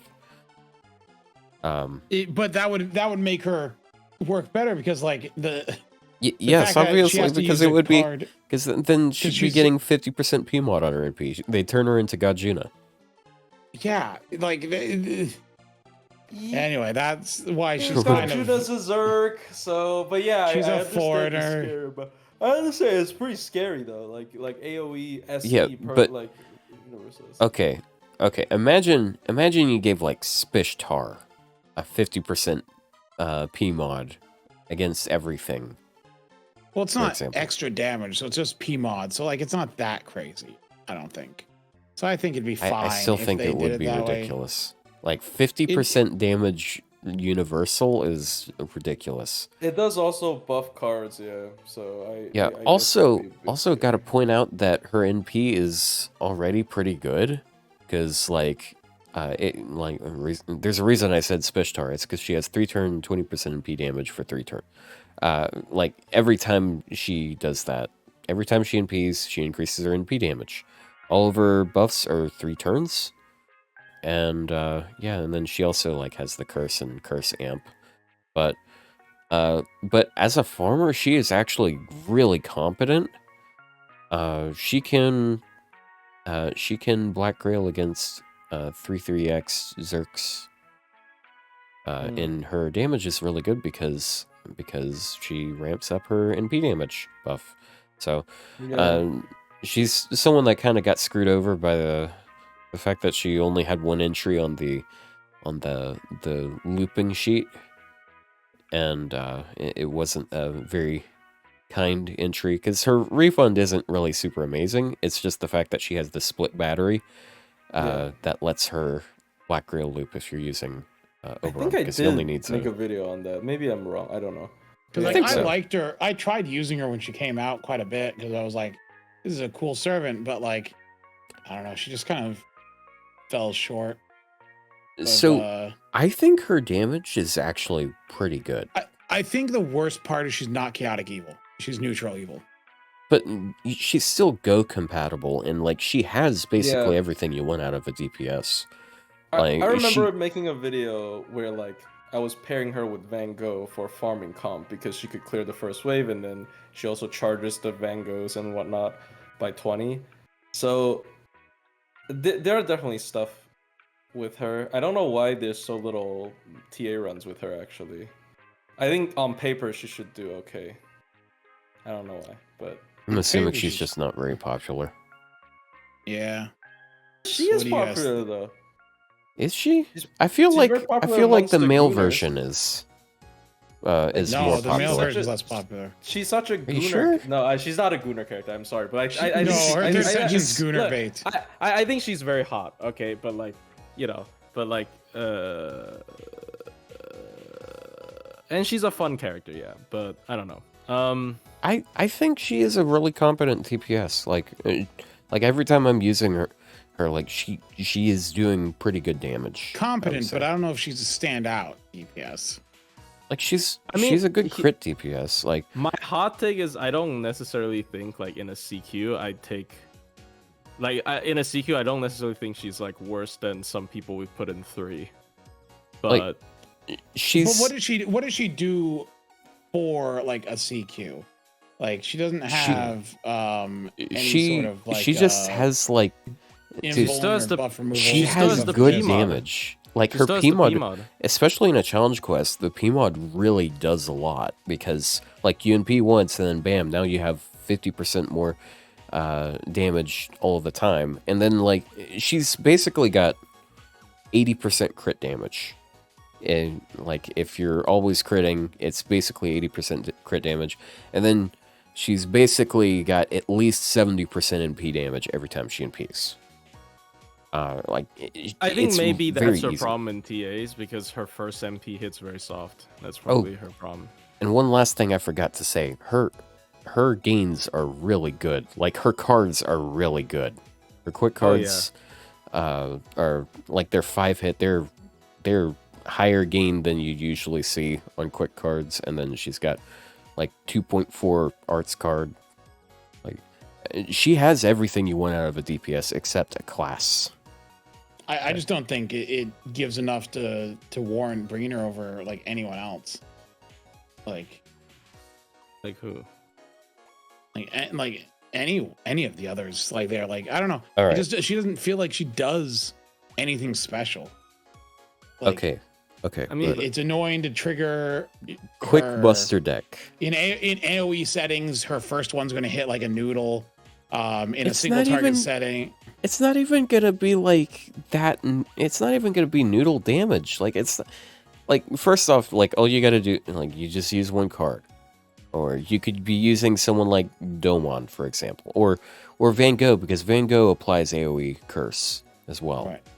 So like Her see the thing it is works. her curse damage is the same as Voyager's normal damage. So Yeah, but unupgraded MP. I guess. yeah, but I he know. doesn't have. That's why I don't. He that's why I doesn't don't have think she should crit be on the damage. same levels. He doesn't have a quick buster deck, so he's not as good with Summer Scotty. And then he doesn't have, well, I guess he does have Go synergy, but she fits Go so much better. And she can also ramp her NP damage up, like if you're that focused on that. Here's the thing. I did think she was good. I on paper I really think Also, she was good. But then I don't Voyager see any does runs have with crit her. damage, just not as much. Yeah, it's 30% versus, well, I mean, she has 30% as well, but she 38%. has 50% PMod for everything. This is basically better than Honey Lake. So you're saying she's better than Voyager? Better than Depends, Voyager. That's hard to say. I prefer her over Voyager because I also like the team support on her second skill. Like it's like I think MP upgrade's an MP upgrade. Like it's just I do like her kit more, but it's just the MP upgrade holding her back. I don't think she's necessarily she can't bad, even loop. though. She can loop. She can BG loop Right, with double I Scotty Oberon. I thought we had the discussion that none of these are particularly bad, actually. So like, Yeah, I know, okay, but my argument just gonna isn't that say- she's not bad. My argument is okay. that she's really good. I think she's +2. I don't think she's +1. Like I feel like oh no, she's from- not +1. Were you Oh, guys thinking I no. was saying +1? Yeah, because you're saying No, she's bad. I don't think know. she was like top of +2. That's where I was thinking. Oh. That was my stance. I'm like, I just I'm saying don't think +3. she's like on the level of like these ones here. I think these ones are all, well, maybe not Bradamante, maybe Britomart. Which one's that? Bradamante. Bradamante. Anyway, That's Bradamante. anyway, the point is I don't think that she's on the level of these ones up here. I guess Was my thought process. She's fair. better than these ones. No, so I wasn't ever saying one. That's fair, I guess. Okay, my bad. I misinterpreted. Oh, that's fine. What's the criteria for these scores? Our own opinions. Yes. Don't take this too seriously. Don't take Okay, this too seriously. We literally just ran out of fucking Eh, content. yeah. Well, speaking of content, running out of content, Domon. it's Doman. Yeah, it's the guy. Doman is an interesting character because in some places he's absolutely useless, but in other places Wait. Fair. when you want his MP to do damage, that's the one place he's absolutely looping? useless. No, when you want his NP to do damage, it feels absolutely useless. I don't know if I Is call it it? useless because It's like not low. It's higher than like. It's Is higher it- than. Is Well, it, is it's- it just because it's I don't included. ever see anyone with a high NP level Doman? Like, Well, I there's a don't lot of- think- like, I think the reason why it feels lower is because you're usually not using his first skill on the wave he's killing. him Oh no, with actually, fucking it is. double Scotty. It is lower than a high. lot of the other alter egos. Like, it's lower than KP, Kiara, Okita, Tiamat, Kazuradrop. But- The only five, yeah. Oftentimes he's doing Okay. enough damage though. Kazuradrop has the 50% defense down. Tiamat is Tiamat. Kiara has an MP upgrade. KP has just the big thing, whatever the fuck it's called. Like he's better than Rasputin. He's better than Oh, yeah, Chikagi. Like I guess that's. Oh no, not no, good, no. maybe. I was just saying, is like no one cares about his MP damage. Is what I was saying. I'm like, Well, yeah. Well, he- it's a positive though because you don't have to care about his MP damage. I Yeah, don't think no, it's a I negative. wasn't saying it was a negative. I was just saying the one thing that no one cares about is his MP damage. Yeah. If how much damage could Domon do? There's a channel that has a 120 Domon that does TAs, so you can check it out if you're interested. It's Okay. it's not Freak. bad. But speaking of Domon, His crit damage is also good. Like, cause it's Quick Arts deck. His quick cards he's are pretty throwing good. too They're much. almost 3%. His arts cards are above 2%. So yeah, he's got good gains. His first skill is 30% defense down, 20% It's a attack down, mess. as well as terror 1 time 3 turns, confusion for 3 turns, and then 500 curse for 3 turns. The terror is only a 40% activation chance, so it's actually lower than like Abby's, for example, which is 55% or 50%. I think it depends on And the which. confusion's only 30% for some reason. For some reason, that's not scaling. I don't know Yeah. why. It doesn't matter a lot of the time, and if you're actually soloing with them, sometimes you don't want the confusion to proc, because you might Yeah. have one turn where, like, his guts only gives him like 3k HP, and you might have a turn where But you he don't has want 2 of it. them. That's the other thing. So his Yeah, guts is but 2 times 5, which but is if crazy. you need That's like 3 one of the turns few- out of the 2 guts, then Oh, yeah. yeah. Okay, but I mean, I've seen him solo that utilize both guts. Obviously, it's a very high pressure like quest. Like they do a lot of shit. They do a lot of damage, right? But yeah, it's and just also- getting to another cast of it. And also, yeah, exactly. Like usually the second use of this when you're already at low HP is very useful.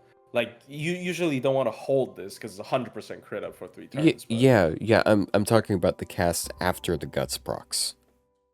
Yeah. Sorry. Oh, yeah. Okay. This is a very good but- skill. But yeah, like 50% crit for evil allies, 50% crit for chaotic allies, and then 2 hits of guts. 2 guts for 5 turns on a 7-turn cooldown. It's one of the best battle continuation skills in the game. I'm not sure if would I count it as a better gut skill than Kiara's Summer Kiara's first skill.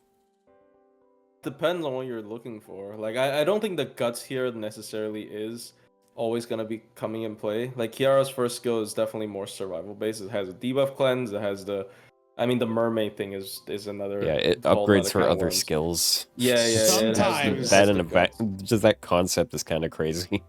Yeah. Sometimes the guts here is very infuriating because it means it's impossible for him to die. Yeah. Well, yeah. Well, you're using his Bonsi anyways. I don't. Think Not that's a- always.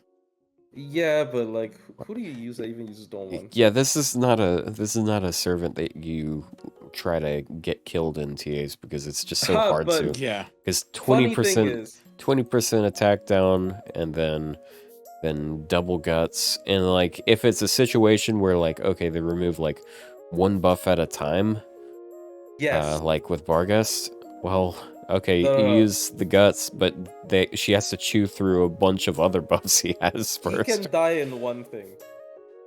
Oberon Super Recollection. He can die. I see. Actually, he Busker also move? died in the Barghest one because I did a Bavanshi run with him, and then Wait, Barghest fucking ate are her you alive. Are you sure you can? Yeah. Because if he attacks him, like, are you taunting him or what? No, RNG. Okay, yeah, 'cause you if- skill seal him. Because he can only get attacked twice total. No, you skill seal him. So he can attack 3 times. Okay. Yeah, I was thinking like if he kills, then like I Yeah. guess he has to survive the first 2 hits and then die on the 3rd Yeah. because they have to remove the two other buffs before the guts. Yeah. Anyways, and then the 3rd skill there's is 4 other 20% buffs. attack and 20% attack for the other things, and then curse damage of 2,000 for 3 turns and 80% battery. So 40 attack, 100% crit, 30% defense down. He has a lot of buffs for chaotic evil people, and then also he has a Bonsi that gives 30% NP damage to chaotic evil allies, I believe. Yes, Absurd stuff. 15% chaotic, 50% evil. Yep. Then his NP is one of the highest instant death chances out there. He also has a passive 20% Yeah. more in his, so it's Yeah, as total. 140% really. Yeah, so he has 144%, I believe. Yeah, 144. Chance of instant deathing, which means they're like you can instant death things with like is it 60% or more? I Death didn't rate? calculate that, bro. Or 70% or more? Yeah, something like that. There's a lot of stuff you can instant death. If they have 100% death rate, yeah, easy. Easy. Yep. Do we even have to discuss this? I feel like he's just the top of 4+. everything we Yeah. got Yeah, here. no, yeah, Yeah, he because- goes at the top. I mean, there are literally like okay. Oh, I thought we were actually ordering these. Just we? reminder how many servants we talked about today. We said, oh, they're chaotic evil, therefore it's a positive. It's all because Yeah. of that guy. It's like, Yeah. Literally don't- because of that it's this guy. one dude. Yeah. Look at He's part of the reason why we're ranking servants higher or lower. He's a meta support essentially, kind of in a He's way. a menace. Yeah. So it's pretty scary. Anyways, oh, the next one, your favorite. My favorite, a child. I mean, Kazuradrop. Yeah, you did it to yourself. All right, bro. Oh, you Chuck, you got me. I Yeah, did it fucking again. idiots. You did it again. Yeah, I like how you were saying they're like all randomized, and then we go through all three of the alter egos in a row. That was actually accidental. I'm gonna be honest. So yeah, Kazuradrop is the most recent servant here, I believe. Yeah, she's like the most recent servant period, right? Yes. Um, Until this Wednesday. until this Wednesday when we're gonna get Van Gogh, but Minor as Van Gogh. yeah, but as an actual minor, right? I was gonna Van make the Gogh's a joke. minor, but not that kind of minor. A different kind of minor. And she I mean, can if mine we get another paintings. Van Gogh that has existence outside the realm support, oh, Yeah. Huyan Dark, we cooking. Anyways. Yeah, I mean, she's already got the child trait, so yeah. So, speaking of child trait, here's Kazuradrop. She's got good arts cards. We can go through this very briefly because Yeah. because we talked about her like 2 Go weeks watch ago. my hot take video. No, I'm joking. But no, she's got good MP. She has MP game that looks. It betrays her. Her actual MP game betrays these numbers because it's way better than it looks here. I mean, it already looks good. Like, Right, but it's way better than it looks yeah, here. because this skill, the debuff skill, it increases your card gains as long as you're critting. So you get another 50% arts and quick, basically. So you're getting 100% boost in your quick gains. Cards. Yeah, 50% boost to your arts gains and 50% boost to your buster gains. yeah. Technically, with Mighty Chain, yes, you do get Buster gains. Well- I do. well, get, no, you get refund from No, buster. you're not gonna get any increase on it though. What? Buster buffs don't give you card gain Oh, true. Oh, Maybe. because oh my God. because when you get charged from a Buster card, like in a Mighty Chain, for example, it's coming from the arts starting bonus. Yeah, and it's added it's- to 0. Yeah, arts starting Yeah, bonus it's is the a flat Buster's base bonus 0. on top yeah, of it. Yeah, true. You're right. So it's 'Cause- affected by NP gain, but it's not affected by card buffs because NP gain buffs actually changed like the original modifier. Oh, yeah. Yeah. And she doesn't have any MP game buffs. Anyway, well, Yeah. yeah. The important thing is that in a Mighty Chain, a single arts card fully refunds. When Yeah. it crits. Pretty ridiculous. But yeah, It's 100%, 100% quick resist down effectively, as well as 50% other card resist down. It's a lot for damage. She also And has it debuff reapplies success. at the start of every turn, and she gives herself 30% buff Yeah. success rate. So unless the enemy has more than 30% debuff resistance in their kit, it's guaranteed to hit. Also, something I thought of earlier was like, oh damn, she could have been our debuff success support, but then I realized, it's actually a good thing that this debuff success is only for herself. Imagine a double Kazuradrop setup where both of them can apply this to the enemy, Ooh. because that means you can have them both guarantee stuns back to back. Oh yeah, Rio's favorite. No, So- I don't want stuns. Yeah. Rio's favorite. Now he literally cannot run 2 Kazuradrops in TAs. Fucking Yeah. hog. That should have been what it. But then, No, yeah, don't. 50 to 150% battery based on how many Sakura servants there are on the field. It's 50% It's not 50 per to Sakura. 150%. It's 50 to 300%. Actually, yeah, you're Because correct. if there's 6 Sakura enemies on the other, 3 out on the other Yeah. side, 3 on your side. yeah, you get charged it for is- everyone on the field, even enemy ones. Unless you're fighting 6 Sakura enemies and your own team, in which case that is Still only 400%. 300% because you can't Yeah. go above 300%. Oh yeah, you can't go above 300%. Yeah, Well, whatever. so You cap out at 300%. so for casuals, it's only going to be 100% max. Yeah. But yeah. But But if there's no Sakuras on the field, it's a cooldown -1, which is useful for some strategies. well, I 'Cause mean, it makes her in just a general support scenario, that means it's going to be up, like, it's a 5-turn cooldown on all her skills. but if It's you really unlock a good. pen 5, then it's a 4-turn, which means there's Yeah. only 1 turn downtime for the first cycle. Yeah, it's pretty ridiculous.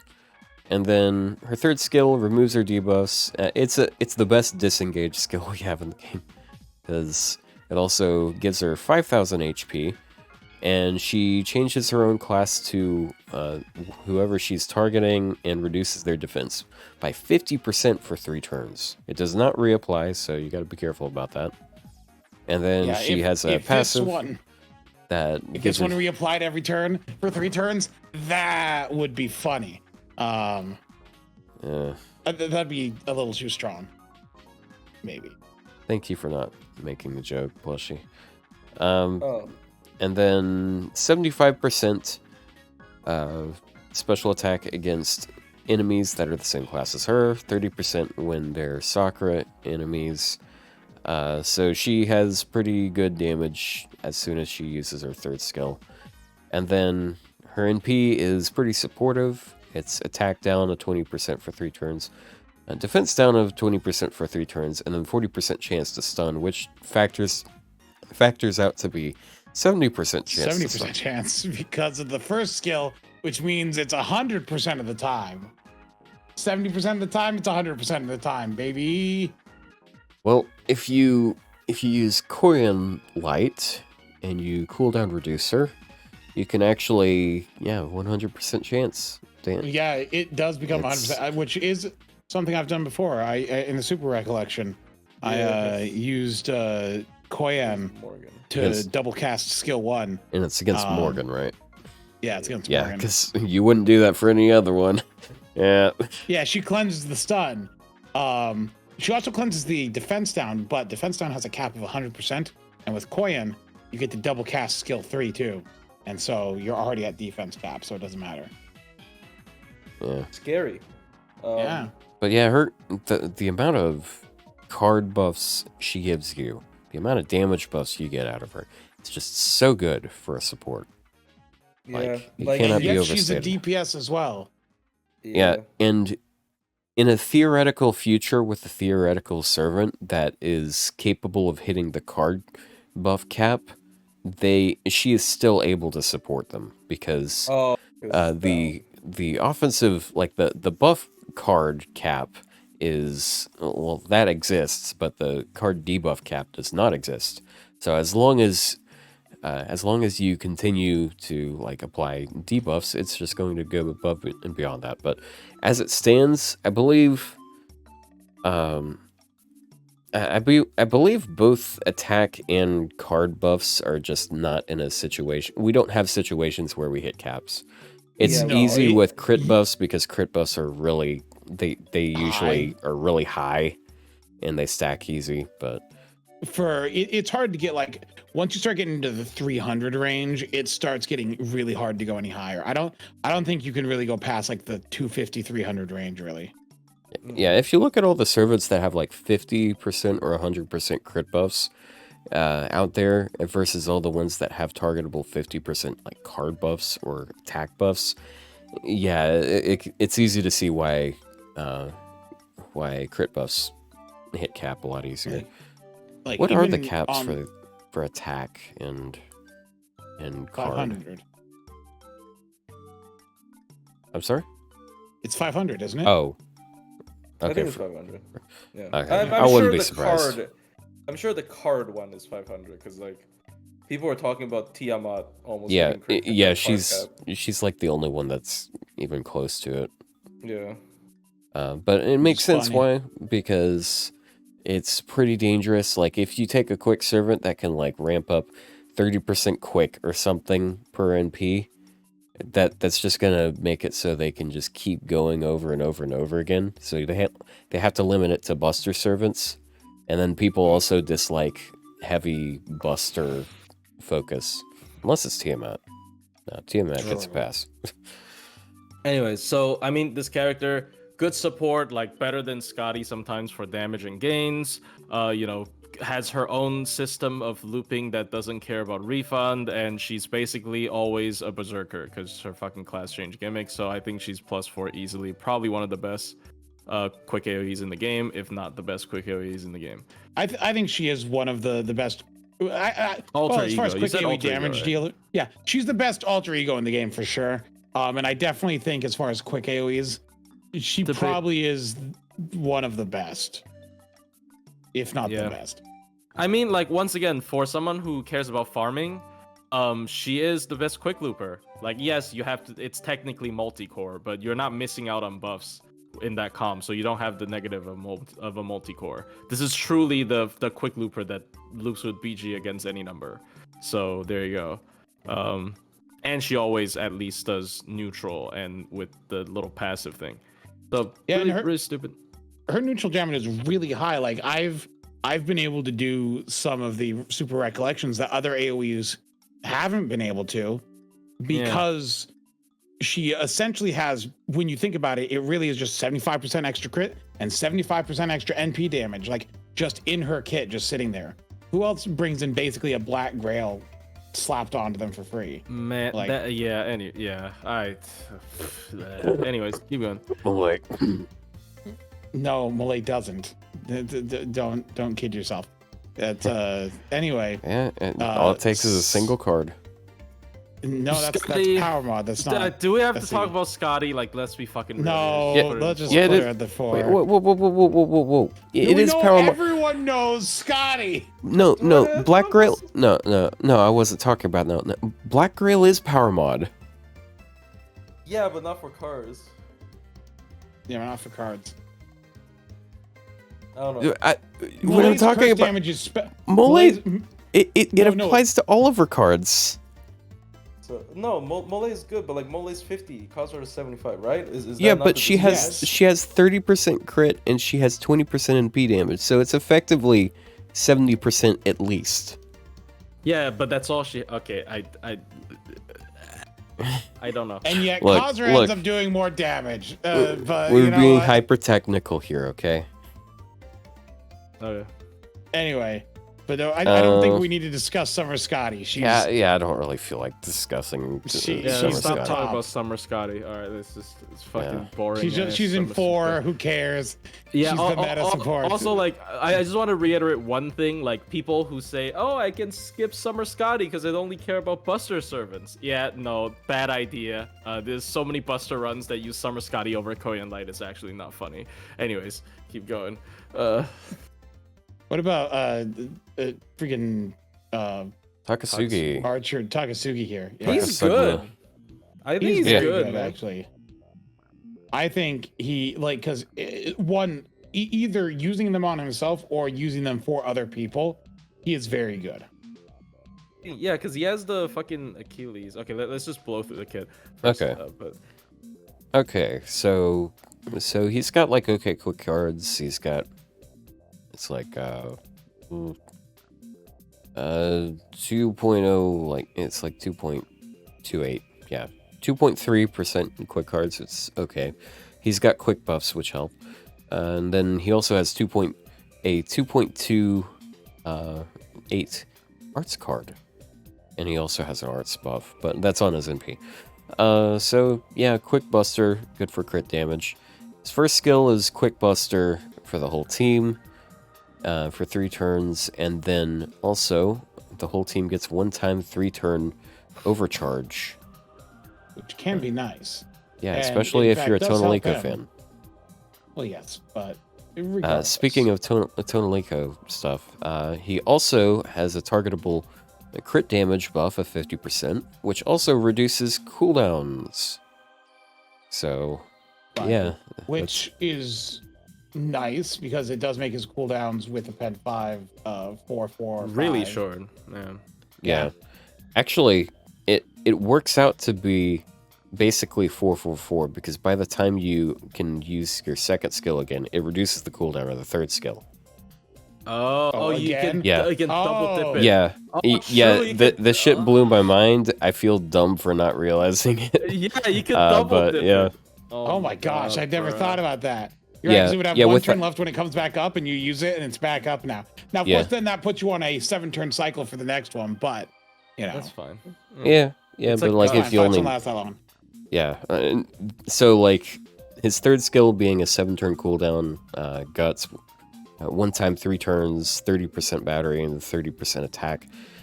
It sounds like it would be worse than it ends up being because he cooldown reduces it. But it's the same philosophy as with Okuni. It's very deliberate. He does have a very weird passive. I think the Hero of Reformation passive is weird because it's just a 6% arts and crit up Eccentric. for some reason. Well, Hey. like why? He has 1 arts card. It's because he's eccentric. Yeah. Also, I'm gonna point out it pisses me off that everyone says eccentric instead of eccentric. Oh. It's like accent. No one says accent. No, it's like, I don't- eccentric. Yeah, This eccentric. is eccentric. Yes. Yeah. Wait, are people not saying eccentric?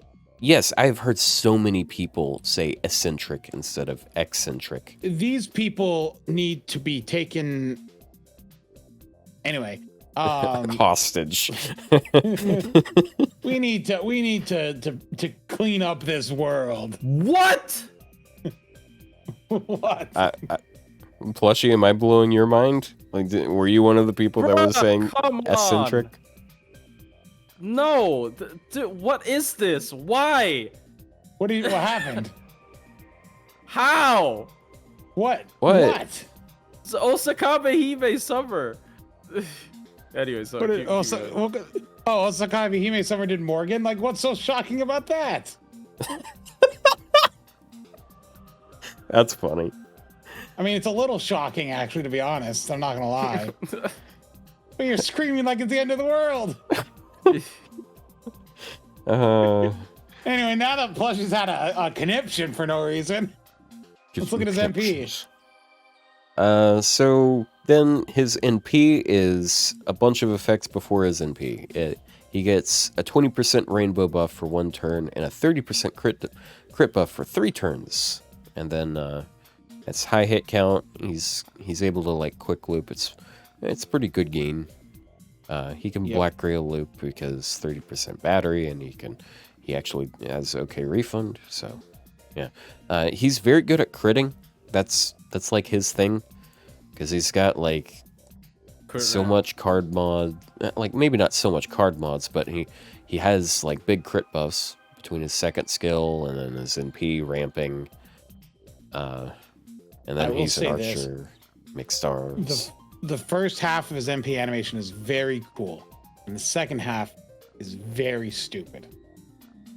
Just a fucking barrage. I mean, it's kind of Yeah, I guess. wish that they had kept in like the first half where it's just like the silhouette with text and like had them like it's fire in that style instead of switching over to the CG tanks that shoot. I don't know, it looks dumb.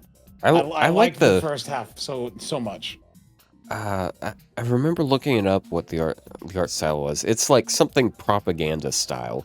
It's like it's the it was a style used for propaganda, but it's very cool looking. That's why it worked. Yeah, it works really well. It's very eye catching and cool. I think he's very good. I don't now. And then he I have shoots never the enemy with used guns. him Robot guns. personally at max level because I only have 1 copy and he's level 50. But at an instinctual level, Can't wait for him to get an upgrade.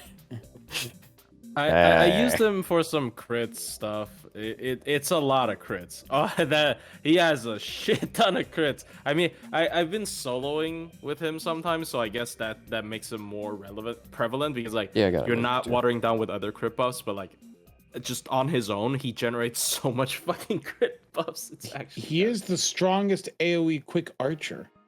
I mean, he's competing against Sei, and it's his only competition. And I do think he's slightly better than... I don't know, man. Like, Atalanta Archer is almost keeping up there. She's getting weighed down by all the gold apples. Actually, he only, without traits, he only loses to Gilgamesh and Ptolemy. That's interesting. I think he's better than good damage. Sei, but I don't know if he's better than Sei. I don't know if he's +3, because I think maybe plus. Do you think 2?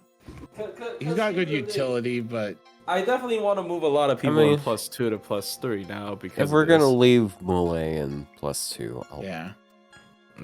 I kind of want to move Bradamante down to +2. Okay. Yeah. Proposal: trade Taikobo and Bradamante, like for real. I'll agree to that. Okay. Let's go. All right. Now we got a stepping ladder. Oh darn. There you go. Oh. Yeah. Oh, horrible. Not the single target guy.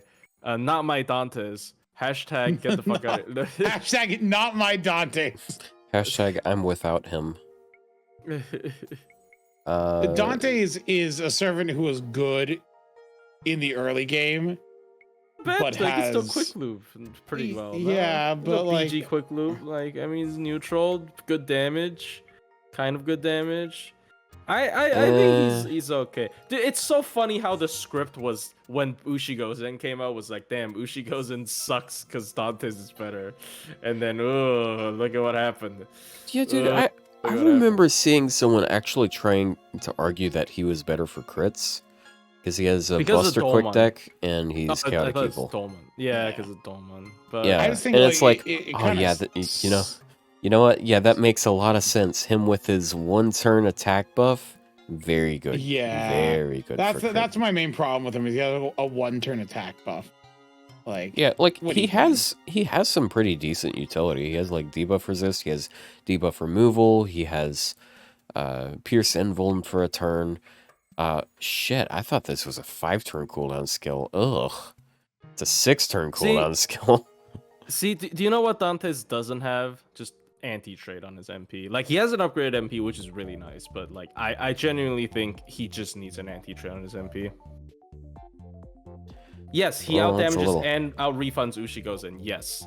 But, like, if we're talking about, like, the ability to push damage in challenge quests, because he doesn't have the stupid double dip on the anti-earth power mod in SC, he's not going to be able to push any damage, that much damage compared to people. He has buff removal when he crits now. Yeah. Speaking of competing with an Ushi, I don't even think a different he's Ushi, bad. a different AOE quick Ushi has a better but... buff removal. I don't think he's bad. I think like upgraded MP really helped. Like if he didn't have an upgraded MP, he'd be bad. But because of the upgraded MP, he'd be fine. He is fine. But it's just nothing extraordinary. And also quick looping right now does kind of suck. Like the bar has really raised up for quick looping. Like that once again, that's why Kazuradrop is like good because she's like enemy count proof, right? But yeah, and the MP is just I think this is a classic issue with like dot based servants. It's just like a lot of their effects are focused on dot. And yes, for some reason I do acknowledge that the you know what? Yeah, actually, sorry, I'm interrupting you. Go ahead. No, I was gonna say I do acknowledge that the chip damage from dot is actually bigger than I thought, but still, it is kind of like, especially if your fight isn't that long, it does sometimes feel a little bit lackluster. And it's just I think he's fine, but it's just like he doesn't have anything that makes him stand out. You know, there's no like, oh my god, this situation, he's gonna be awesome. He's just gonna be okay. So. Isn't Summer Ushi a 40% chance to remove buffs? Yeah, but I would take a 40% chance to remove buffs over a 40% chance to remove one buff. I mean, it's not 40%. He probably has. Yeah, but it's guaranteed only gonna be one stars. buff. I would rather like gamble and like, okay, like on this Brave Chain, I have 40% chances of removing all of their buffs versus I have 100% chance to remove 3 buffs. I will say I have no idea why it isn't just on attack. Like, yeah, most of the time he's gonna be critting, so I guess realistically it doesn't make a difference. But it's like, Bargus have- doesn't need crits. Like, yeah, Bargus. I mean, Yeah. Bargus also doesn't crit that often, so I kind of get it. But still, like, yeah, he doesn't need to. Like, why? Why? But yeah, Yeah. he's basically as it stands, he's sort of just like an Omni Looper of a bygone age. Like he still functions. Grandpa's quick looper. Yeah, he has better refund than most quick, like AoE quick servants. But that being said, like just going back to what I said earlier, like if you have to run Black Grail on him for him to work, and you're up against like Earth, then you're better off with Ushi Gozen with a K-scope or a 50% CE. Also, what do Because you mean she's gonna do better Grandpa's damage. quick looper? Do you know who's actually Grandpa's quick looper? That motherfucker piloting a World War II jet plane. That's Oh, Lancelot. yeah. The World War II kamikaze jet plane that just Yeah. can't do shit because his skill set is like from year minus 0.5. I don't know what the fuck is happening with him, dude. Anyway, where do you want to put Dante's? Fucking 2. Oh yeah, also yeah, What? the thing I almost I think I'm What are you straight MP feeling? this. But like bottom of 2. Okay. Yeah, And now I'm a for little the biased, but the last one. ah yes, the best one, Space Ishtar. The only one to show with up in all 3 lists. Space Ishtar, but with the quick NP instead, and she has nothing to help Which her crits. actually has a functional use. Actually, you say that, but actually, her quick MP does have a functional use compared to the others. Is it because green is a cool color? No, Oh, it's because quick it does the MPs most damage. quick MPs scale higher. So in Yeah. a you know what else? situation, You know what else scales higher? Being able to cast her second skill higher. Like, and being able to cast it a second time. Oh, I guess. so. yeah, you say that, but like there's a lot of runs of like super recollections with Space Ishtar, and she's usually quick. Because Do you know why? why? Because they want to use Kazuradrop. I'm not joking. Oh yeah, it's Kazuradrop, really. I mean, honestly, I genuinely think it's Kazuradrop because like she's the only character that doesn't neuter your like damage but still gives you so much gain on cards. I genuinely believe they want to use Kazuradrop. So like Quick right now has some of the best TA supports. That's why they run Quick on top of the best damage scaling, of course. I did see this 120 Spishtar guy. I think he said for the Kazuradrop events CQ, it had to be quick in order for it to break on 1. But I'm not. I mean, I tend to believe him because he's 120. So yeah. yeah, but yeah, you do make a good point. Maybe with Buster, I think with Buster, maybe you just don't get to refund, so that they ditch the idea because with Buster, you know, Because with Quick, because with Buster, if you with need Buster, a you're refund, dumping you both the gotta batteries. you Like, gotta gotta use like cards that aren't heavily buffed. You know, like you gotta use your arts card in that case to refund. And her arts card refund in a Buster team isn't that great. What's her quick Whereas- base gain? I forgot. Auto. I'm sorry. Quick, her base gain is 0.69%. It's the same. She has a 2-hit Okay, arts, it's but not a that 4-hit bad. quick. Oh, so it's the same. And- Okay. And so if you're using her with, in a quick chain, it's gonna refund, with double Scotty and like Kazuradrop in there. You're probably I doing mean, better for refund for a dude, boss fight. I Farming, of used course. her in quick mode for the longest time because I grilled her when she debuted. And that time, Scotty was the only quote-unquote meta support. So I was using her in quick for so long. Yeah, and then because Kastura came out. yeah, what you guys were doing, you were like using like it's like either Bride or Paracelsus, then Scotty and Waver, right? It's shit like that. No, I don't remember what I was doing, but it is Okay, double Scotty. because I remember looking it up, and you made a lot of videos with that kind of comp. Because I had to look Me? it up. Yeah, I had to look it up for There's a video I wanted to make. I thought I did double Scotty, but like I did Arts MP on turn 1. Yeah, well, yeah, it involved that, but yeah, I had to look that up at some point in time. I mean, I think that was not for the horrible. Ibuki video I didn't make. In Ishtar quick mode, not bad. Just haha. I think it's a good mode for challenge quests, terrible for farm. Yeah, can't farm, of course. Can't farm compared to her. Buster is okay for farming, and Arts is the premier for farming. Yep. So yeah, I don't know where to put her. Fucking 2, bottom of 2. Okay, actually, You? Dantes has to be better than Quick Svishtar, right? Like, come on. Yeah. Yeah, so we'll put her. No, we'll put no, her at dude. bottom of 2. I'm not taking this. I heard for like the whole last year you guys talking about how dog shit Quick Spishtar is. What is this? Oh no, that's this, because this bullshit. What is this fresh bullshit? Suddenly, actually, you know what? it's She's because not that my bad. Space Ishtar couldn't do a run. Like, That's the dude, thing. there my is- Space Ishtar there couldn't is- do a run. Look, There is Otto, there is no way Quick Spishtar is better than Andromeda. Okay, thanks. yeah, well- Okay, fine. Fine. Let's just put it down. Let's put our fucking misery. I thought this was gonna be the meme one that got put in 0. Honestly. No, as I said, I don't think any. No, I think it's deserve- fine to put it in 0, honestly. No, it's fine. No, okay, whatever. Okay, there we go. That's it. That's quick. Everyone Uh, sucks. Smash Ultimate.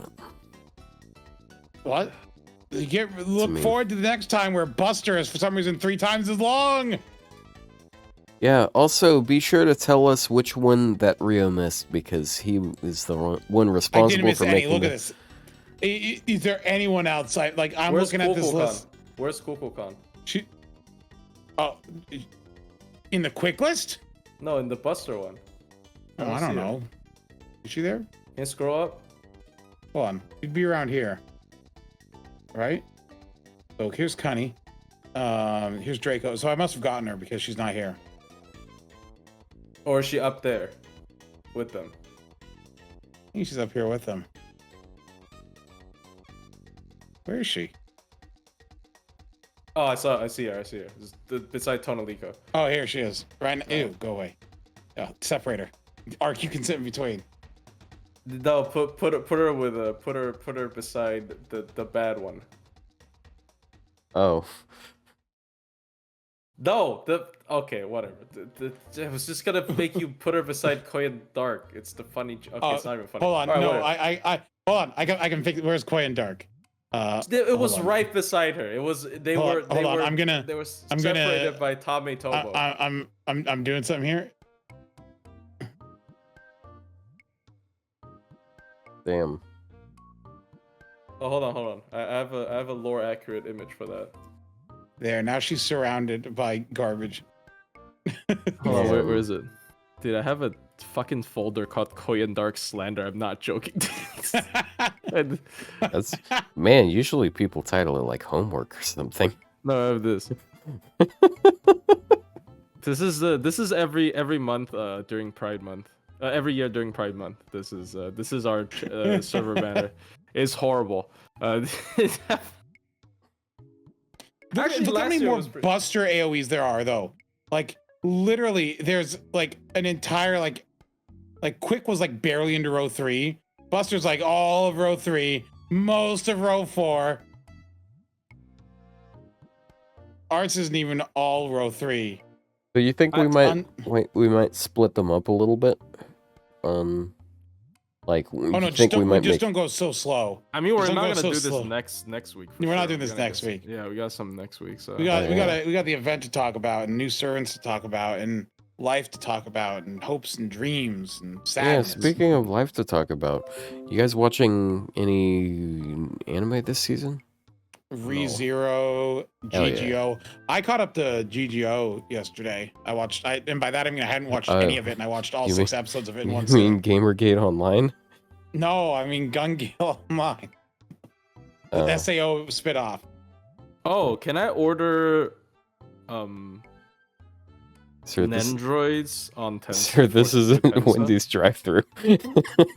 Yeah, sir, this is a Wendy's. Cause I saw the Babanshi one. Well, last night, my friend, I was gonna go watch like Alien with him, and we ended up not doing that. But he told me before that he was planning on finally, after many years, returning to the anime medium, and his way of doing that was he got me to watch Dandadan with him, and that's a pretty fun show. Oh. Yeah. See, I It's pretty funny. would. What else was I gonna watch? There was a couple things I was gonna watch, because I'm such a smart person. Yeah, only smart people watch anime. True, it is. Only smart people watch anime. That's how it works out. But no, I think the only ones I did end up watching was just ReZero and GGO. Damn. It's because the other ones I've like, there's some anime that I like, but I already read like the manga. Like there's one of the animes airing that's called 365 Days to the Wedding, or that's what the English title is. And it's a good manga, but I read the manga and I'm like, do I want to sit down and watch the anime? And I'm like, not particularly. Like, it's a good romance, and the characters are adults, and they're adults who get married because they're adults. That's why you don't want to watch it now. No. I've read the manga. It's a good manga, but they're like they work at the same office, and the office is like, we're opening a thing in an office in Anchorage, Alaska, and we need someone to go. Of course, if you're married and have a family, you won't be eligible. But otherwise, if no one volunteers, we're gonna just randomly pick someone. And they're like, "Hey, I don't want to go to Alaska, and you don't want to go to Alaska." And so they get married because of it, and fake a relationship until it becomes not a fake relationship, which is why, Whoa. it's like very cool. Oh my god, Anyway, they it's a romance fake the series. relationship, but then it becomes a real one. Yeah, Dude. I watch and read so much Dude, romance manga. it's just like my favorite Hallmark movie. Shut up. I oh my god, I actually like hate romance Oh series. no, I hate it. It actually does sound like the plot of a Hallmark movie. Except it's not. It's not like a Hallmark movie. Go watch it. It's there's 6 episodes. So go read it. No, my parents used to. The couple in the watch 365 anime are those boring and awful to watch. Yeah, all the Nezumi, time. I'm gonna go read a book. I thought it was a good manga. Well, they aren't even. Yeah, because it's kind of a long manga. I don't know how they're adapting it, but like, of course, at the beginning they don't. That's the whole point. It's a slow series. It's gonna take a while. They're gonna have to take 365 episodes to do it.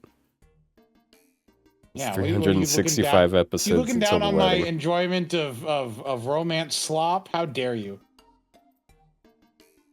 I feel like that's pretty like unethical as an employer to be like, all right, we're basically going to deport you unless you're like married or something. Well, it's a Japanese company. You expect ethics? Well, I don't expect them to eject you from the fucking country. So, Well, too bad. You will suffer and sacrifice for your work, for your company. Oops, I accidentally left the call instead of stop streaming. Uh-oh. Well, Anyway, though, Did I we miss the got- pre-order evil has for been this vanquished. in United States? Damn, that sucks. Yeah, I guess we're kind of done. oh yeah, Yeah. yeah. You should watch Dan. Yeah, I was under the impression it. Yeah, apparently there is rom-com aspects to it. So like, huh. Well, yes, it spoiler, it's mostly a romance show, but like no. Do you That's guys the buy? secret. Sorry, just random question. Do you guys buy from Good Smile Company? I do.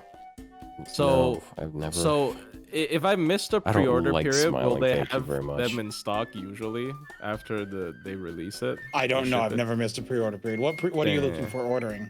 I don't know. I just saw this on like JP Twitter. It's Babanshi's an Android, but it's already ended on the NA side. I Just don't know order how I it missed from order it from Ami. It's still up for pre-order. Oh, Yamanami 64 Keisuke? No, Ami, not Yamanami. You beta. You guys fuck with Bleach? We don't fuck at all. does What it are you ship talking from about? Japan or oh? Yes, it does ship from Japan. So That you'd have sounds to use painful, Tenso. bro. Does that have to go through Tenso or no? It does. Yeah, I think it Oh, does. that's fine. No, that's fine. So it just uses my Tenso, right? My Tenso account. Yeah, you would just use your Well, you would just put in the when asked for the address, you put in your Tenso address, and Okay. that's how you order it. But I have not watched. I don't know if the new season of Bleach has started, but I haven't watched it yet. I have Wait, does never Ami touched not need Bleach. Tenso anymore? Do they ship to the U.S. directly now? They didn't years ago. Back in the days when I started buying things, they didn't. I've never touched Oh, they Bleach. don't let me search. I can't Wait, get no, past maybe they do the ship child directly. safety locks on the bottles, honestly. No, they do ship directly. I just looked. I have a Melusine figure out for order, and my home address is there. Good thing I stopped sharing my screen. That has my full name, address, and phone number. Oh my god, you almost Wouldn't that ruined be funny? the mystery. Oh wait, that's yours? People guessing your Oh name. dude. I'm not sharing my screen anymore. You can't see it. I Don't got lie. it screenshotted. You have no idea. That silence is forgot. him double checking just to make sure there's no way I'm actually not joking. Nah, but I pre-ordered the Melusine figure, the one that's 26,000 yen. Haha. 26,000. Yeah. Damn. Jeez. That's so yeah, that's like that would be, is it like $300-ish? What? No, it's 170. 170. Okay, I'm looking. Yeah, you're thinking backwards of on it. exchange rates from 2010. I'm obviously not. I didn't even know what country yen was from in 2010 probably. Now, to be fair, I was like 12. Like yeah. Damn. I wasn't watching anime for another like 6 years.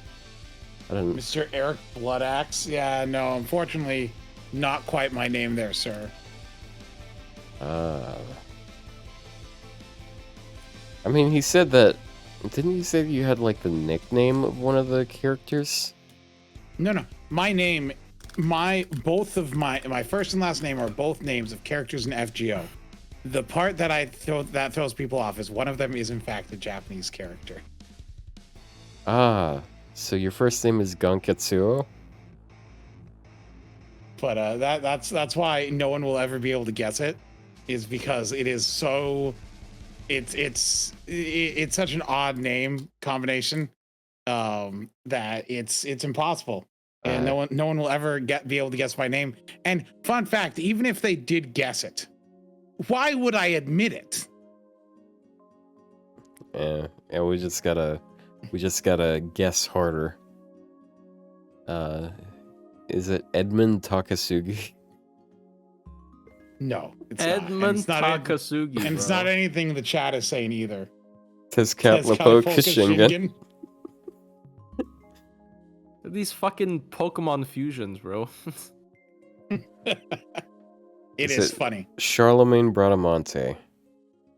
that Charlemagne Bradamante.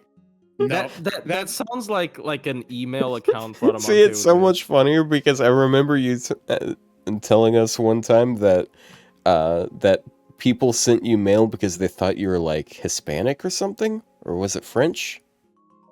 I've received email or junk mail when I lived in Washington. They see any name that doesn't look English, and they just assumed Spanish and sent Spanish junk mail. Yeah, just the idea of someone being named Charlemagne, and they're like, "Oh, this guy's from Mexico."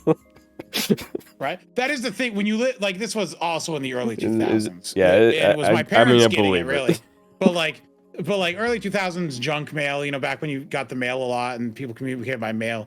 You know, you'd go out, they'd see you live in basically next to Canada. I was like 20 minutes away from Canada. They're like, this foreign name, it's got to be French or Spanish or something. And they're like, yep, let's go. And I'm like, I can't read this. Back in the days before Google Translate. Well, it was junk mail. It was junk mail. Yeah. Like what they had in America, they got two languages for junk mail, English and Spanish, and they just send it out. Yeah, that was in the early 2000s. So take with a grain of salt. It's been 20 years. In 20 seconds, we're gonna hit the 5-hour mark, so I think we should probably call it right now. Shit. Yeah, it's 10 o'clock. Wait, can we stall for 20 seconds just so the recording is over 5 hours? I mean, we can. Like, I mean, it's 5 hours now, but like the outro is 20 seconds long. So I don't have dinner. I didn't have dinner. I also don't have dinner. Right before stream, I think it's 20 seconds. It's ate a hot 20 dog, seconds. and I haven't eaten since I started streaming this morning. I've been live for 8 hours. Oh my god. All right, well, thank you guys for coming. Shit, you're right. Chat vanished. Oh, Yeah, we've stalled it. It's over 5 hours now. Thanks all for coming. This stream idea came to me in a dream. And by that, I mean, I threatened my chat to do it when they started talking about quick servants. I'm like, don't make me make a tier list of all the AOE quicks. And then I'm like, no, that's a stupid idea. And I'm like, but what if? But what if Otto calls in? What if I drag two other people? And he has no idea what to do. What if Otto didn't plan anything? Which, well, you know, maybe on us for leaving it to Otto to plan everything, and maybe we should also think up some ideas. Nah. Which is why we'll just make up a game show. No, I'm just kidding. No, we the can game make up show, a game show and invite we some could other person on it. Yeah. No, we could still do the guess the servant skill thing. Like, you know, the like you just look at the skill icon and you can guess what fucking servant it is. It is really funny. I might put one of those together. One of you guys does should take do a lot it. of work. One of you guys should do it because that sounds like a lot of fun, and I want to play the game. Yeah, I don't mind hosting those things. All right. Because I don't want to. Because then I can't look stupid, but I can make others look stupid. True. Wait, isn't chat normally on the top right? I don't know where the fuck chat is. They're normally covering the Balban face. Oh, okay. I guess it's okay. I guess I was stupid about it, and last week. Oh yeah, you moved it last week because we had like our this arrangements is the one I can find, but it's not usually there, as I recall, because we usually have someone in the middle. I say usually. It's not like Ryou ever has anything else to do with his life on Sundays. It's great. What? All right. Anyway. And we appreciate him for doing that. Okay, so yeah. I'm guessing I just fucked it up because I have the one that was on the bottom right. An episode. I'll think about it because, like, because my exam doesn't happen until the week after next week. There we go. I can cook something up maybe. Okay. Well, speaking of cooking something up, I'm hungry. So yeah. Yep. bye bye everyone. I'm hungry as well. Goodbye.